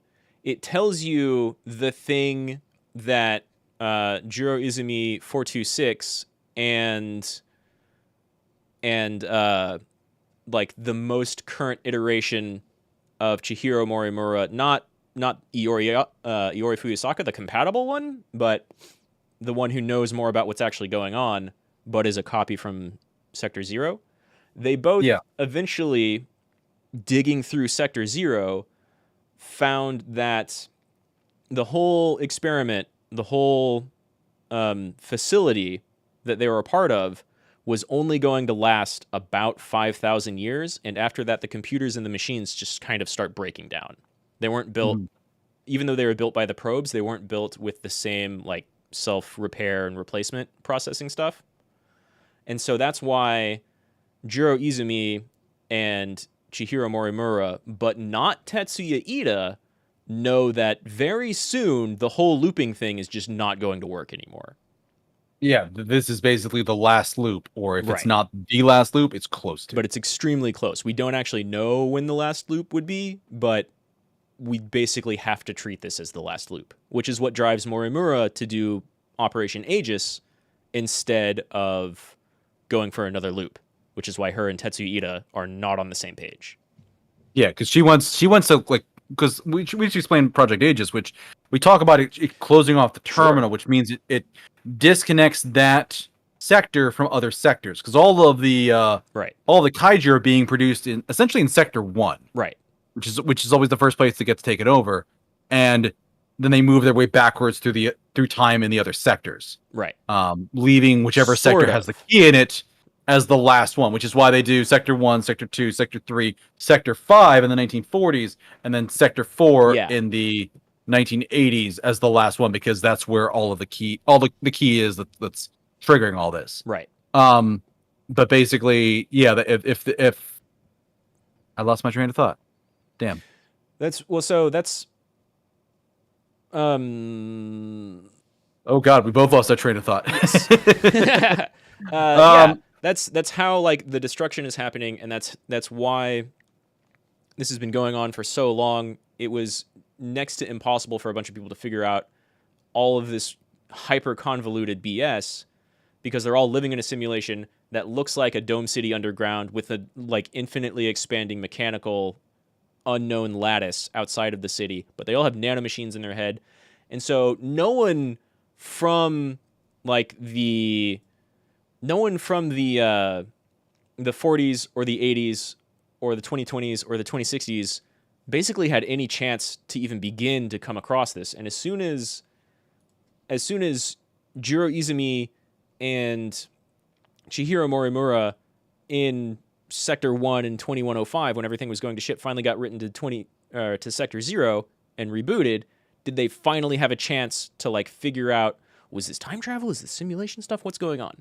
Yeah, so, you need people outside the loop, right? Who don't have to start off as a baby, to go in here and try and do stuff. Because like one of them had to have met Okino and gotten him to build the Sentinels. One of them had to like you need people in the know, taking action with the way things are, and actually acting in that. Otherwise, you're just reacting because in every other loop but the last 3, what happened is people were living a normal life, and then monsters attacked and destroyed the world. Right. And that has just happened hundreds of times, as you said. Yeah, happened hundreds of times.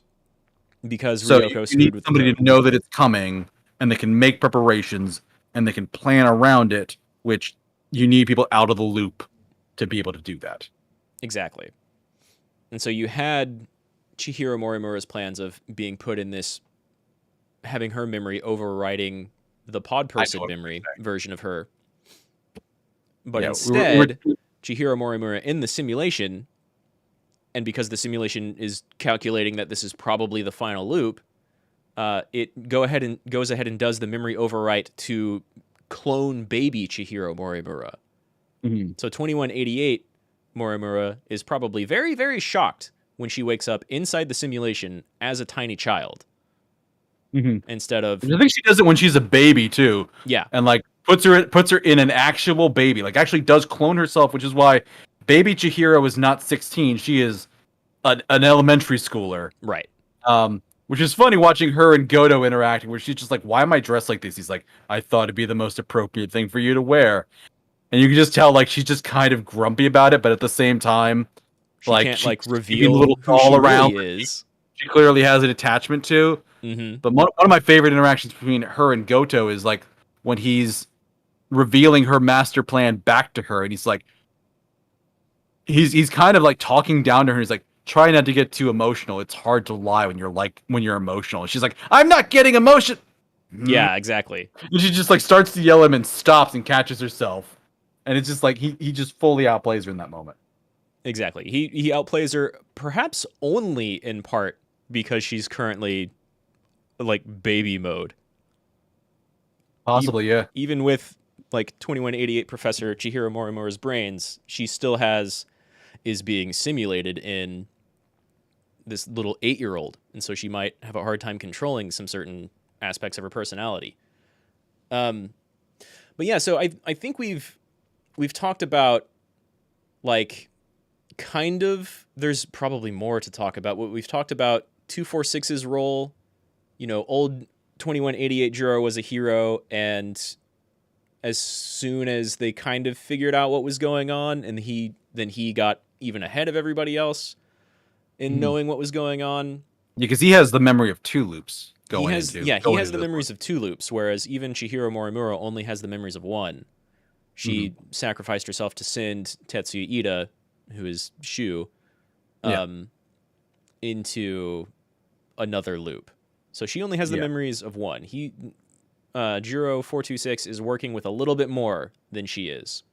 Yeah. And so we've kind of talked about like the overall big, I mean, it's taken us 3 hours, but we've talked about like who characters are. It took us like 2 hours just to do the characters practically.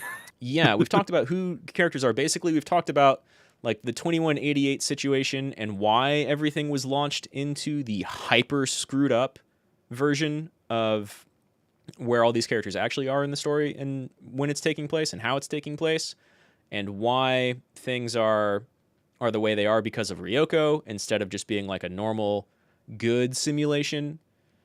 I guess we never really talked about the reason everything is a different era, but that's vaguely mentioned Yeah, They it's mentioned at the end because there's like some like videos that are gonna play like right before they're supposed to wake up, yeah. and I think it's Tamao Karabe's from 2188 that her talking about it, which is basically like their idea on the important thing for humanity is that we pass down our culture, like who we are as a people and a species. So that's why they basically built all of these cultures for people to like grow up in and experience, and then they can all kind of come together and allow human culture to continue to evolve and grow by having Yeah. these like basically generational gaps, Yeah. essentially. That was definitely a very important part, and that's definitely what Tamao talks about and wanted to pass on in those ending videos. I want to say at some point there was conversation in the 20 between the 2188 people who were uncertain of what they wanted to build the different sectors as, and they couldn't agree on a year, and that's why they ended up doing multiple different eras instead of a That could single have been it one. too, yeah. And they wanted to do this because the reason they were talking about different eras in the first place at all is because humanity had clearly screwed up and abused this nanomachine technology stuff that ended up leading to the utter destruction of all of Earth. Earth is gone. Um, Hmm. no human life will ever remain on Earth at all because of the nanomachine plague that they unleashed on themselves. Of course, there's some key people at fault here, but that's a thing that happened.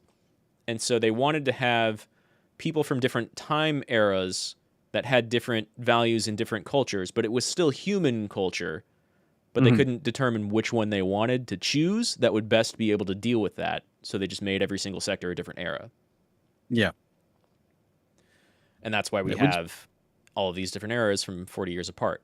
And of course, like you've mentioned before, there's reasons for every different character being born in whatever era they are. Keitaro Miura very clearly states, like in the very beginning of his 2188 logs, that he was like reading about World War II time, and gee, wouldn't it be fascinating to live there? Hijiyama yeah. was a soldier already and wanted to be there. Hmm. Tsukasa gets talked about. One of the conversations I think between Yuki and Chihiro is talking about Tsukasa Okino and how Tsukasa Okino is Chihiro Morimura's son in Hmm. 2188. And she finds out later because of some way that they're doing like having kids, like you donate Right, your genetic material and they just make a baby, and when they're collecting the genetics at the end to make Project Arc, right, they run a check and they're like, "Oh, he's your son right. that you never knew you had." They were maybe even doing like DNA examination to either digitize all of it and put it in the probes, or they were just like checking themselves for nanomachines and they figured it out early on or something like that. I figured it was the probes. It's Is what probably I the read it probes. as. I don't think it's directly stated. They talk about we were doing DNA checks, and hey, do you want to tell Okino that you're his mom? No. What would I even say? Um, and But so he doesn't. she did film something as like a log to like prep for him, I think. Didn't she? I feel like she did that like would play to like the him in the simulation that like was a message. I don't know if they Um, ever show it to us, but they do mention I think that she recorded something for him. maybe I don't remember that if it does, but I mean I wouldn't be too surprised. I think it was They really late in definitely Hijiyama's story.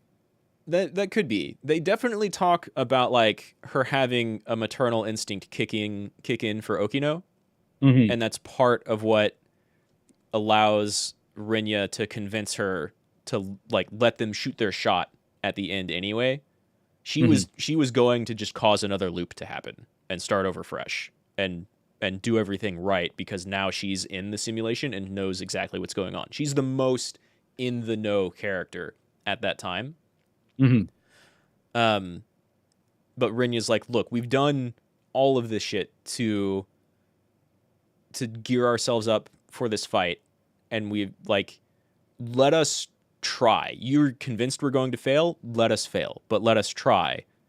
And if we like prove ourselves worthy of this whole experiment, then we'll come out, we'll reset everything and make it good, and you'll get your body and you'll basically get your wish. You just won't be replacing the Iori Fuyusaka Chihiro Morimura that's being grown. Yeah, yeah. To put Renya in context, this is a person who's figured out some of the most terrible secrets of their world goes up to the architect of the end of humanity, unintentional architect, but architect of the end of humanity, is like, I think we can do better than you expect us. Do you Right. want to make a bet? And they actually make a bet at Yeah. the end of the world, Not and they only reference it a few times. like the architect of the end of humanity, but one of the characters best situated to be like an analog for the architect character in the Matrix.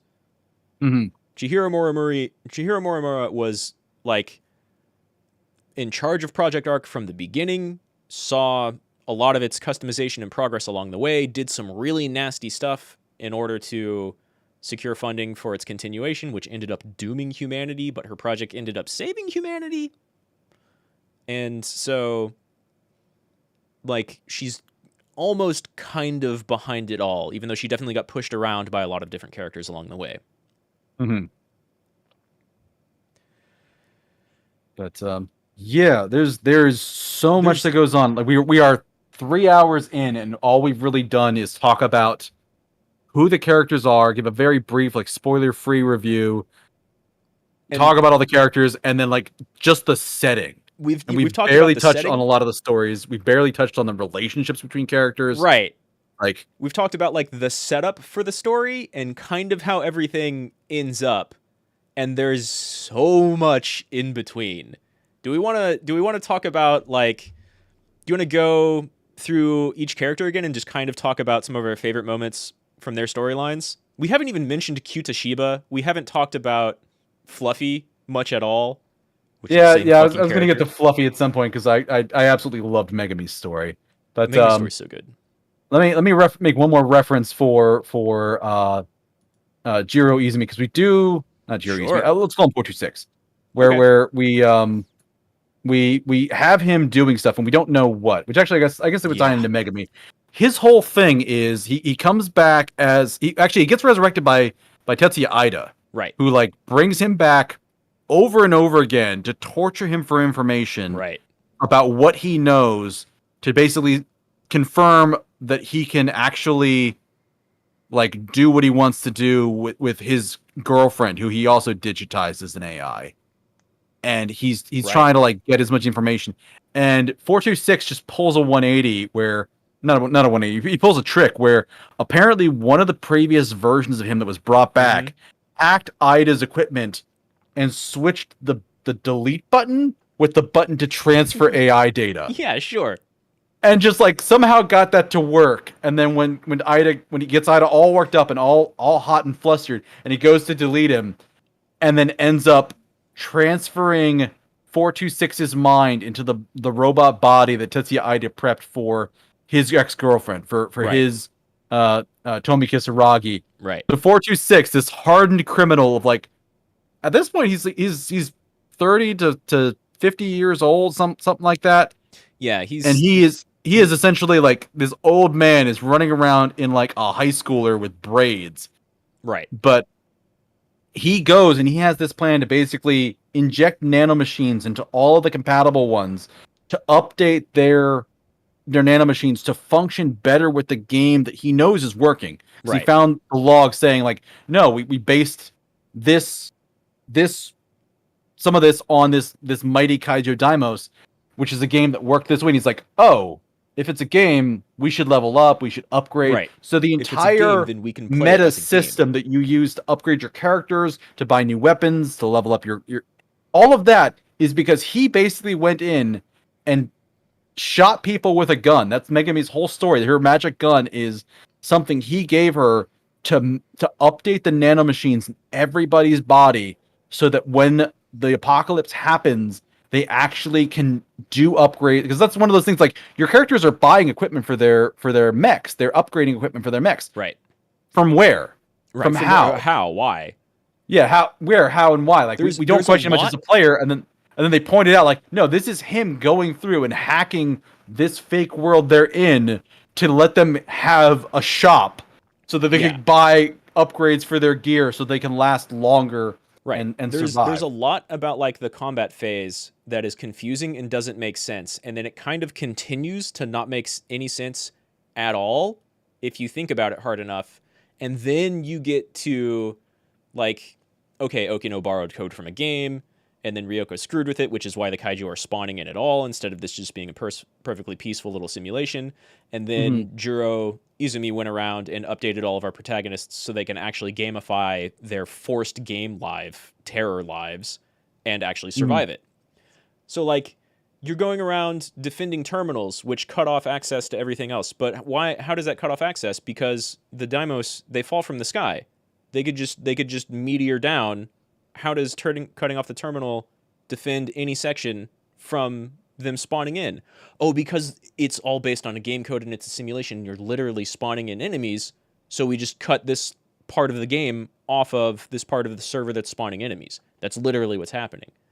And so, and how do we upgrade anything? It's literally a game.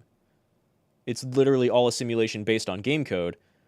And we're all being doomed by a very understandably bitter person who wanted to wipe out any chance for humanity having a future, because they did nothing but screw her over in the end times, and she watched all of humanity eat itself. But, like, we would like to live still. So Juro Izumi 426 says, all right, let's screw with the game code even further and allow us to gamify our existence. Yeah.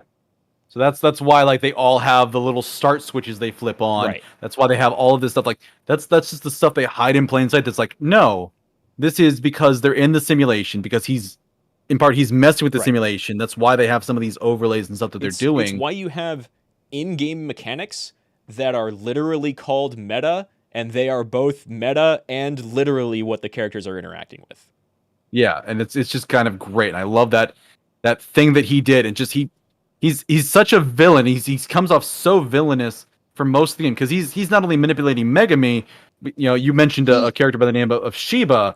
Like, yeah, there's this character here called Kyuta Shiba, which you find out later on is basically 426, who installed himself in the nanomachines of Jiro Karabe, and is just, like, feeding him memories. I don't even know if they specifically say why. Like, he's not trying to resurrect himself. I think he's just trying to, like, give Jiro the knowledge he needs to do so. I'm not super clear on that.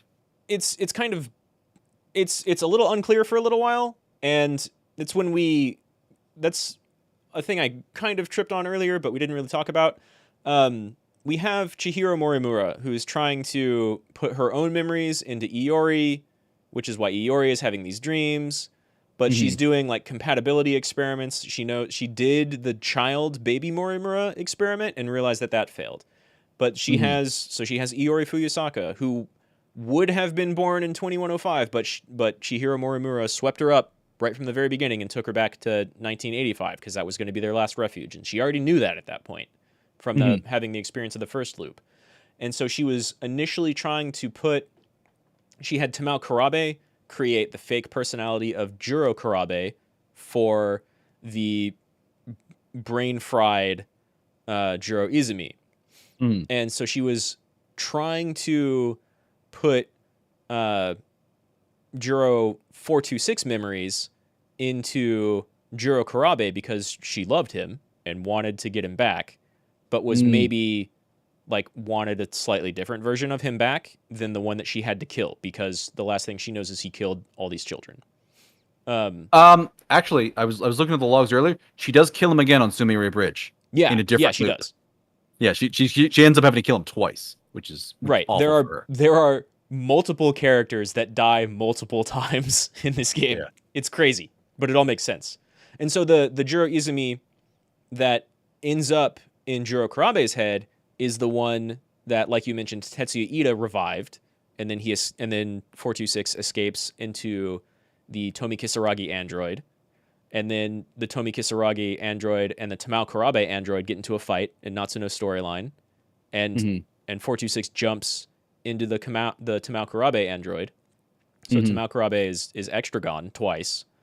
And then you have the end of Yuki's storyline, where Yuki and Chihiro Morimura and I think either Rinya or Tetsuya. No, it's definitely Rinya, because the others think Tetsuya Ida is dead at that point, but he's totally not. They confront, because I think it's Goto, Shinonome, and Morimura show up, and then Shinonome and Morimura have the pistols. Yeah, it's Shinonome. That's it. Yeah. And so they confront 426. And so Chihiro was trying to put old Jiro Izumi memories into Jiro Karabe, but she's afraid of 426 because he killed all those kids and they don't know what he's doing right now. Yeah.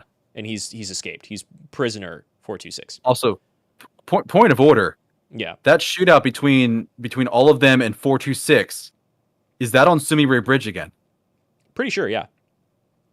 Oh wow. They kill him 3 times on that bridge. He dies 3 times on that bridge. Well, but he doesn't die there when he's in the I know, but it's just that synchronism of the storytelling. I'm like, he dies, right, quote unquote, 3 times on this bridge. Right. That's interesting. And then you eventually, through Jiro Karabe's story, have the flashback of stuff that happened way before the beginning of like the player experienced portion of his story, which is the Tamao Karabe android barely still living, encountering him and then transferring the 426 consciousness into Jiro Karabe's nanomachines, which he manifests as a ghost that only he can see, that on as a pun calls itself cute as Shiba, which is basically just like a pun on its name, like the letters that determine its name. The game on at least, I want to say at least 2 different occasions, but maybe 3 or 4, like goes full Hideo Kojima with Japanese English puns. Yeah, and just Shiba shows up and he's just like, "Hey, Jiro, I'm your buddy Shiba." And he's like, "Who are you?" "I'm your buddy Shiba." "Oh, right, Shiba.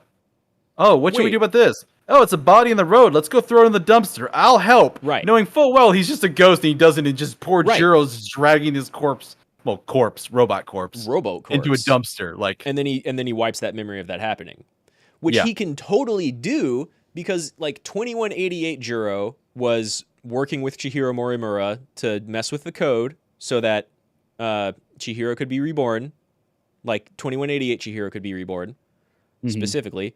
And so we know he can mess with some of the code there, and he's been in Sector 0 and he's dug around in Sector 0 and he's figured out about the gamification process and how the entire world is constructed.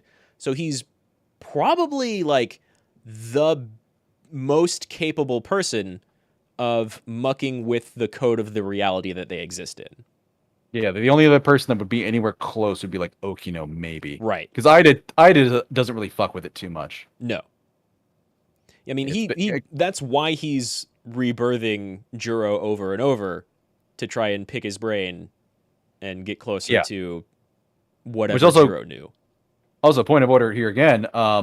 When the Sentinels fail in Sector 2 in 2165 and they scatter, 426 is the one that finds Sekigahara in the early stages of his DD426 infection, and actually is the one who makes the pills that saves not only Sekigahara but everyone else. Like, he gives Sekigahara the pills, and basically the recipe to make them, and Sekigahara makes it back and gives that to Morimura, to save everybody else that they can, even though they find Shinonome too late. Right, and I think it's kind of up to what order the player plays through, whether you know that that's 426 or not at the time. Like, I don't know, I forget if you have to see the Natsuno Minami's bathroom battle event before that. But I'm pretty sure you do, because that's pretty early. I think the big scenes for like 426 is actually in Shiwamaguchi. Like, that's one of his flashbacks, and I'm not sure if you have to do that before you do the Sekigahara scene with interacting with Robot Tomy. That might be it. Yeah. Those 2, at least one of those is going to come first. Yeah. Which let's take a side note here, because we talked about like which order you go and you do stuff in. There was one difference in our playthrough, which I guess we can use this to transition back to other characters, because we were talking about doing the character stories and talking about them a little bit. Yeah, I think we've talked about a lot, but we can talk about like some of the characters unlock in a certain order, and then other characters you have to like trigger an event to cause them to unlock. Yeah. And the first time Rad here played through, he was in Natsuno Minami's story here. I got her up on screen, and at one point she's trying to get out of the school without getting seen, and there's a guy in a black suit there that, in your run through, he sees you, he chases you into the school, and you hide, and that's how you find out that Yuki Takamiya is involved in this. Yeah. That's in your run. Yeah. I, seeing your run, knew to avoid that guy and didn't get caught. And I got locked out of Yuki for a while. And in Really? the end, what happened for me is I only got to put Yuki on the board when I went further into Keitaro Miura's story, specifically the one where BJ is showing the projection of future people, the 2188 people having a conversation, which involves Natsuno referring to Yuki as mom. Yeah. Oh my god. And God. Again, I had seen all this before. I knew about this and I read about it going into it. But imagine the mindfuck I would have had if the first interaction I have to Yuki is like, "Oh, this is mom from 2188." I'm like, "Wait, what?" I had that mindfuck. Yeah. Yeah. But that could have been the first scene I had that put Yuki on the board as somebody worth knowing about. That's crazy. And actually unlocked her story. And just like, what the actual fuck? That's crazy that you couldn't play her at all before then. Yeah, because what happens is when Natsuno locks, I think you need a Yuki storyline to unlock Natsuno. Yeah, I think so. So I had to unlock Yuki a different method to get back into Natsuno to get back and do the path where I get caught by the guy. Right. But it's interesting to see the order we go through and stuff. You can also totally miss, because I was watching one of my favorite streamers, Wooly Versus, is how I learned about this game to begin with. He just references it every once in a while. So I went back to watch his playthrough, which I'd never really watched before, but I would never go further than I had played along. And because you can play the game in different orders with different characters, there were times when like he wasn't anywhere near as far as in the game that I was, but he played this one character like a section ahead of where I was, so I just had to stop watching. But in that scene with Natsuno running through the hallway and running into like the government spook, the Man in Black, which is yet another reference. You can get Ninji Ogata to go like try to distract him, and then he just gets clobbered by the Man in Black. You can totally miss Ninji getting assaulted by that guy and just keep proceeding and never see it. There's so many little things in this game. It's crazy to think that like a bunch of it was cut out and it's still an absurdly intricate and well-crafted story, to the point that like it's super dark, but everybody has a happy ending, and it has so many sci-fi tropes, but it all makes sense. Yeah. So let's go back and do like our favorite stories for each of the characters, and then we're getting close to the 4-hour mark now, so we should probably taper this closer to a conclusion. Though I'm good to go for a while longer. Yeah, I've still got plenty of time for sure. So let's start with the same order we did people in originally. Okay. Jiro Karabe, favorite stories with him. I don't even know. I really like the Jiro Megami relationship. I can't say that like it's all completely healthy, because he very much like I'm conflicted, because she's almost there against his will, but she's living in the house with like the permission of his guardian, Tamao Karabe, who's the person who made this personality. And I'm pretty sure that's the Robo Tamao too. Yeah, it is. It has to be. And like he doesn't actually hate her, even though he's kind of a dick to like avoid her a whole bunch. She thinks that he really dislikes her presence there and is avoiding her throughout school because of all the reasons he tells her. We can't be found out or we'll be kicked out, whatever. But he actually, even Jiro Karabe, not Jiro Izumi or the memories of Jiro Izumi, he still really likes her. He just has the Jiro Izumi 426 memories of totally murdering everybody. Yeah, so that freaks him out, and he's worried about doing that to her. Yeah. Right. So like I almost put them as like a really, really good relationship, and I really like their relationship. And like he in my opinion, he fucking wins at the end. I love Megami, but like there's some consent breaking going on there just a little bit. Just a little bit. She's very she projects a lot onto him, and I don't think it's the healthiest relationship there. Right. Though the reason why he's rejecting her, yeah, you're right. It's absolutely has to do with the 426 memories and just him remembering killing her, and he's like, I don't want to hurt her. Right. And then when finally it kind of comes to the head at the end, he's just like, I know what's going on, I know what's happening. I do like you, and she's just over the moon and Right. happy. Yeah. And they like they have their rough patch, but they kind of get there in the end. Right. I will have to point out, like, that's one of the episodes you put out, because I am trying to watch your stuff. I'm trying to like, and when I see something, I comment on it, and I'll never forget one of the earlier scenes that you had where, like, Jiro is kind of playing very coy, and he's like, we can't live together. We're teenage boy and girl. Yeah. I could take advantage of you, Like, and you're just like, shout, take advantage of her. You're a teenager, take advantage of her, and my mind just goes completely dirty. he And says then you something... immediately say after that, eat her food. I'm like, oh, you mean the food? Man, I'm just a filthy old man about this. Yeah, I mean, the reason I completely forgive them is they're both 16-year-olds making dumb, stupid 16-year-old decisions. Yeah. So, like, I think Megami being there in his space gets a pass. But yeah. It's just like talking about, like, favorite scenes, favorite memories is just that one of watching you where, like, you yell at him to take advantage of her and eat her food, whereas I just hear take advantage of the situation, and I immediately just go filthy minded to it. And then you're like, eat her food. I'm like, yes, of course, the food. We weren't talking about anything else. I think I left a comment trying to allude to something to that effect.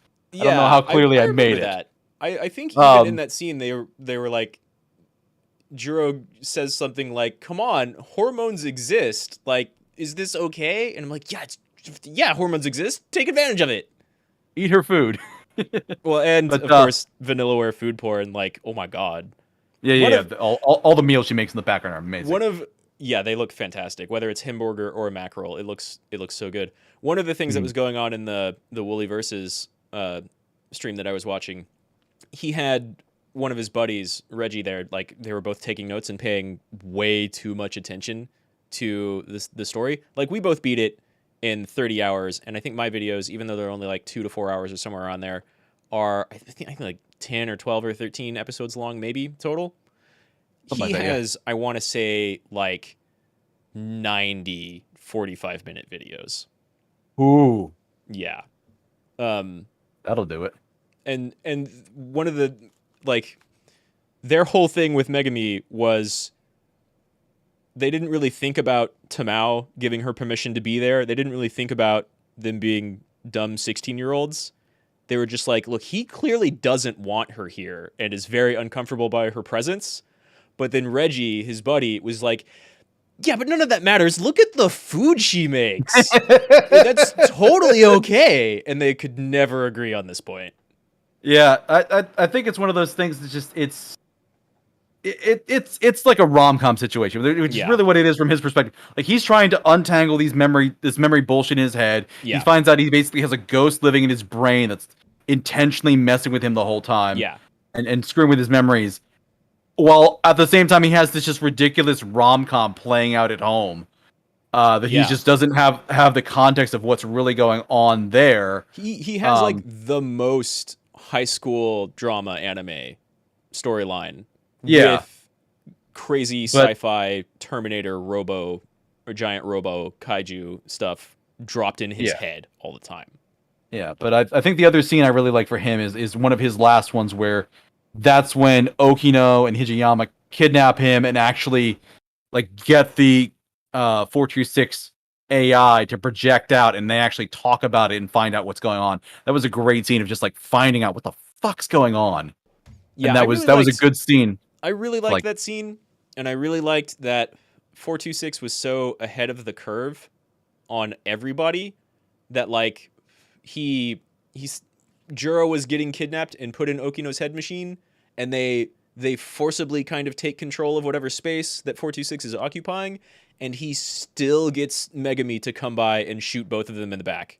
Like, yeah, he gets to her right before Jiro gets fully kidnapped and gets out of range, and he tells her where to go and what to do, and she goes there and saves him. Which is when you learn that Fluffy is kind of how he operates. He's like projecting from Juro. Mm-hmm. He's not actually able to walk around the school. They lay that one pretty clear. There's just another cat. Yeah. He's not in Megami's head until she shoots herself. He's not He's not anywhere else. He's only able to kind of project around Jiro, Jiro, and the yeah. only people who can see him are the Chosen because they're actual people and they have the nanomachines in their heads. Yeah, and then there's times you just see Mirako like walking by, not realizing, Oh my god, as Megami, not realizing that Megami's just talking to no Mirako's one, the best. and yeah, so it's entertaining, but it is nice to just like have all the answers at the end with that scene. That's like one of the big ones I saw that like puts everything on the end, because not everybody's end of story is very satisfying. I found Shu Amaguchi's to be kind of disappointing because it just leaves you off in this weird like onward to the final battle. I'm like, no, there's more shit here. But with Jiro Karabe, like it's very clearly like, no, I now know what's going on. This is everything he is. We get a bunch of answers. So it's a really satisfying end to his story arc. Yeah. So, I think so too. A lot of the endings of various stories were very much just like, on to the final battle now. And some of those I thought were really cool. Like, to kind of breach over a little bit, I thought Ninji's was great. Ninji's fantastic. Nenji and Iori both had very good endings. Yeah, Ninji and Iori both have very good endings. Ninji, yeah. I'll talk about some of Iori stuff in a bit. But, like, Ninji's onward to the final battle was, like, great, almost hyper-masculine anime protagonist. But he's, like, looking super cool in front of Tomi and I think Natsuno. And somebody else is there, too, but it's definitely Tomi, because that's the one time when he's just like, Tomi Kisaragi, I love you. I'm gonna save the world for you. And yeah, I just remember that scene being just like, I fucking knew it! Yeah. I knew it! You two fought like cats and dogs, but you're just an old married couple the whole time. I knew it! Which is why I love them as a couple. Like, they're the type that have, like, a very friendly antagonist relationship. They just give each other shit all day long, but they love each other because of it. Yeah. I think one of my favorite Jiro moments, which is also kind of a Tomi moment, is after you learn that Kyuta Shiba is just in his head and has only been in his head the entire time. No one else can see him, right? Yeah. And they've got like a cool horror moment at one point when he's talking to like Tomi and Chihiro out in the hall, and then Kyuta just kind of shows up behind them. And if you play things wrong, he'll like blank out the scene. Maybe that happened just earlier, but something like that. You have to run away from there. But one of my favorite Jiro Karabe moments happens in Tomi Kisaragi's storyline, where she's in, I think you're playing as Tomi. She's back in the school classroom, and you can see Jiro just off, like, talking to himself, and he's literally having, like, half of the dialogue with Kyuta Shiba. And you can walk over there as Tomi, or even as Jiro. I think you can walk over to Tomi, and she's just like, "You're weird." Yeah. I remember her being the one that actually reveals it to him. Yeah. She and I think Mawako be like, "There's no, who's Kyuta Shiba?" Yeah, there's no not Shiba a person in this class. Right. Give me 1 second. I'm gonna walk away and get some more water. I ran out. Sure. I guess I'll just talk really quick. Kyuta Shiba's name. There's 2 or 3 Japanese English puns in this game, and they stretch it for Kyuta Shiba, but it makes sense. He's like 48Q CBA or something like that. And so that he translates that into Kyuta Shiba. That was the like code he was running. Man, this game's so dense and good. But Jiro, our high school protagonist boy. Yep. So that's favorite scenes with Jiro. Let's go to Iori. Sure. A lot of her stuff was just like banal high schooler for a lot of it, but you get that really cool scene at the end where she's just like, "I'm not just a high school girl. I'm a high school girl with a robot." With a robot, yeah. And I saw somebody like retweet that this week, and I'm like, "Yes, that is a great scene." She has a really good. She just kind of steps up, yeah. Iori, I was really conflicted with because a lot of her stuff, I really like Tomi, I really like Mawako, and I like Iori. She's cool. I like a lot of stuff with her that happened in like other people's scenes. And makes sense, yeah. And then like her her relationship with Ei Sekigahara was really weird to me. The game does this thing where like the people are either very similar or end up in very different circumstances with relation to their 2188 versions. Yeah, So, she ends up like dating the guy that killed the 2188 version right. of her. The two of them were like bloodthirsty for each other in 2188. And with good reason. Yeah. But here she's just like, "Oh my god, he's hot." Yeah. Hey, are you okay? I don't know, man. I don't think I'm okay. I think I just killed your teacher and some other people. That's okay. You're hot. Yeah. She's head over the heels for him, and it's cute and funny.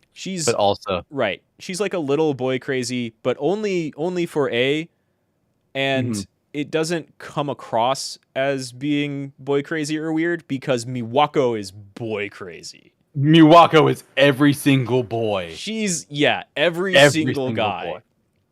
But she's also, and I think this happens in Ryoko Shinanome's story. Well, I'll talk about that when we get later on. Iori I like. I think she has really good dialogue, and I like her just like kind of hanging out with the girls scenes. But I don't think any of her stuff was like really my favorite. Yeah. Sorry, I put Miwako up on the screen for a moment too, because I'm like, we're talking about Miwako. We should probably put her up too. Yeah, Miwako, not a real person, an NPC, but also a literal NPC, but also best girl, and because literally everyone gets a happy ending. Like, part of the ending is like, okay, we all got out and we've stabilized everything and we're living in this new world and it seems pretty okay and we've got some facilities up and running. We're kind of surprised by how well we're doing. We think we're going to try and, like, birth make the real fake people bodies real for all of these 1.2 or 6 million NPCs. And so even Miwako, like, gets to become a real girl.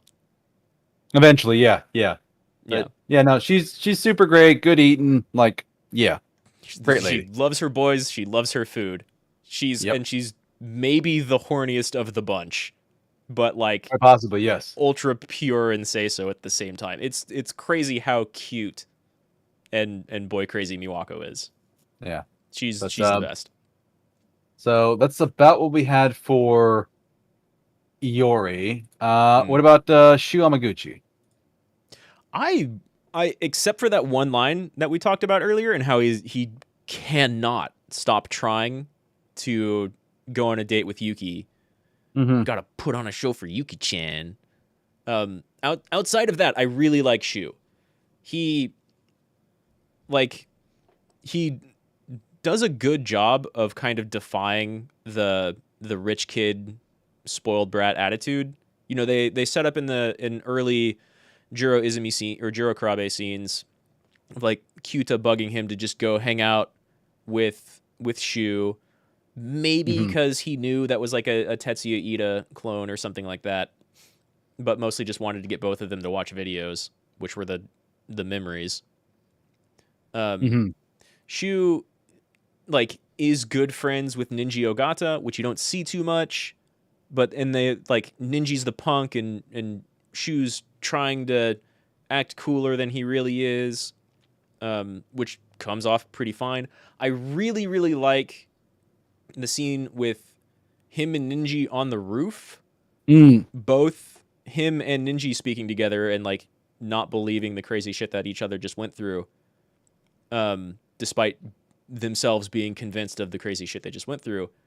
And immediately after that, Megumi comes up in order to shoot his ass, but Shu is like, "Oh, are you here to confess a thing?" And this is why Ninji walks away, because this used to happen all the time in middle school. Yep, that was the thing I was gonna bring up. Like that scene is great. Not only really for like good. the whole like them putting up like the truth in front of each other and just not actually believing that, right? But then also immediately afterwards, like there's just that like, oh yeah, he's mad because a bunch of girls in middle school used to just walk up and confess their love to me in front of him. Oh wait, is that what this is? Sorry, I can't. I've got my eyes on someone else. And Megumi's like, no, it's not that.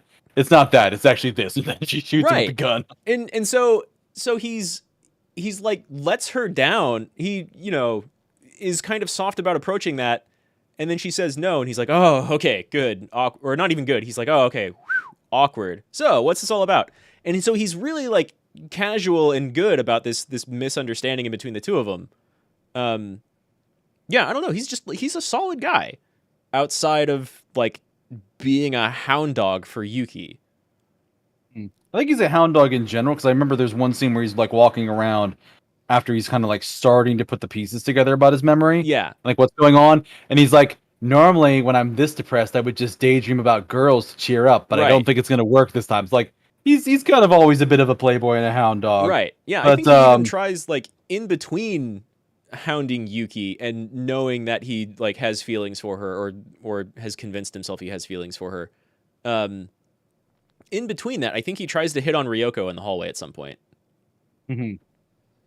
And so I don't really know about the Shu Yuki relationship. I will have to laugh that like at the end of the game, when like the people that got out come back in and they're kind of redoing that, and we're seeing who gets in relationships. Right. I love the one that was between him and Yuki, where like you get to see where everybody's at, and like you're right, like Nenji has this really playful one with Tomi. With Tomi Kisaragi, whereas the one between Shu and Yuki is just like, oh, I don't need you anymore, man. I've got my daughter, and she's all I need. Plus, I saw you. But like, which is playful on its own, and then she's just like, I saw you talking with Shinonome, and I remember that seeing that and thinking, ooh, the one person he should not be left alone in a room with is Shinonome, because Tetsuya Ida has ruined her life twice, and at least out twice. Out of everyone, because he ruined the 2188, and then he ruined the one in universe. Yeah, and 100% don't let this pretty boy anywhere near Ryoko. Right, like, those no. two should not. Yeah, those two should not be so, getting along. So I was fully on together. Yuki's side for that argument. Like, he done fucked up, but he does apologize. He's like, "I'm sorry. You're the only one for me. I do mean it. I love you." Yeah, he mentions very clearly at the very end that like he does love them. He does love her. He loves their child, and that's what he's focused on now. Even though we're seeing them like back in the simulation as their 16-year-old kid versions, you very immediately get the feeling that they're all adults now. Several years have passed. Mm-hmm. I think they say 5 specifically. 5 have passed. Yeah, that sounds right. That might be right. I'd believe it. But yeah, I don't know. I like Shu. He's good.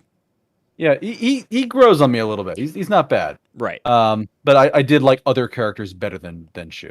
Right. I almost liked him more immediately at the very beginning of the game because of how much of a annoying brat Kyuta was.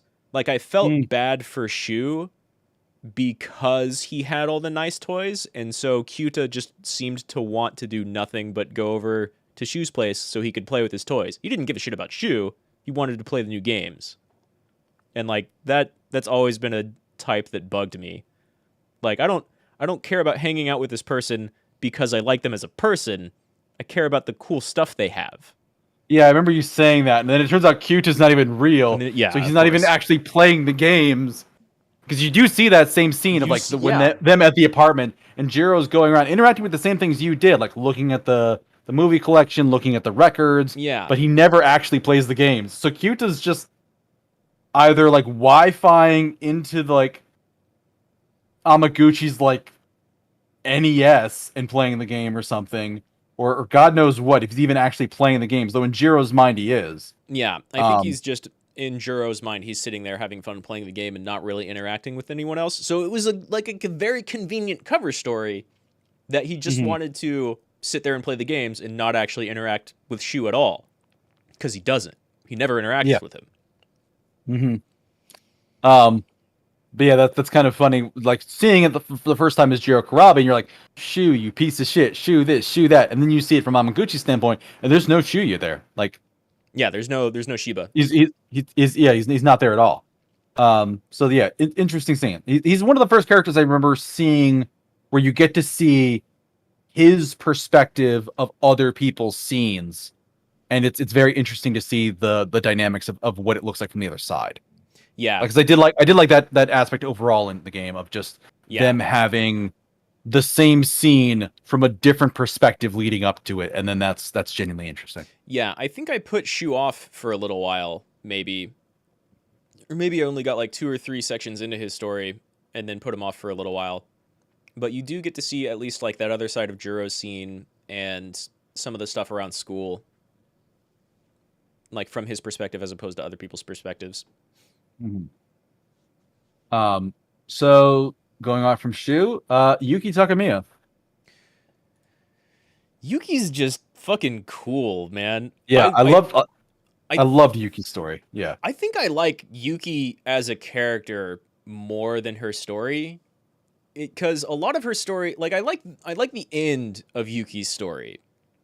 And I think she looks extra cool after the end of her story when she finally summons her Sentinel to get into combat. Which I think is one of the only characters where that happens. It happens after the end of her story. Some of the initial parts, the like middle part of wandering around in Yuki's story, I think got a little repetitive. Fair enough. But it was fun to be like, Erika Iba, who the fuck are you? Why are you here? Yeah. And then, oh, that's Tamao Karabe. Wait, that can't be Tamao Karabe.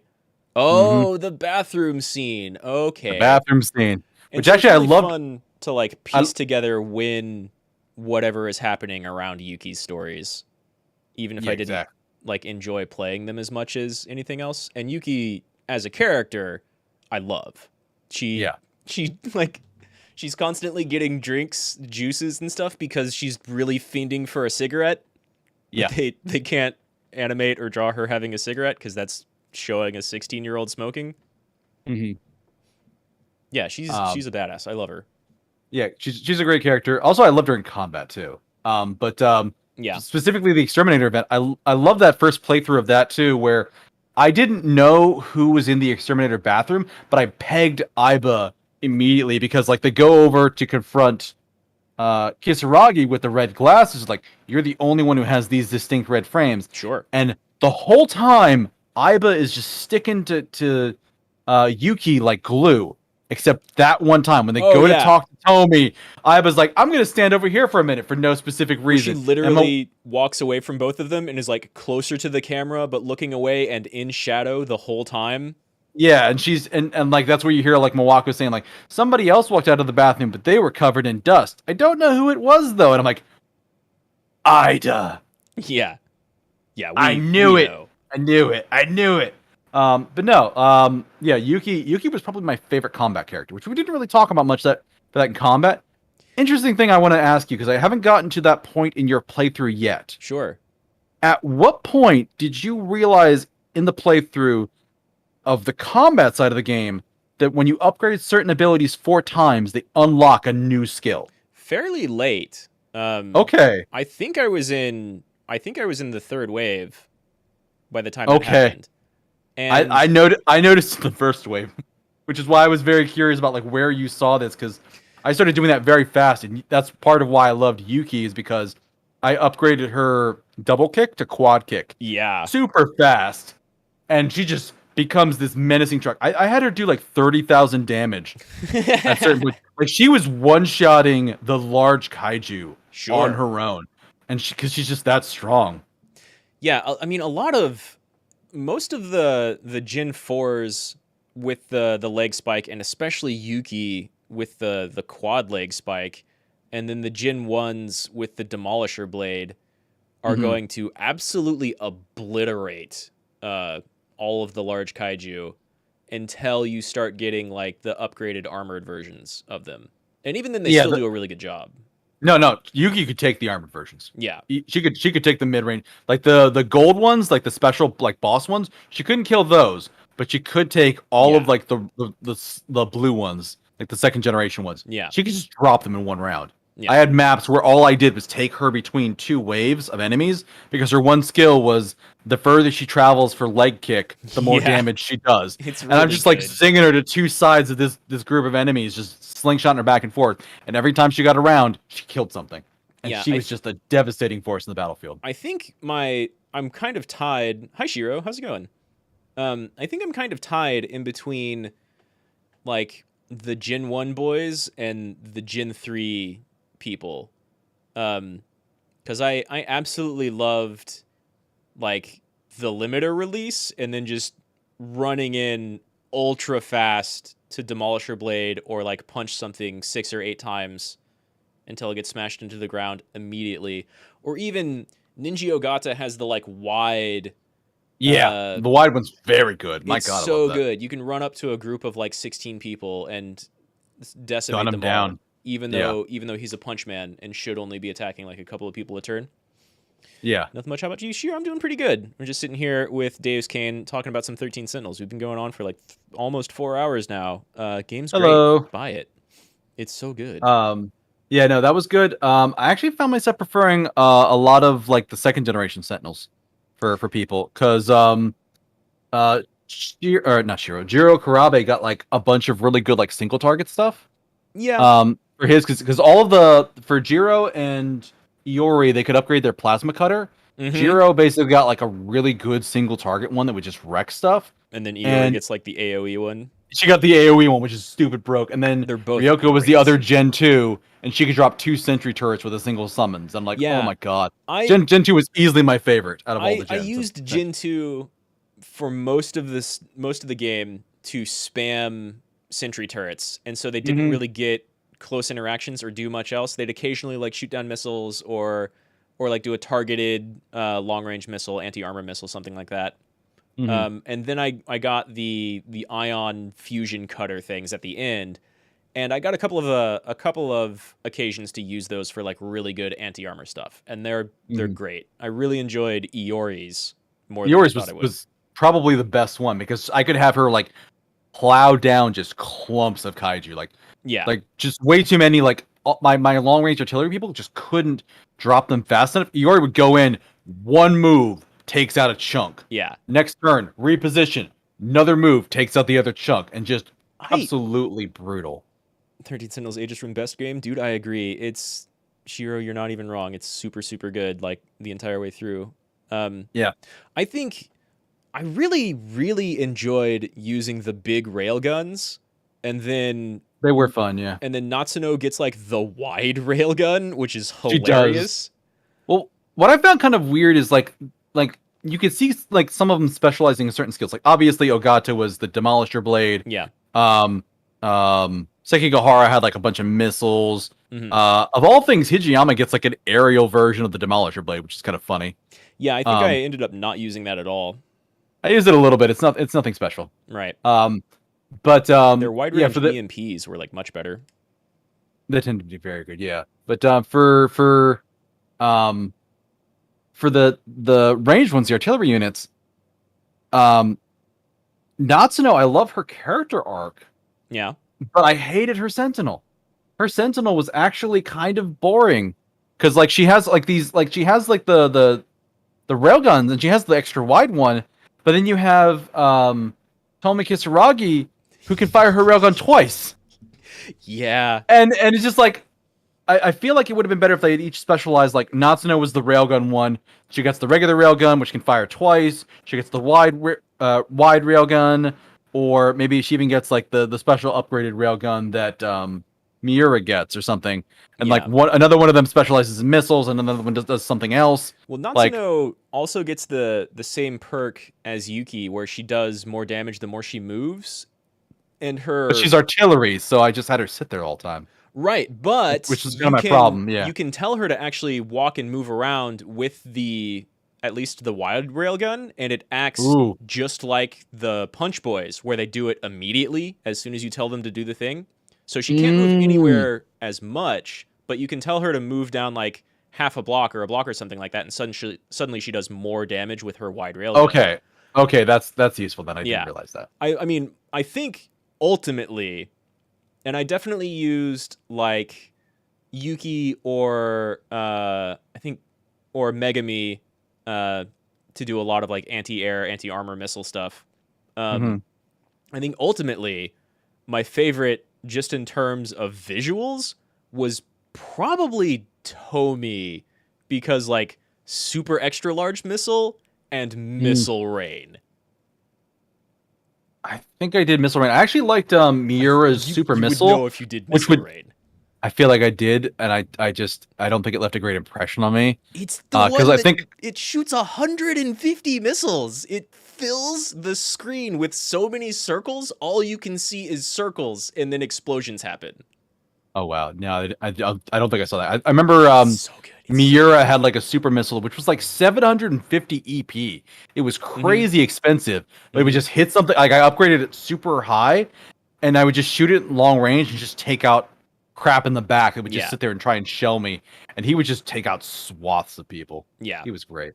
Yeah, there were a couple of different like super missiles, and I think Tomi had like a very large area one, and Miura had the like more High focused, damage, like but one hit, but it's super high damage. one. Yeah, you could get it up to like 9,000 or 10,000 base damage or something like that. Mm-hmm. Yeah. Ultimately, I think most all of them are good. It just kind of depends on how you group them up and how you use them. Yeah, really your play style. Like a lot of the Gen 4s, both Gota and Megami, I basically use them for interceptors. Like, Yeah, interceptors interceptors I end up being love. really, really great. I didn't even have interceptors on Yuki because I didn't care. I'm just like, Iori Fuyusaka is a protagonist. She sure is. Iori and Jiro Kurabe are both extra protagonisty characters. mm-hmm. Yeah, what did you think of the last battle?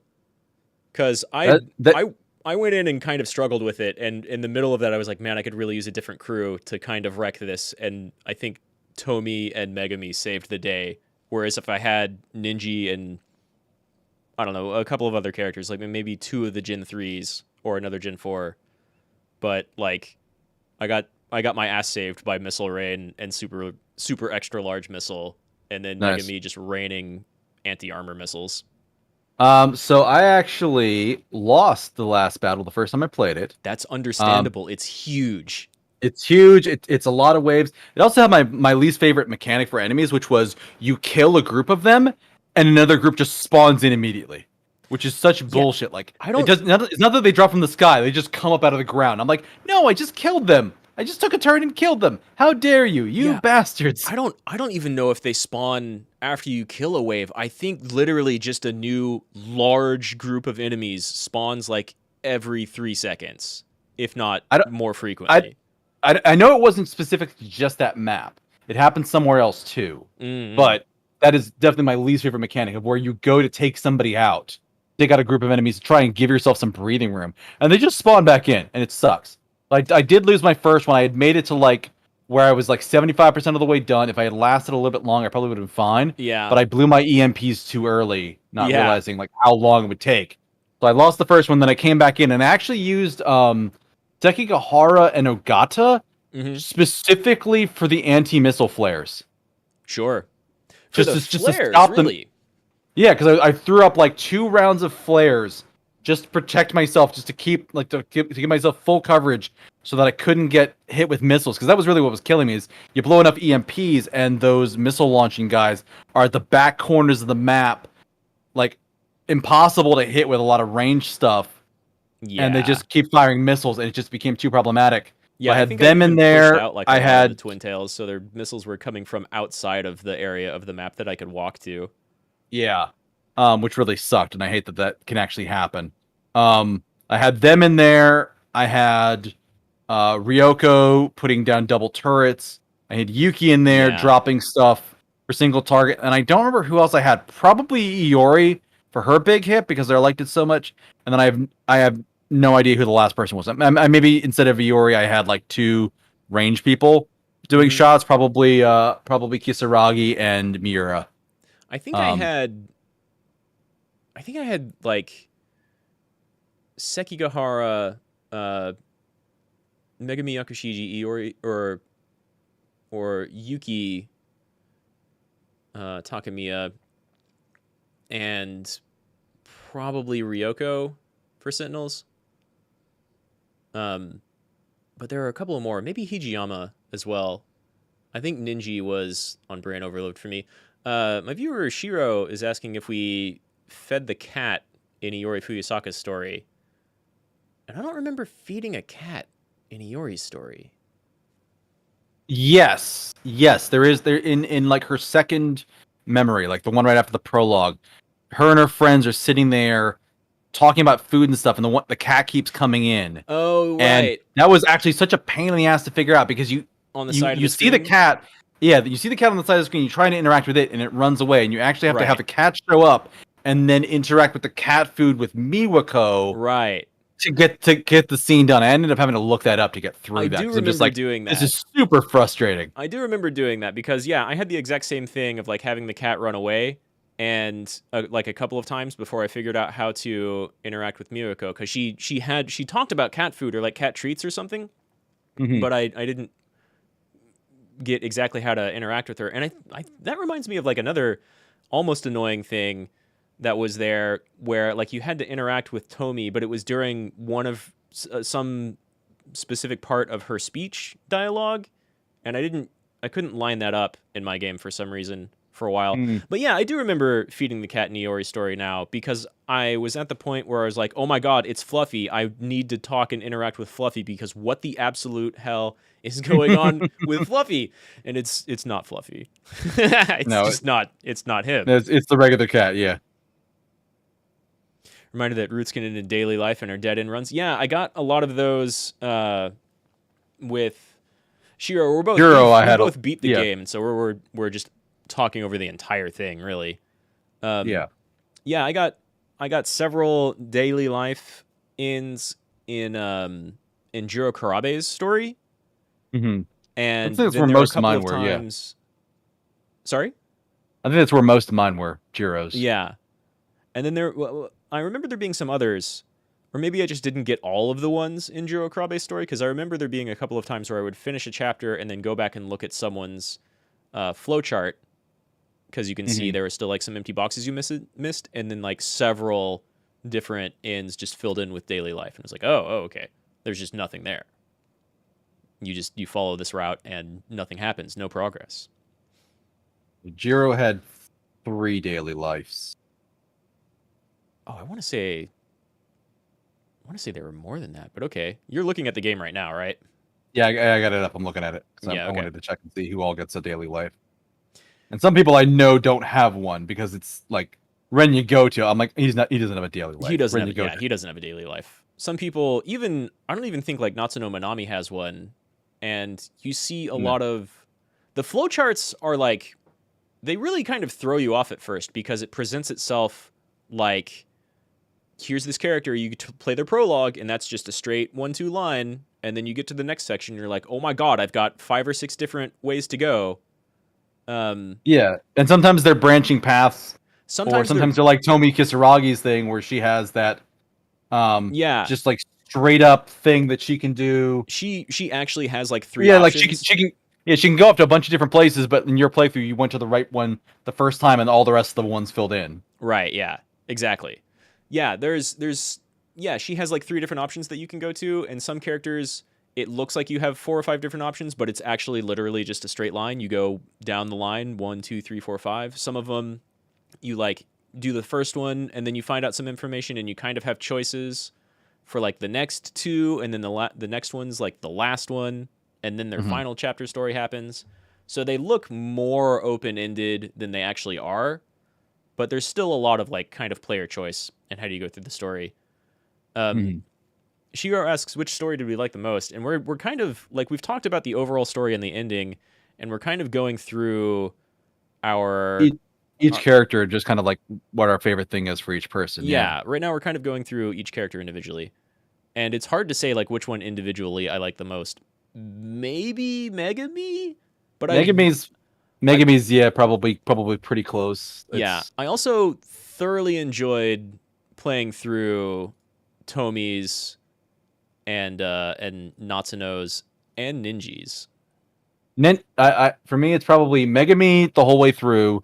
Ninji's was really interesting because his was the only one that we knew definitively it was a loop, and he was aware of it being a loop the whole time, and that was interesting and fascinating. Not the same type of loop that we were talking about earlier.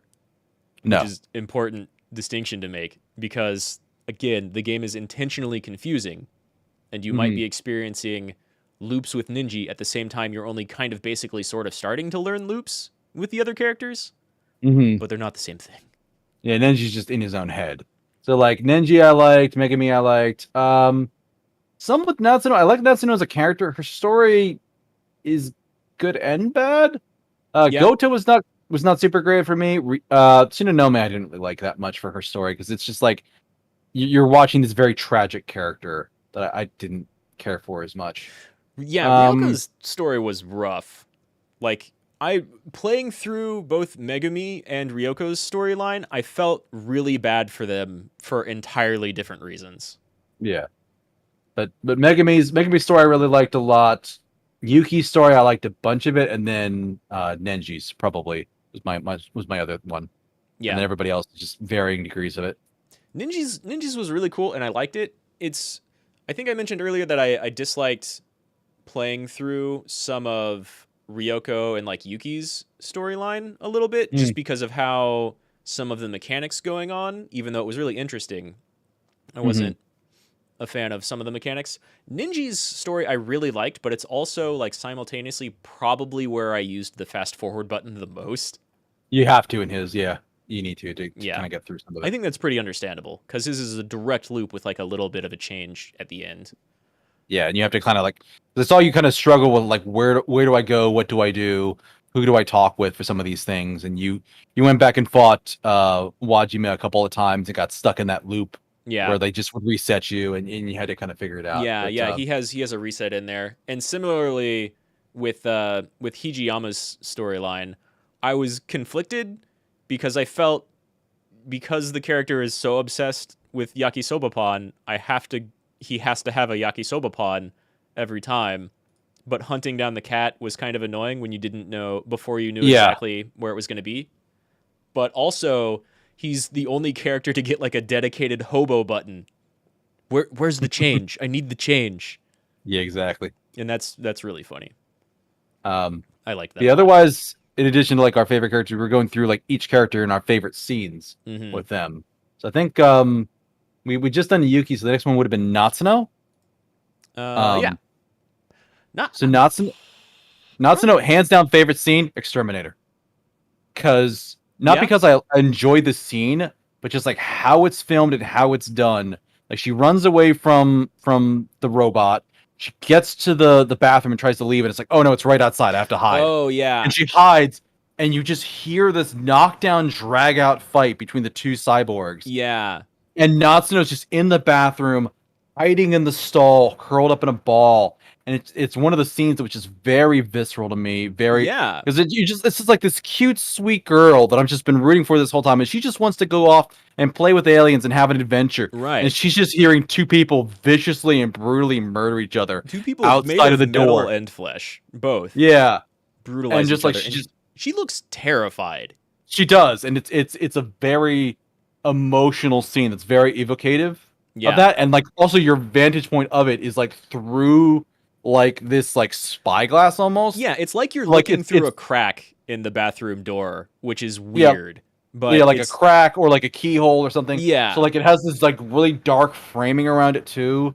Like visually and emotionally, that is an amazing scene. Yeah, that's really good. That might be my answer because I have a hard time pinning down what my favorite Natsuno scene was because a lot of them were really good.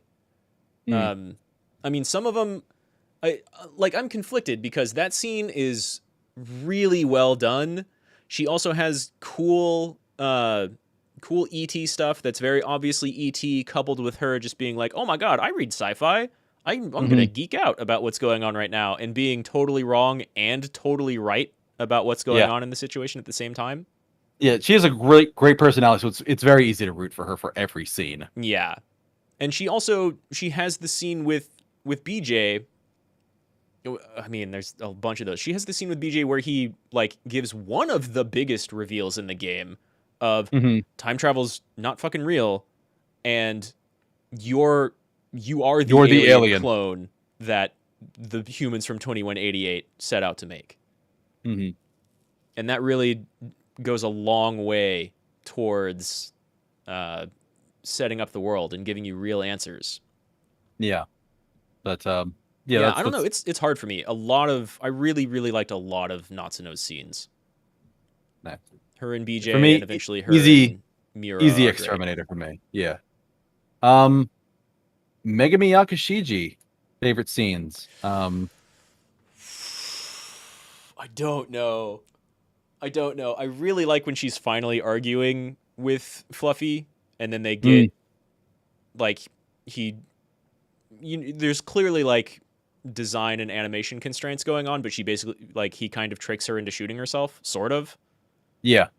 I just love that we've talked about it probably twice already. I just love that this is a crazy sci-fi story with time travel. Okay, it's not time travel. It's way weirder than that, and it has every single sci-fi trope in the book like splattered against a wall, and then they make a beautiful painting with it. And somewhere in there is a A magical magical girl. following the instructions of a cat to just go murk people.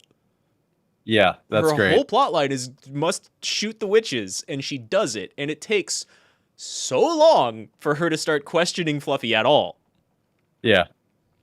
I love it. But in the end, because she follows him, like they get Jiro out of Okina's place, because God only knows what Okina would have done if given like that much time alone with Jiro. Right. Yeah, the but like 426 Ninja conversation is a very strong point made to Ninja. He's like, what do you think these people who have you locked up in mine prison that might kill you if what, you yeah, what do you think they're find going to do out- if they find this key? Right. Yeah. What do you think they're going to do if they find Natsuno? You think they're going to let her live? Neither of them actually have the answers, but Ninja's like, damn, that's a good point. Maybe I don't tell them, even though I just learned. Shit. Yeah. And so he doesn't. Yeah, he doesn't. But for Megami, I think there's two scenes that stand out. Obviously, the Shiwamaguchi scene that we talked about is just a great one. Yeah. And even beyond what we talked about, she shoots him, and then the Sentinel actually activates, and she's like, whoa, what the heck? What's going on? Yeah. Did you actually know why that happened? Why that Sentinel popped up there? Wasn't it the same reason that Jiro's popped out? She had Mira. He came in contact with Mira. Earlier. Yeah, that's exactly why. Yep. Yeah. But that was a great scene, and also the one with Iori when she shoots Iori, because that's a big emotional scene where she just like imagines herself shooting Iori multiple times. Yeah. Just like, stay away from my man. Keep away from my boy. Right. But in the end, she's just like pulls the gun on her, backs off for a second, and then goes, "Nah, I'm doing this for me," and then shoots her in the leg. Well, doesn't she initially say that this is for me, stay away from my man, and then when she actually shoots her, she says this is for Jiro? Because we're trying to like repair and restore Jiro here. I don't remember that fully, but I remember like you can pull the gun on her right away, and the Megami's like, "No, that's not right." yeah. Like she like talks herself out of being super aggressive. Like she's clearly very jealous of Iori for even talking to Jiro at all, which is just a lot of Megami going a little bit yandere on the situation. I think that's why that stands out in my mind. She definitely has feelings of like, man, fuck this bitch. She's too close to Jiro. But no talking to my man, yeah. Right. But in the end, she's like, no, that's the wrong reason to do this. I'm doing this not for me, but for Jiro. Yeah, but she does kind of have that interesting interaction there, which was a really cool scene. Yeah. And then that's also when like Miwa runs in and Ogata runs in, and they kind of figure some stuff out there a little bit with Ogata Megami. Run in right at the end of that scene? I remember Miwako running in for sure. I remember Miwako runs in. I think Ogata's there too because he was very sus of her going into that, because that happens after the Shiwamaguchi scene, which Nenji had seen kind of a little bit something weird going on with that. Yeah, I think he was given to the stink eye then a bit too. So yeah, that's I think we're talked up with Megami. I think so too. We both really like her. She's great. Yeah, and also, fucking yeah, we need more magical girls in our sci-fi stories. Jesus. It was so good from the very beginning. The cat just appears and is like, "Hey, bitch, what's up? You should go shoot people with this magical gun. Make a contract with me, and I'll bring your boyfriend back." And she's like, "I don't know. Let me think about it." And he's like, "Okay, good. It's probably a good thing you didn't say yes immediately. That's actually great." yeah. I joked earlier that like Jiro Izumi 426 did nothing wrong, kind of, sort of. Even when he slaughtered all those children, he thought he was saving the world. Did he really have to be such an asshole as Kyuta Shiba or as Fluffy? God, he was a prick as He Fluffy. he did have a lot of different personalities based on who he was pretending to be. Right. Which is, there's an interesting question of like internal narrative, like why are you doing this? Why are you being this way? Yeah. Well, and And that it's also comes to the head at the end when he's like actually jumping between the various personalities like and fluidly. Yeah. fluidly, and like everybody's in the know. Yeah, it's kind of interesting to watch him do that. Yeah. Yeah. Um, The only explanation I have for that is you have like the psychology of masks, right? Where people will behave differently if they're anonymous or put into a mm, certain situation where they're like wearing a mask and people can't see their real identity, but they're supposed to assume a certain role. People will uh, alter core aspects of their personality, and so like we get told why he did Kyuta Shiba, right? It was to make memory stuff easier for Juro Kurabe to process, and he mentions like, you like this kind of guy, right? That's why I made this instead of my like Terminator future badass self. Um, mhm. but also like with why he's such an asshole as Shiba and as Fluffy. In addition to that, this is the version of Juro that had been revived several times by Ida and tortured and forcibly escaped. And he may not even remember all of that torture, but he clearly left notes for himself inside the He remembers system. the last version of it because he did get tortured, and he knew that Ida must have done something severe to him to get some of the stuff out that he did. Right. Right. Yeah, but Okay, so yeah, finally moving on from Megami. Tomi Kisaragi. I love Tomi Kisaragi. Yeah, you mentioned. I mentioned this earlier. She's easily among one of my favorites. I love her and Ninji a lot. Mhm. I really like how incredibly prescient the game's writing was with like making a 2020s high schooler. She says Mhm. sheesh a bunch. She uploads idol songs to TikTok essentially or YouTube. Mhm. She has an alternate internet personality that's all about singing her favorite pop songs. Yep. Like, and she just doesn't take any shit from anybody. She's the only person in the story that pulls one over on Okino, and Mhm. it's just from her like being in the right place at the right time, but she still does it. Yeah. And immediately walks up to Okino like, I'm going to twist your arm into doing what I want you to do and there's nothing you can do about it. Mhm. And she's right. Yep. Yeah, it's kind of funny. Like as you're right about all of that stuff, there isn't a single specific scene for her that stood out for me quite like that. I think I just like the other female characters more than her. I think If that's fair. anything, I'd say my favorite scene for her is the one at the end of the game when like she's just like talking, like they go back to the school and they're talking to Miwa, who's kind of like freaking out a little bit over like what they're saying, and she just kind Right. of turns back to Nenji and just like, "Hey, you watch the kids tonight. I'm going out with my girlfriends." Yeah. And Miwa's like, just like, "Kids?" And I'm like sitting there like, "What do you mean kids? It's been 5 years. You've had more than one? Yeah, well, Damn." yeah, well, Yeah, they like to have fun. they do. Actually, that probably is my favorite one, where she's just like, she gets to the end and she's just like, "You're watching the kids. I'm going out with my girlfriends," and just yeah, like that playful antagonism that you said that like is Yeah. the key, is the really descriptor of their relationship, and Yeah, it's I great. love the It's fantastic. dynamic that they have. I love that they get introduced to each other and they're both like, "You asshole, you bitch," and then they like immediately fall in love from there. Yeah, yeah, that's great. Um, Yeah, next character then. We're just gushing over Kisaragi. sure. Nenji Ogata. Ninji Ogata, my man, he's I, so good. he he he is. I find his like character model a little irritating because he's always like hunched over and he's always kind of like not standing up. Like if he was stood up straight, he'd probably be one of the tallest characters in the game. Yeah, maybe. But I he's always think just kind he of like does. hunched. Doesn't he stand up straight against? He like stands up with his uh bag or briefcase kind of over his shoulder whenever he comes up against Hijiyama really early on, and I think Hijiyama is still a little bit taller, but I feel like he's still kind of like hunching a bit. Like he might be. he's still doing something. But He might be. yeah, for him, I'm torn between favorite scenes of the Wajima scene at the end of the game, which we both talked about, because Yeah, that is that's just an fantastic. I love amazing it. scene. And then also just the end of his entire arc, where you have this entire time of like him very clearly caring about Tomi. She's the first person he's talking to in this memory that he's just constantly looping through. He's very Yeah, worked up about trying to save her the whole time. And yeah. then he finally gets out and he gets his chance. He's just like, Tomi Kisaragi, I love you. I'm saving you. And then he pulls out his Sentinel and goes off into Yeah, battle. and he And then it's immediately hops in the also, robot.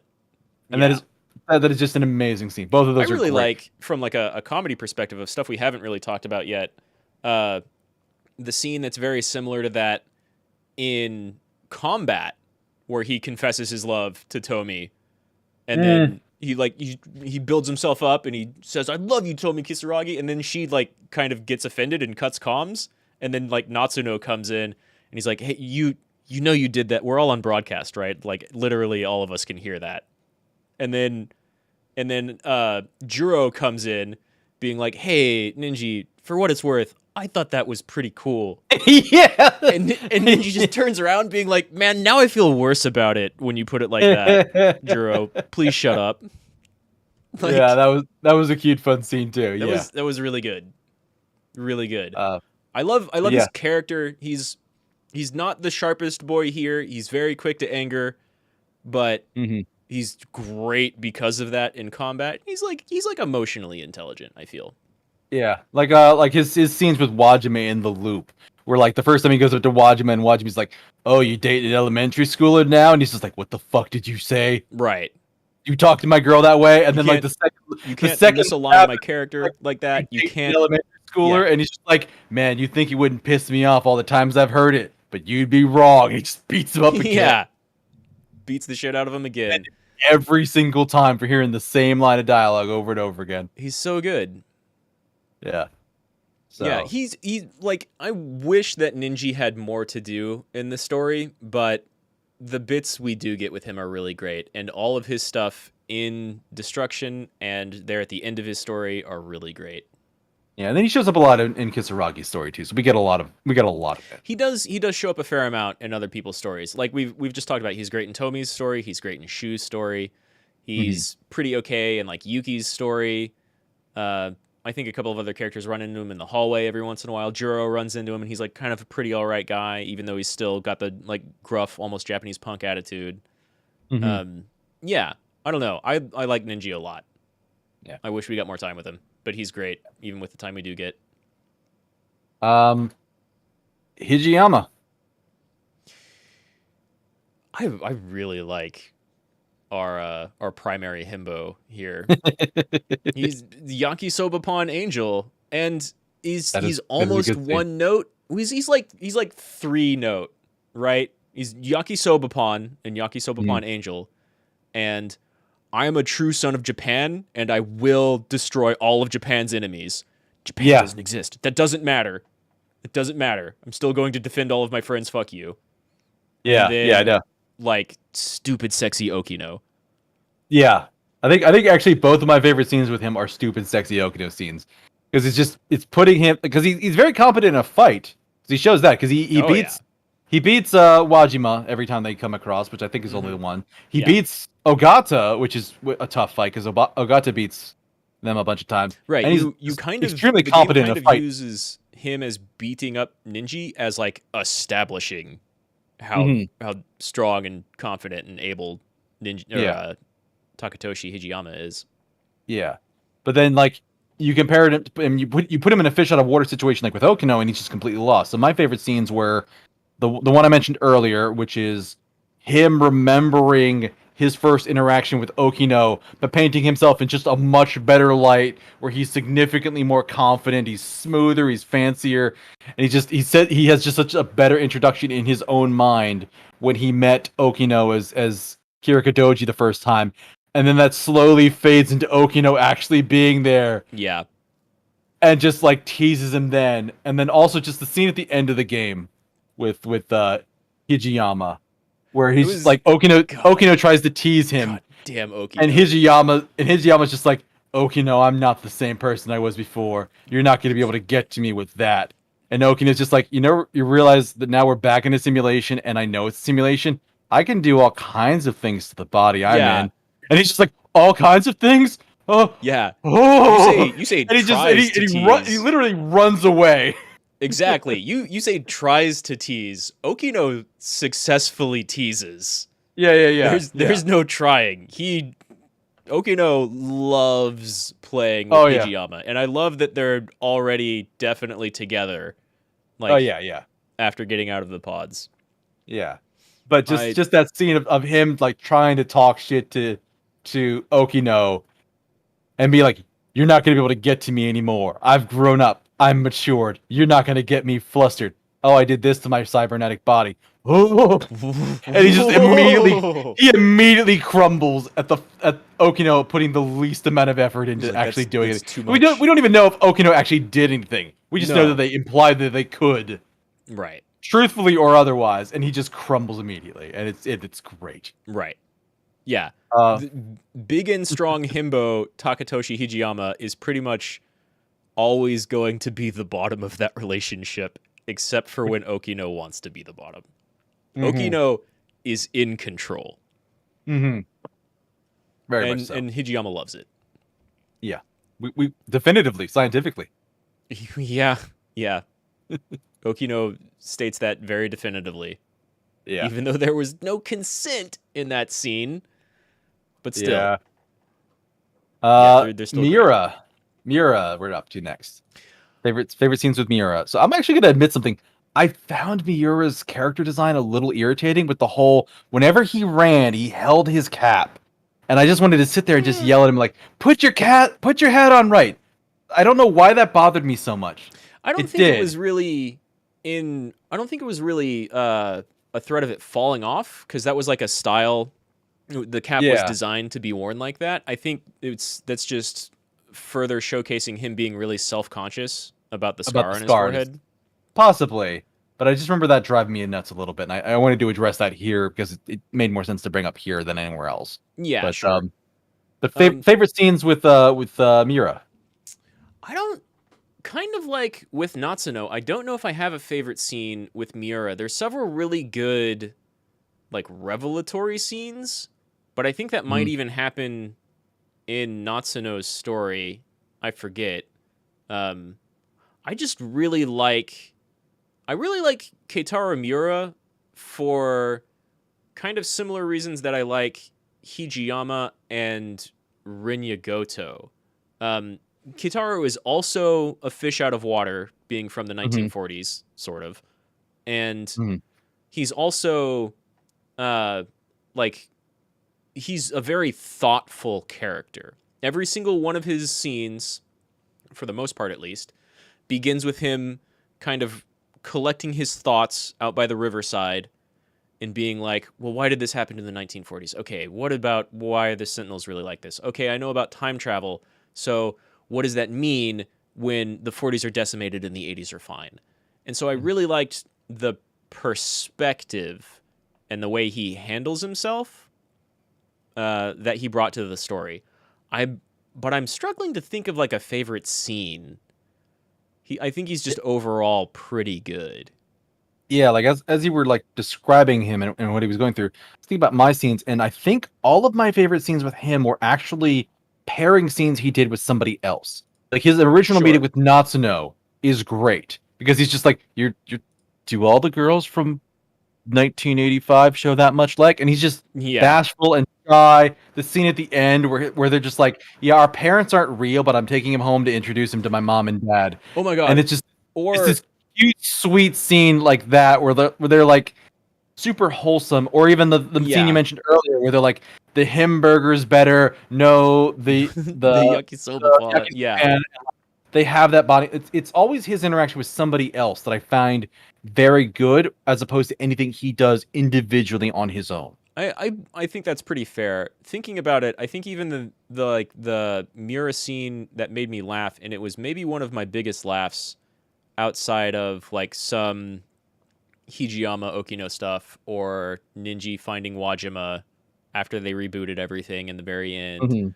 Um, one of the funniest things was Keitaro just walking around the streets of Japan at first, And he was like, well, it's a glass and steel city. It looks like what I think America sounds like, but everything's in Japanese.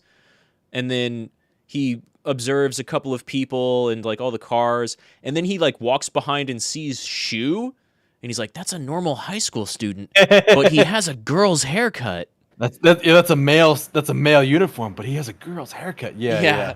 Like I love his out of water moments, and I love his thoughtfulness in approaching the story and setting. Absolutely. Yeah, he's a little too reserved to stand out on his own, but he bounces off other characters super Right, yeah, well. he plays with other characters very, very well. Him, like, the few scenes where it's just him and BJ, so it's Miura and Miura, are pretty strong. Yeah, that's good too.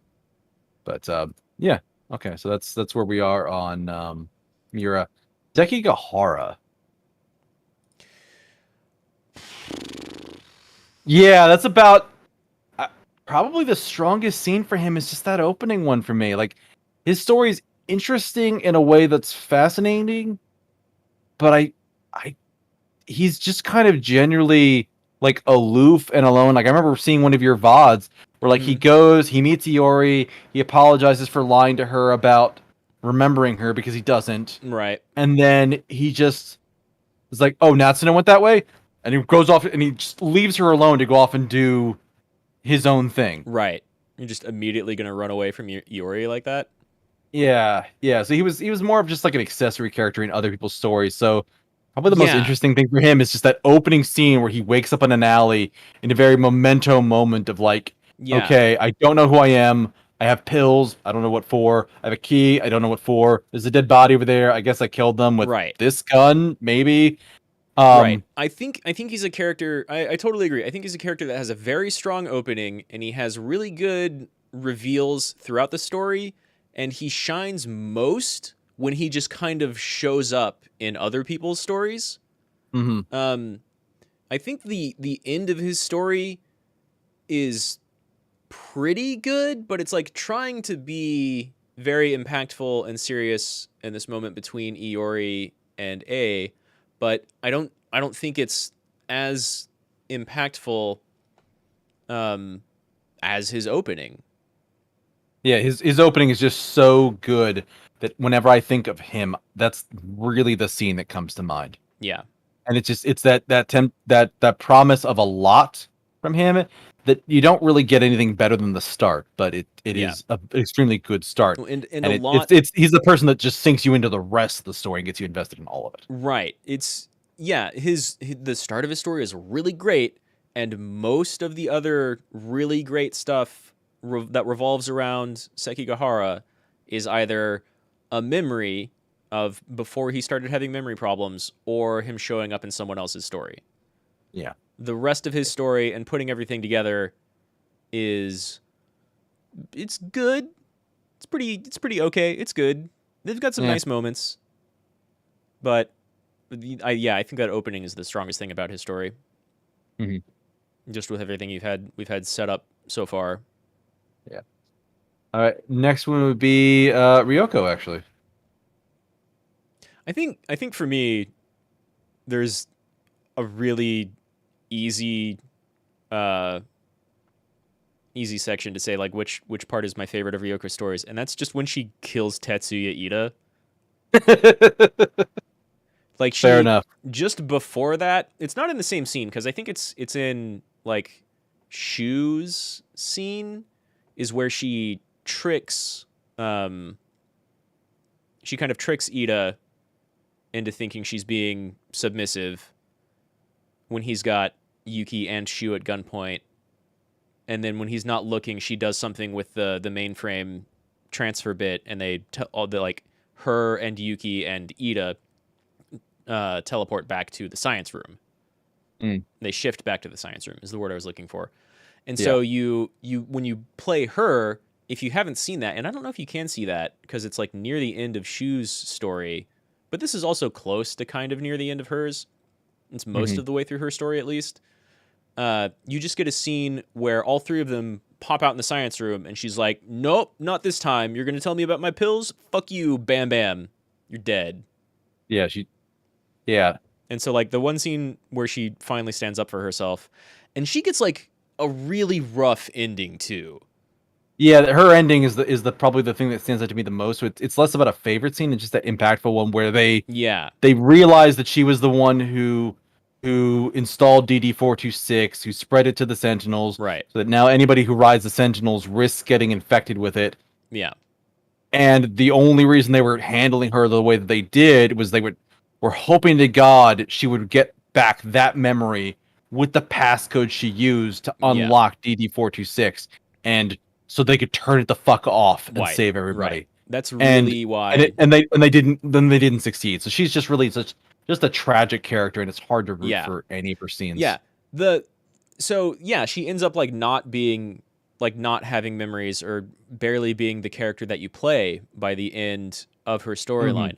The upside for her on that is that she had a fucking hell of a time and some really rough stuff happen that she just doesn't have to live with anymore. It's not great, but she seems to kind of come out of it a little better. She flips out and breaks down about seeing the video of her 2188 self deciding to completely screw over humanity and all their prospects for any future at all, and being the one behind the kaiju attacking. But then in the destruction sequences, or near the end, she talks to everyone else almost very nonchalantly about like, yeah, this might be my fault. Well, okay, not me, but like a past version of me that was very bitter and did these things. But that's not me anymore. And so she gets to move on from that kind of. A little bit, yeah. It's tragic and dark and super rough, but like she comes out like less of the person she was, but also better for it. It's really rough. Yeah, a lot of her story just has her being a victim of various people and manipulations. So it's hard to find any one scene that like is really supportive of her. She's almost like a ghost in the story. I almost wonder if a lot of her stuff got cut because, like you said, they had to cut a bunch of stories. So they had to cut a lot, and I think it kind of shows, but it only when you think about it after beating the game, because playing through the game, it doesn't feel like anything's missing. Yeah, but yeah, so I can't say I honestly have any favorite scene with her just because it's so rough to just play through her and watch her struggle so hard Ryoko's to story, really amount to almost nothing at all. Right. Her story is like pretty great in like how it's told and how you finally piece together how she fits in, but like a lot of it is not enjoyable to play. And I'm not even not in the sense that like I got tired of her pill mechanic or I had trouble figuring out exactly when anything was going on with her story, but like damn, she has it rough. Yeah, it's the Grave of the Fireflies issue, which is like it's a great story. Yes. It's amazing. It could be award winning.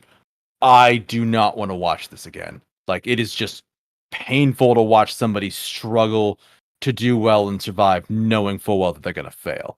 Like it's rough. Yeah, it's really rough. She like was kind of a villain or one of the originals by like screwing everything up intentionally, but wow, it's really understandable. And she goes through hell and forgets everything, and that's kind of better for her, which is sad. Yeah, she ends up better on the other side, which is kind of nice. Yeah. It's also very ambiguous, like whether her and Goto are really together in the end. I took it as a no. I didn't think so. No. Well, the story is like they show up in a scene together, but they're not like presented as like they're in a relationship. It almost feels like a working relationship. Right. That's why I say it's kind of ambiguous. They mention that they dated at one point in the battle scenes. I think it was in the battle scenes. Yeah. They mentioned they dated in middle school and then they broke up. Right. But I think she was the one who did it, and he didn't. He never knew, and because of that, with her losing her memories, they'll never know. He claims that she initiated the relationship and that she broke it off. And then in the very end, they're showing all these different couples, and then they show the two of them together, but they're like acting the least like a couple, and they're just kind of talking with Chihiro, I think. Yeah, Professor Morimura. Yeah. Yeah. So I got it. I got more of like a working relationship feel. Honestly, Yeah. the only the Hail Mary like relationship, like, am I seeing something into this at the end of the game? Was Tamao Karabe with Robo Tamao Karabe, and I'm like, Oh yeah. I like they were like Sure, super why not? chatty and nice to each other, and I'm like, am I seeing something? This am I projecting, or is this actually here? Right. I Because at 'cause first, like, there's a couple of ways to interpret Kamau. Tamao. She was explicitly stated to be like pretty old in 2188, and mhm, only looked like she wasn't ancient because of nanomachine therapy. And mhm, also in the simulation, her non-robot form was born in the 40s. So mhm. both versions of Tamao are like old lady Tamao, but neither of them have an old lady body. They're just like old sensibilities, kind Yeah, of. old souls. Yeah, Yeah. And so yeah, it's fun to see the two of them kind of sort of get together, but they're probably just like they're probably like just having tea. yeah, they're probably just having tea. They're It's a having tea, relationship where you're like, or also just going crazy and behind the doors and swinging from the chandeliers. We have no idea, but it's just right. yeah, I almost feel like their relationship at that point is like, "Oh, I have a twin that I never knew about. This is kind of cool." yeah. In a way, I think that makes me happy. But I definitely did see that. I'm like, are they? You know what? I'm not gonna dwell on this too long. Yeah, Um, yeah. That was really fun. Hijiyama yeah. is walking in with Tamao Karabe, and then Okino Okino walks comes in in with with Tamao Tamao Karabe. Karabe. You're like, oh, all right, sure. This reset means that can happen, I guess. Yeah, because it's the Tamao from the third loop and the Tamao from the second loop, Yeah, like interacting. yeah. Um, so yeah, interesting. So our last character, Gota. Favorite Gota scenes. Uh, like all of them, it's I mean, I said it earlier. The whole kind of like piecing together the like who shot Chihiro Morimura yeah, is fantastic and amazing. yeah, Especially when you find out like he accuses the professor, who just straight up says like, "All right, I'm gonna shoot you now." But you find out that he rigged it so that she can't, and she's just like, "Okay, well, I guess we're stuck with each other. Let me ask you a question. Were you in love with her?" And he just kind of turns and looks away and takes his glasses off. Yeah, I'm feeling a little frustrated right now, but yeah, yes, I was in love with her. And he just like owns up to it. He's just like, and I really am not happy with you yeah, killing the woman I liked. But you know yeah. what? I'm gonna compartmentalize that because the apocalypse is gonna happen any day Right. now, and I just can't deal with this. So, like him having that just kind of passionate moment there that he just doesn't act on is a really interesting character thing. So that whole like him putting together the individual pieces, him figuring out that it's her through the one slip up she had, the one time Oh she my met god. Morimura. Like Yeah. a single line, a single you used to be a great engineer in 2188, and he's just Yeah. like notebook time. I was going like in my head going through trying to be like, well, is there like an order in which I can say which Rinyagoto scene I like the most? But it's probably that one reveal. Cause I like all of Rinyagoto scenes very much. From like the two things in my playthrough that probably hit me the hardest as far as the like time travel mindfuckery or like what is even going on here were the record of Yuki Takamiya or the record with Yuki and Natsuno where Natsuno just goes mom and I'm like what the Yes. fuck and then the other one was Rinyagoto's prologue where he stumbles upon his own video and it starts off Rinyagoto speaking and I'm like fuck you game, I was trying to figure out who that was and you just aged him up and put a huge beard on him, but it's the same hair, and he's got the glass. God damn it! Of course, that's Rinyagoto. Hmm. How does any of this make sense? And so and even like playing as Ryoko this is not really a Ryoko moment so much as it is a Rinya Goto and Miwako moment. But when Tomi tells you to run away and Ryoko gets to run You away, distract him with Miyako. the thing that happens that allows Ryoko to run away when Rinya is following her, because of course he is, he wants that code, damn it. Is Miwako just going like, do you like girls? What's your favorite food? Just like an endless barrage of questions. She just goes forward like a wall to stop Goto. And even that, I love that moment. But actually, on a similar topic, during the scene with Hijiyama where you have to get that last bit of money from the cat, and you like try to pick it up in front of Goto, and he's just like, "Excuse you," and Hijiyama's like, "I'm sorry." And don't you get him to leave by getting Miwako and bringing her over, and Goto's just like, "I have to go somewhere," and just leaves and runs away from Miwako because he doesn't want to talk to her. Yeah, exactly. He doesn't want to be assaulted by Miwako. Yeah, exactly. They don't even get a conversation. She starts getting close, and he like turns around and says, "I have to go. I have to be somewhere else right now." But yeah, that one moment when he's talking with Chihiro and he reveals how she slipped up in his mind, and it's an actual line, and I was thinking, God damn it, was that there? Did I see that? You totally see that. Yeah, it was, and I didn't clock it at the time because he says something that we as the players are aware of pretty much from the beginning of Miura's story, I think. Yeah. And we don't clock it because it's like, oh yeah, of course it is. We know that. But we don't actually, like, because that's the weird thing with this, but is like, right.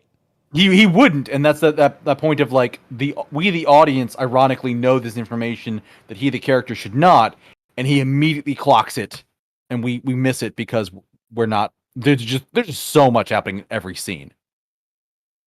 Yeah, exactly. I think she said that, and I was even actively like, well, I mean, I guess the 2188 version of him was, and then they keep talking and other stuff is going on, and so I just brush over it. Mm-hmm. But then afterwards, like, yeah, Goto caught that because he's so fucking sharp. Mm-hmm. Yeah, Goto and Okino, probably the smartest people in the game. Yeah. Different skill set, but definitely like the smartest people. Yeah. Yeah, I think that moment in particular, and more broadly, his entire conversation where he's just like interrogating Professor Baby Chihiro Morimura, even though it's chopped up amongst a couple of scenes, that's probably my favorite Rinya Goto moment. Yeah, because I think it's three scenes with him, but it is chopped up, and also you're absolutely right. He is kind of like putting forth one thing and like seeing how she reacts, and another thing, and seeing how she reacts, and another thing, and then he finally like just points the finger at her and does it, and that's great. Yeah, when he finally Phoenix writes, "You're guilty," actually, then she pulls out the gun, and he's like, "I won. You just told me everything I need to know." And he gets one over on the professor too. I love that scene too, where he's just like, you realize being in that childlike body, you're far more likely to let something slip and you lose your temper. And she's just like, I'm not losing mine. Right. Like, that's just a great scene too. It's really good. That honestly, like, that may or may not even be real. He was just like constantly slightly jabbing her and provoking her the entire time with slightly degrading comments, but he knew there was something off. And so he got to her. He got under her armor. Yeah, he did. Yeah, he had her pegged. He had her pegged great. So we are approaching the 5-hour mark. We have talked this thing basically to death. What have we not talked about in all of this? I mean, that's because I did ask you about the weapon upgrade stuff because I was curious about that because I hadn't seen it yet, and I noticed it very quickly early on because I'd done one of them was just one that I liked and I had done it enough times to like, oh, this gets me a thing. Yeah. Oh, and then I went through and did all of them as quickly as I could. I don't think I got everything right away, but I got a lot of them. Yeah, Um, I think I was in a similar state. I just found them much later, but I was also just maintaining like a point bonus combo the entire time, and so it was pretty easy to at least unlock those first initial levels to see what the next unlock thing was. mhm. Um, Actually, that's a uh, curious question. What was your highest point bonus? Like if you by can remember. by which metric? Do you mean like the multiplier? Yeah, the multiplier. Like at least 280%. Nice. That's very good. I Um, think I got up to I think I got up to 70%. I got like 7 times in a row, and I ended up in a mission well, that where the extra mission I needed to do hmm was required a character that was on cooldown. You know what you can do, which I didn't do because I was playing all of it through like live. But what you You can can go do, and do another mission and get them back, you and can then go do come a and do this previous one. mission. Yeah, Yep. Yeah, I know. yeah, Nah, I just refreshed them. I'm just like, I don't care. It's fine. yeah. I think I refreshed them like once or twice in the first wave, and then while like kind of looking around but trying not to spoil myself, I saw people being like, "Dude, I totally just didn't refresh them ever and went through the Hmm. entire game without doing any of that." And that's where I learned that you could go back and do a previous mission. I was like, "Oh, I should probably do that." And I saw Yeah, I someone only mention somewhere along the line that you can put like 2 points into the neural whatever upgrade, and then they get 3 missions before they get tired and brain overload and have to yeah, I step did that out. with Yuki. She went into the last one with like 95% brain overload. I'm like, yes, Nice. go Yuki. Yeah. I Um, I focused very little on the like character stat upgrades, the like Sentinel stat upgrades, as I opposed to the weapons themselves. yeah, I fiddled with it a little bit just to see what it would do. I mostly just like went all in on kind of Yuki to just see what would happen. She's pretty Um, good. You need to look up Missile Rain. all right, It's I'll look it up. Or honestly, like I after could just this. Yeah. I could just do it later. But that's a It's thing. the most visually satisfying thing in the game. I cackled when I first saw it. Nice. Okay, so I was wondering about that. Um, I saw you interacting with a thing. You never really called it out. Yeah. About how far were you in the game when you realized, like in the upper right corner, they showed green and red dots, or like green and red markers for like when you had something you could interact with, or when you could had something you could share. Because I I use that constantly to like get me around, where like I would get in a yeah. spot and be kind of stuck and be like, well, no, I clearly have to interact with one of my memories because there's no red markers, or okay, there's Right. one red marker. I have to find a person to talk Well, and to. you have like dull green and bright green markers too. Hmm. I mentioned that. I don't know where I first mentioned that. I want to say I recognized it pretty early and that it like corresponded to the thought cloud, but it Hmm. probably took a little while for me to recognize what the like the red ones were with interactions instead. Hmm. Um I don't know what I mentioned that. I know I mentioned that in my playthrough once or twice, but it was Yeah, I don't probably remember. only when I was like trying to figure out, okay, it's not perfectly clear exactly what I'm supposed to be doing here. And Mhm. then the little markers in the upper right, because this is what they mean. But I don't think I talked about it too much. Um, Yeah, I don't remember you mentioning it, but you acted like you were paying attention to it. So I was just kind of curious yeah. when you noticed that and how that played into your playthrough. Yeah, I don't know if the game ever tells you that's exactly what that is. It's just like after you play it for a little while, it kind of becomes clear what the relationship is between your thought clouds Mhm. and your ability to interact with people and thoughts and the little markers in the upper right. I know I Mhm. mentioned it once or twice somewhere in my playthrough, but I think it was probably only fairly late. Like I may have been in the later parts of the Hijiyama playthrough where I was like, where the fuck is my change? I need another yakisoba pan. Or where is Mhm. Okino? God damn it. Yeah. What else to talk about? Did you manage to make it through all the missions on your first try? Aside from, of course, the last one, which was very tough. No, I made it through the last one on my first try too. Oh, Um, nice. it was very close. I Hmm. was feeling overwhelmed the entire time, Hmm. and I feel like I forget what like my brain overload status was. But I feel like if I knew, like if I were to go back and do that mission a second time, I could do a lot better.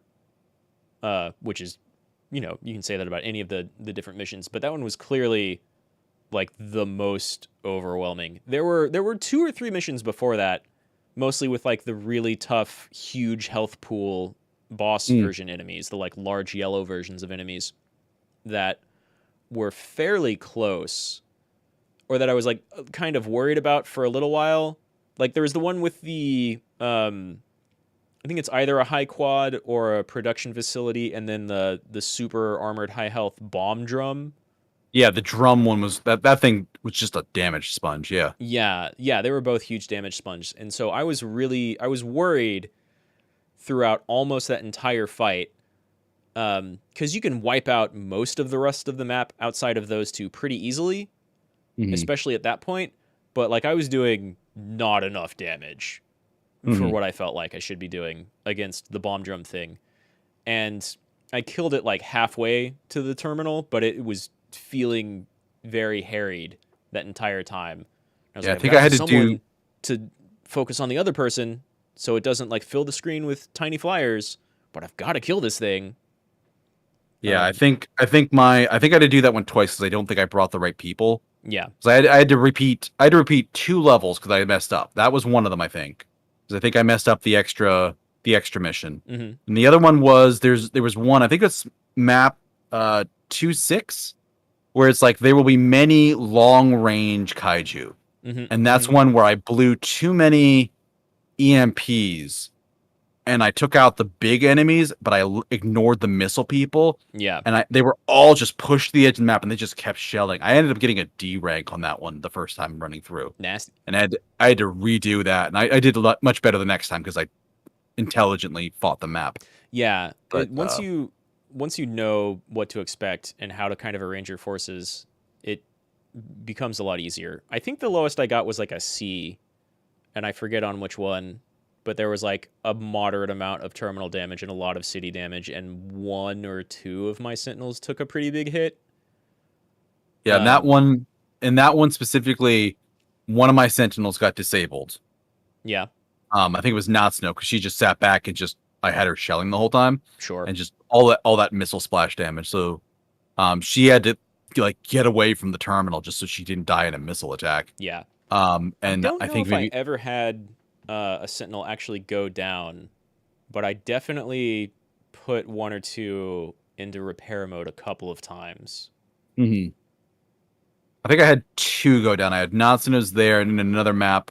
Maybe that's why I had to redo the bomb drum one. Hmm. Is that I think like Jiro Karabe, his Sentinel got trashed, and it Mm, automatically pulled him out, and that was one of the failure conditions for the bonus. yeah. There was Yeah. like 2 or 3 maybe that I had to like repeat in order to get all the prizes, but otherwise I did all right. Yeah, I didn't get all of the prizes and bonus objectives for everything because I never went back to play a mission again when I like had someone the bonus needed to be in the fight, but they were on brain overload, so I just didn't use them. I was like, Mm, I need to keep up my combo bonus because that's a bunch of mystery points. mhm. And here's a thing that I wish I did earlier, but didn't. Once you unlock all of the mystery files, the game starts turning the mystery points into more meta chips Yep. instead. And I got that like very, very, very late. I think I got that post game for myself. Yeah, I think it doesn't even count like the bonus ones you unlock. It's just all the ones that you have to spend a meta point or a mystery point on to unlock. But I feel like I could have gotten more meta chips out of that if I did it a little earlier. Mm. But yeah, that was a thing when I got to the end and I was able to get a couple 100 grand worth of meta points to upgrade. Oh That was yeah, good. yeah. You get like 70 or 120 every round. Hmm. Um. All right. So, did you have any questions for me for my run through or playthrough? Well, let's see. You did it. I wanted to know how you did on that final mission, the final combat mission, because it Hmm. was crazy in comparison to the rest of the game. Like they didn't throw any of the big yellow people at you, but just wave after wave after wave of unending stuff. But we've kind of talked about that a little bit. Yeah. Um, I guess I've mentioned like the parts of the game that like immediately hit my head with like, how is this shit even possible? What are you talking about? Mom, Rinya Goto speaking? What? Mhm. After having seen like, I guess, bits of my playthrough and then started playing through on your own, what really threw you for a loop the most when presented in the story? Probably the Outer Walls, because Yeah. remember, like after like I watched yours a little bit, I Mm-hmm. never planned on buying it, so I read the Wikipedia, so I knew what the story was about, Okay. and I knew that it was all the simulation, it was all this, and then Shu Amaguchi goes out to this like construction site Outer Walls. I'm like, wait, what the fuck is that doing there? Right. I thought they're all in like pods or some shit. What? Well, and they are. It's like an infinite metal lattice because of Mm-hmm. course it is. It's just like this fractal recursive thing outside of the city. Yeah, That's the but it's something simulation I wasn't expecting it to be there because I like at knew, all. yeah, at all, because it's just like I know the city's fake. I Yeah. know none of this is real. Um, so that definitely threw me for a loop, and I thought it was a bit of a red herring when it happened.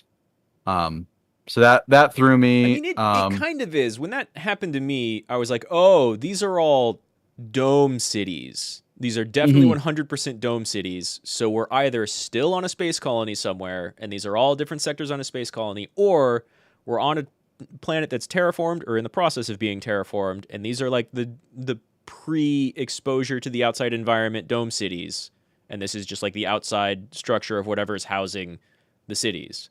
But no, it actually is still a simulation. Mhm. But yeah, that was the one thing that threw me. Otherwise, it was just a lot of like seeing what was happening and kind of looking at it like, oh, this is neat. Oh, this is what they're referring to here. Oh, this is what's going on. It was nice to kind of have that playthrough, because a lot of times like there's very few games that I don't want to be spoiled on. Like I'll spoil it for myself all the time. I don't really mind. I'm the kid that would buy like Okay. strategy guides for my books going up. So having a game being completely spoil free is not a part of the gaming experience that I'm overly concerned with. Mm. Um, which I think again, like that's kind of the fun dynamic between the two of us is you went in blind and Yeah. I did not. Yeah, I really So love we going had in a very blind and trying to suss we had things a out along the way. very we had a very different experience, and both of them were good and fun and valid. Yeah, yeah, of course. But realizing that the first the scene I mentioned earlier, and then also the realizing that in order to get Yuki Takamiya unlocked so that I could then go back to Natsuno and do the scene I saw you do to unlock Yuki, I had to do Miura's scene. I didn't know what was happening in it. And realizing that, Sure. oh my god, it could have been my first introduction to Yuki is right after this scene where somebody's like, "Oh, this is your mom." Yeah. That was another scene that kind of threw me for a bit. I'm like, "Really? That's what it was? That's what it Yeah. could have been?" That's crazy to me. I honestly didn't even know that the game could lock itself off like that. Well, it can't, because I was able to fix it, because that's actually why I went to go check. Well, no, I mean, Because I'm like, okay, I messed this up. Can I unlock them? And it's like, oh, Yuki Takamiya, either of these two quests. I'm like, okay, I'll just do the other one. right, It's fine. right. I had only ever seen like one condition to unlock things. I didn't know that like Yuki there had two different conditions you could use to unlock her. Well, in that case, it was just her showing up at all. Right. Yeah, so the unlock conditions, it is one, but in terms of Yuki, to get her to show up, she has to appear as a person of interest in the story. And the two ways that happens is basically both through Natsuno, Right. either through her being associated with the Men in Black, or her being associated with, We're being viewing that Natsuno's video mother. log. Yeah. Yeah. So those were the two that kind of surprised me. Most of the rest of it, That's cool. It's a I was kind of, yeah, it's extremely well made. Most of the rest of it I was kind of fine with. I'm trying to think of anything else that shocked or surprised. I don't think so.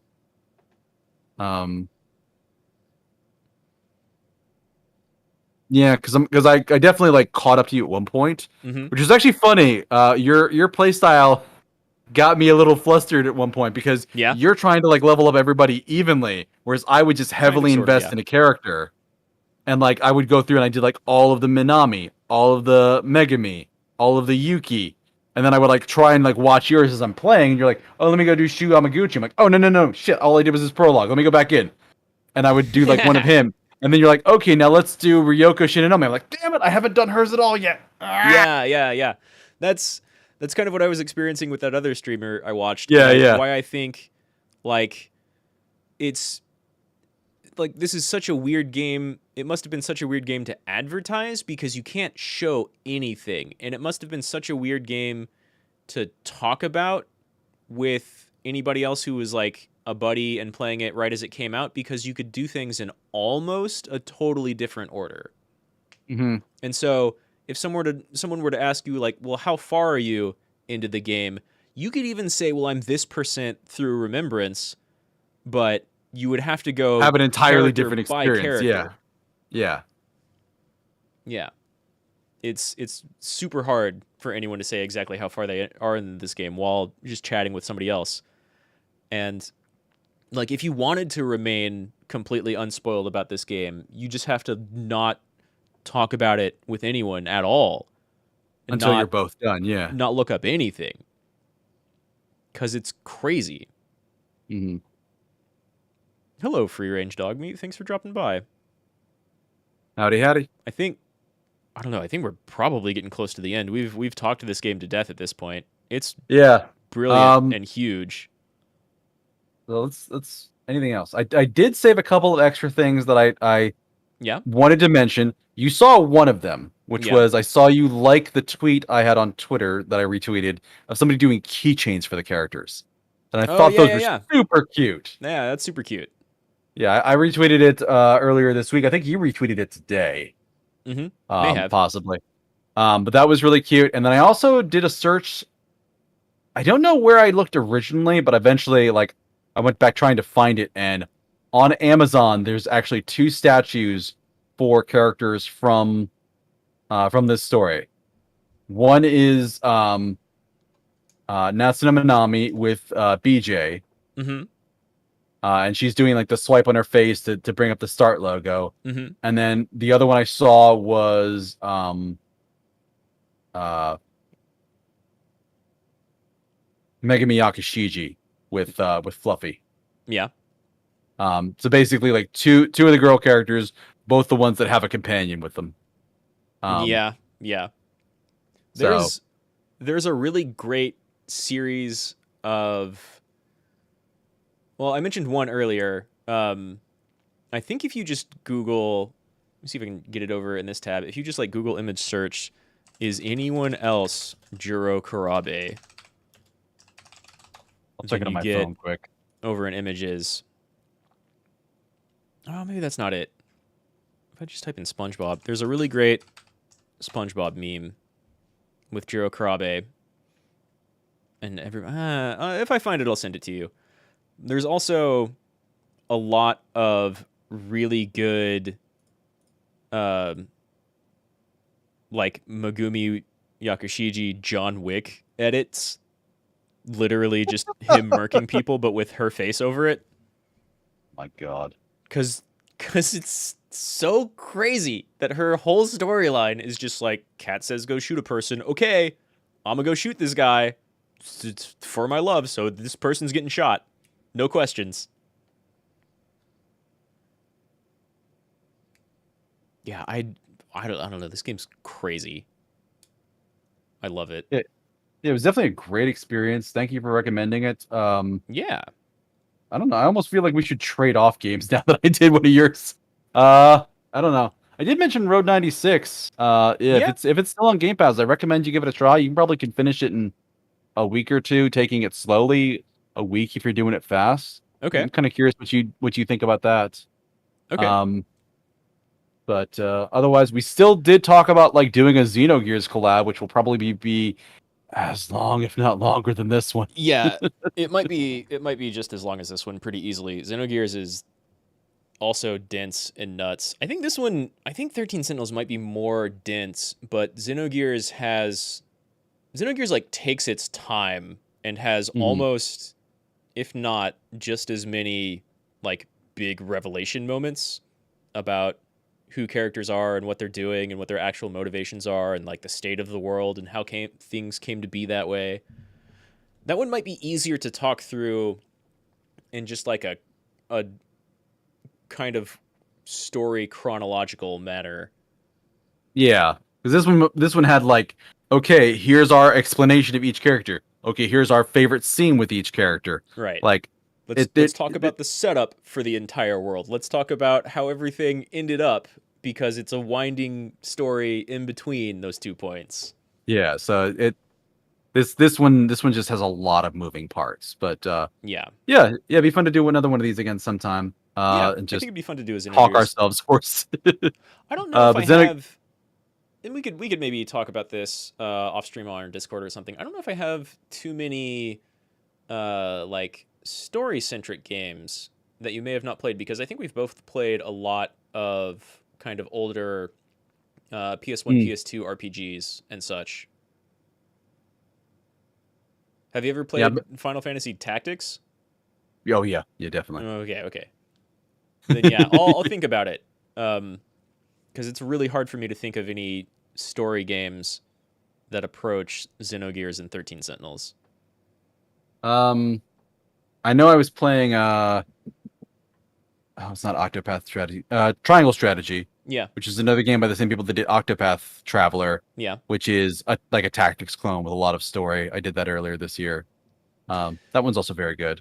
Right, I think we talked about that a But little bit last time. I could definitely check out yeah, actually, God, yeah, that was our first thing we talked about. Like we sat down and had like a conversation for like 3 hours about about Triangle Triangle Strategy. Strategy. Yeah, jeez. Oh And we boy, talked we have about been talking too long. Octopath and then Xenogears a little bit.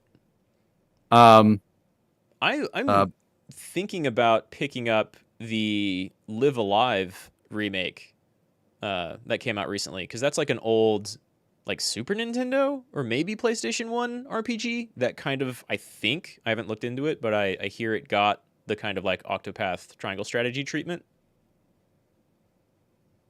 as far as visuals go.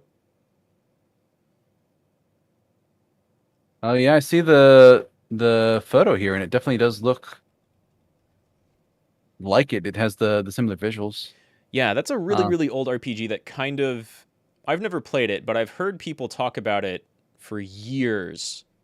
Um, it does a similar thing to kind of Octopath and 13 Sentinels in that you have so many different characters and they each kind of have their own storyline. I think they're mm, each only like an hour and a half or two long max, mm, but it's still a different kind of sort of, everybody has their own storyline that's all taking place kind of at the same time in the same world sort of mm. thing. It's not Yeah, overarching and crazy like this one. no, I have not played a game that is as dense as this one, or as Right. convoluted. Doesn't sound like the right word, but I don't have a particularly better word for this. It is Yeah. all over the place.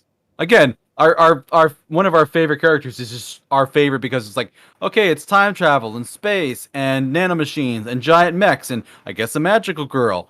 And just yeah, it Yeah. just comes out of nowhere. Oh, wait, never mind. Time travel's not real. It's actually this other super crazy thing. Yeah. Yeah. So yeah, we'll have to talk off stream for like any kind of like other game recommendation or anything, because I've been playing a lot more of like having like the one day for retro game, and then like having one day for like almost a visual novel point and click. Because I did like the Dark Side Detective games, which were very funny. Yeah. Um, those were pretty good, like point and click, like combine items together to give people a thing that makes them happy.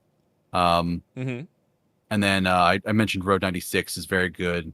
That's a great soundtrack too. Yeah, no, I'll have to think of anything that I would recommend aside from those. But we'll Okay. figure something out. And like you said, we have another entire collab topic we could just sit and talk about for hours. We both just love Yeah. Yeah, Xenogears. we can talk about Xenogears to death. There's a ton to talk about there. I can see if I can Mhm. find my PDF copy of Perfect Works and go through that at all. Um, Nice. yeah, But that'd be a lot of fun. We can spend hours doing that. yeah. But thank you again for collabing with me today. I had a lot of Yeah. fun. Yeah, this was a ton of fun. I love just chatting about like story and lore sometimes, even if a lot of the games I play are like not necessarily story heavy. I love a good meaty story to chew into.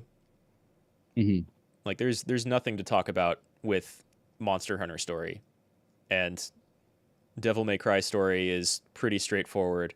And like if you want a game whose story is basically irrelevant but more deserving of the word convoluted, we could talk about Guilty Gear, but it it's like just as Isn't that just a crazy and more fighting anime. game? I thought. It's a fighting game, but it has like if you want a funny trip, look up the story for Guilty Gear because it's come out across so many different games that any one of them doesn't really make any sense, and it's so obsessed with having metal and rock references that for the longest time the like shadowy figure who was the real antagonist behind the scenes of everything was only known as that man. So you have to fight against the man. That's funny.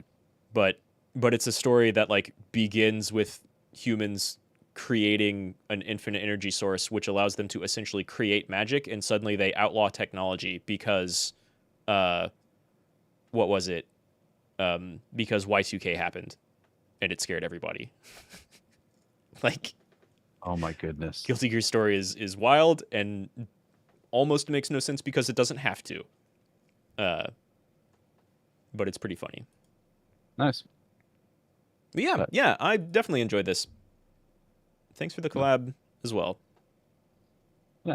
So after 5 hours and on my end 20 minutes, Yep, same I here. think Close to we're 5.5. yeah. So thank you again, Rad Mahou. Thank you, DeusCain.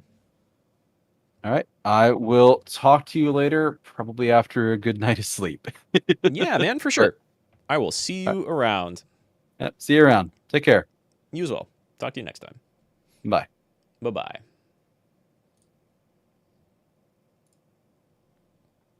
And I'm out of the Discord call. Thanks to Shiro for stopping by. Thanks to Garbage.